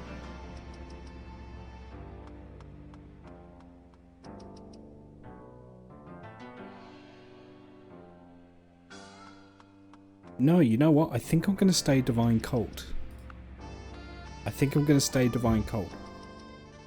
Just because of my particular circumstances, I think it might be better. Although you do get much better culture of State Church.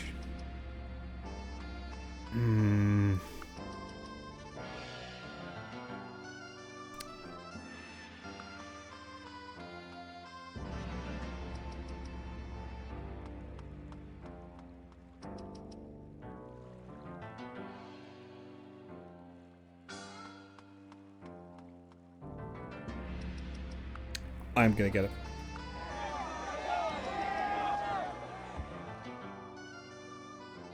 I caved. I am gonna get it.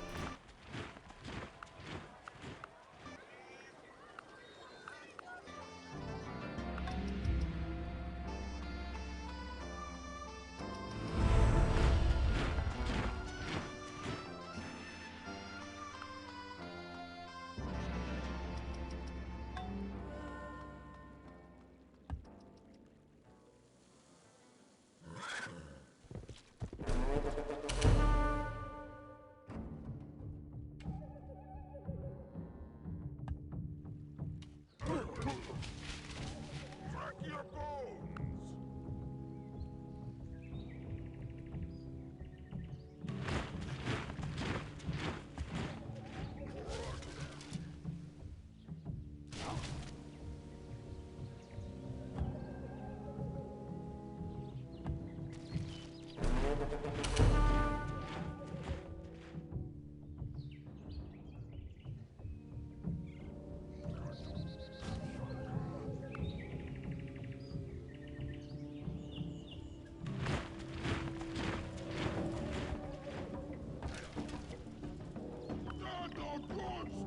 Save scum time.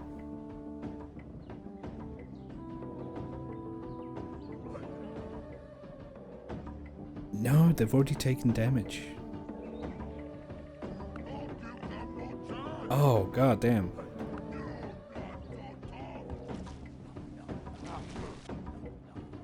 Yeah, that city's gonna be a tough nut to crack.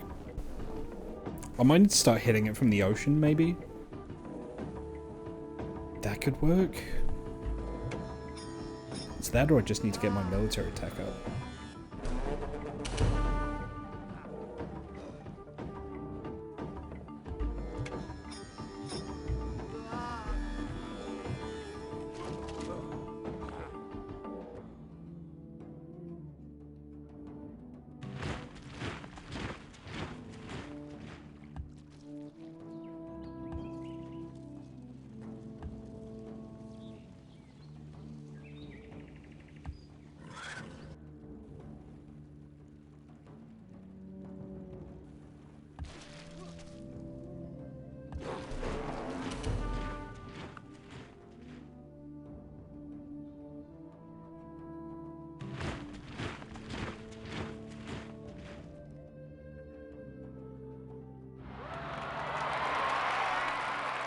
There we go.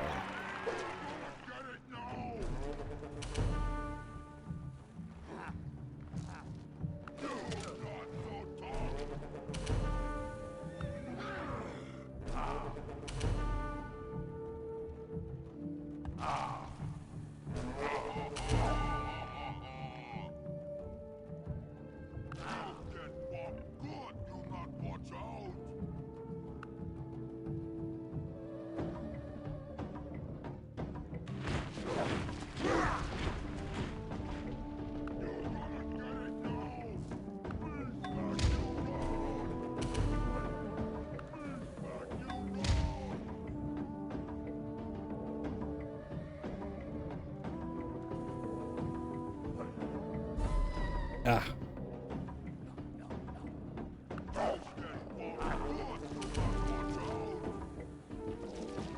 The dog's got them.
My enforcers at Puerco would...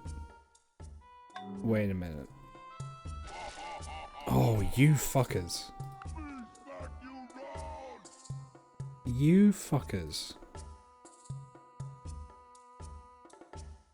The stalkers took my enforcers by surprise?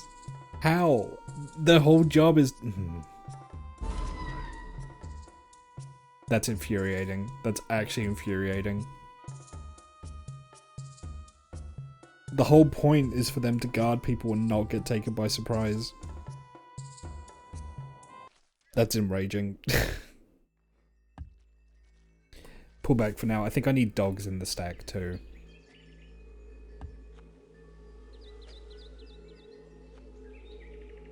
Victory is mine. I will crack your bow.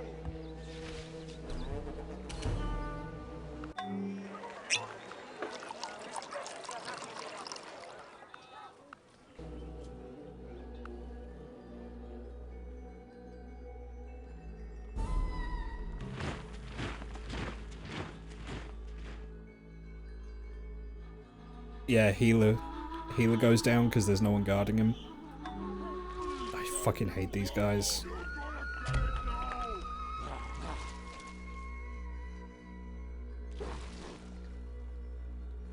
And then when I try and catch the stalkers, I just can't get them. Oh, man. I hate fucking invisible enemies in this. It's so fucking annoying.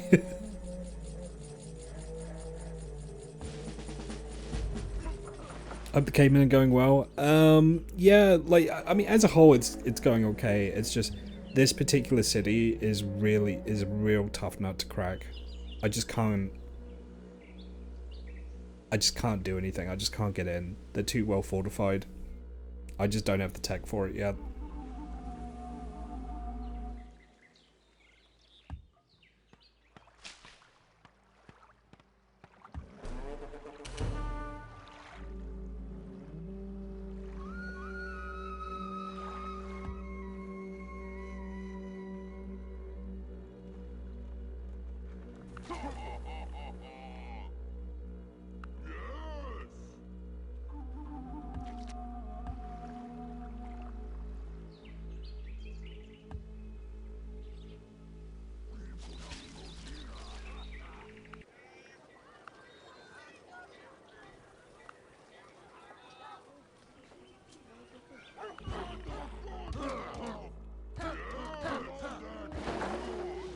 We finally have access to bronze weaponry, which is nice.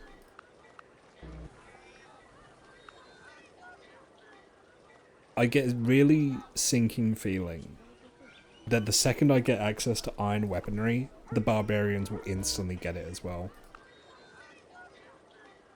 I just have a feeling. I have a bad feeling that's what's going to happen.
Yeah, there's just this, like, constant stream of barbarians, which is really grinding my gears a little bit, you know? You know what really grinds my gears? Marauding barbarians. Yeah. Train dogs and enforcers here. Send them down to the army.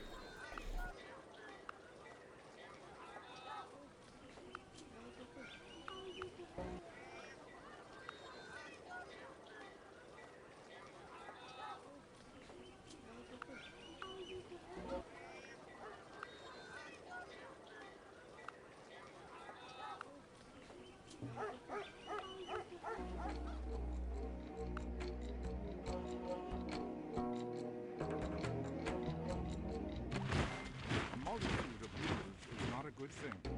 Let there be one ruler, one king. Okay, what does sovereignty do for me? Monarchy.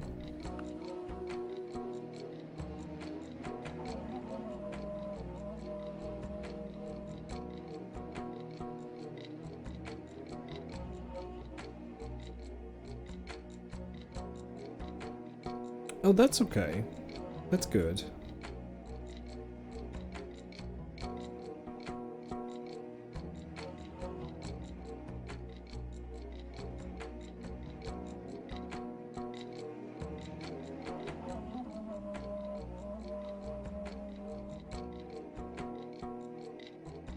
Yeah, sovereignty I think is a better civic as well.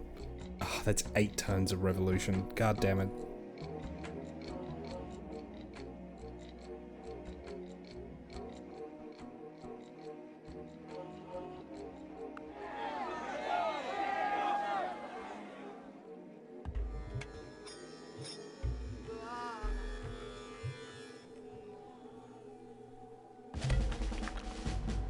That's the one downside of researching a bunch of text quickly, is you get access to new civics really quickly as well.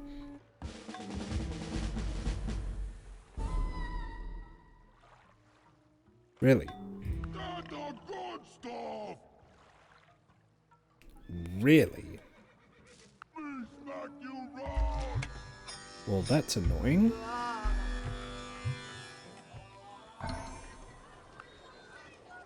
I can't make elephants here.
Oh, who'd we lose? Who died? Dog worker destroyed by axeman.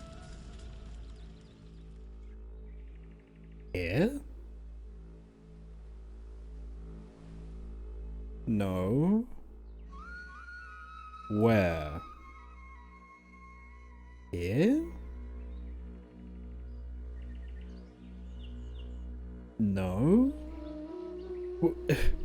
Where was this axeman?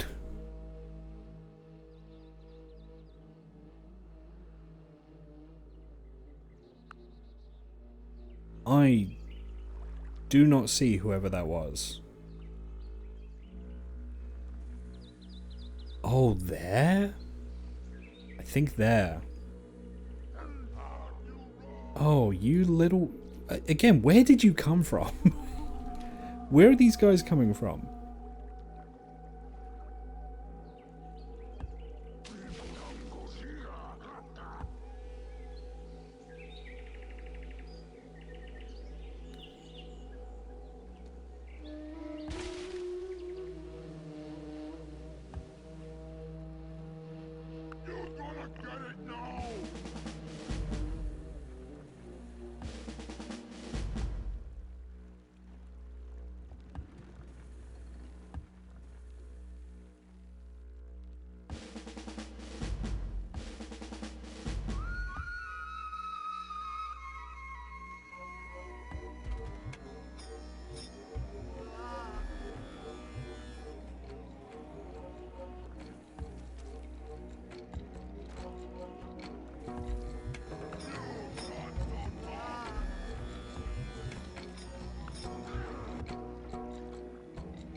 Okay. That's not good. I was not expecting that island to just explode into pirates. That's not good.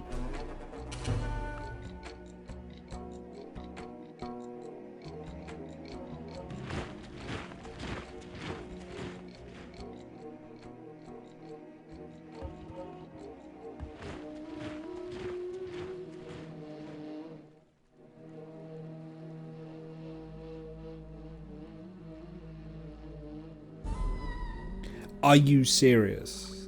Are you actually serious? That was a 91% chance and you fucking died? Are you being for real right now, my guy?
Mine times. No, I won't. But it's my favorite Minecraft song.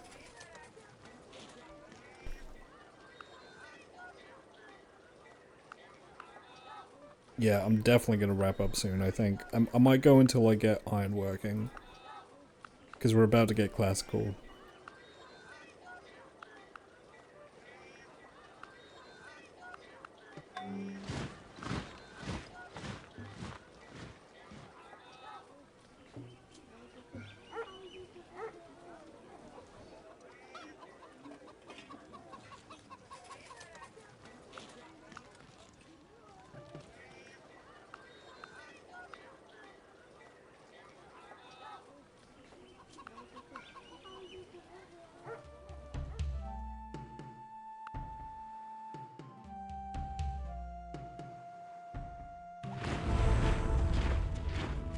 Hey.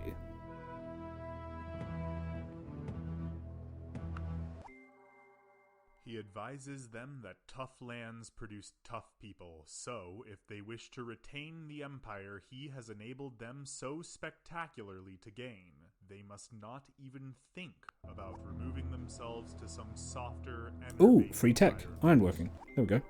You should hammer your iron when it is glowing hot. Well, there we go then.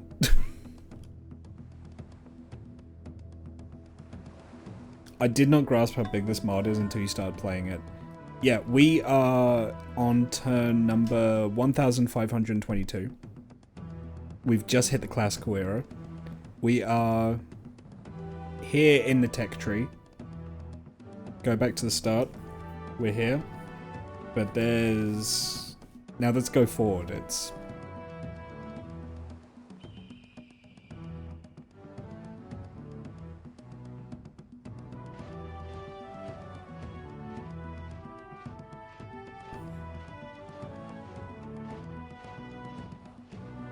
Yeah.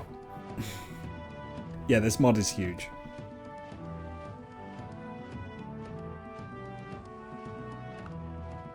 Okay, I'm gonna save here because it's been almost 5 hours.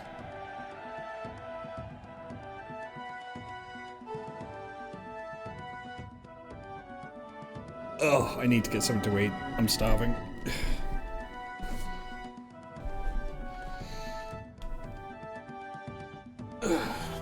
Yeah, okay. Well, thank you for joining. We will raid out. Let's see who we got. Let's see who's about, shall we?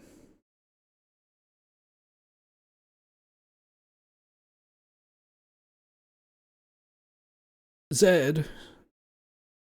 Zed is streaming. Zed was in here earlier, so we'll raid Zed. Oh, man. It's going to be a marathon. It is. It absolutely is. Thank you for joining. Tomorrow, if I stream tomorrow, it'll either be more of this or Kingdom Come. I haven't decided. You'll find out on the day.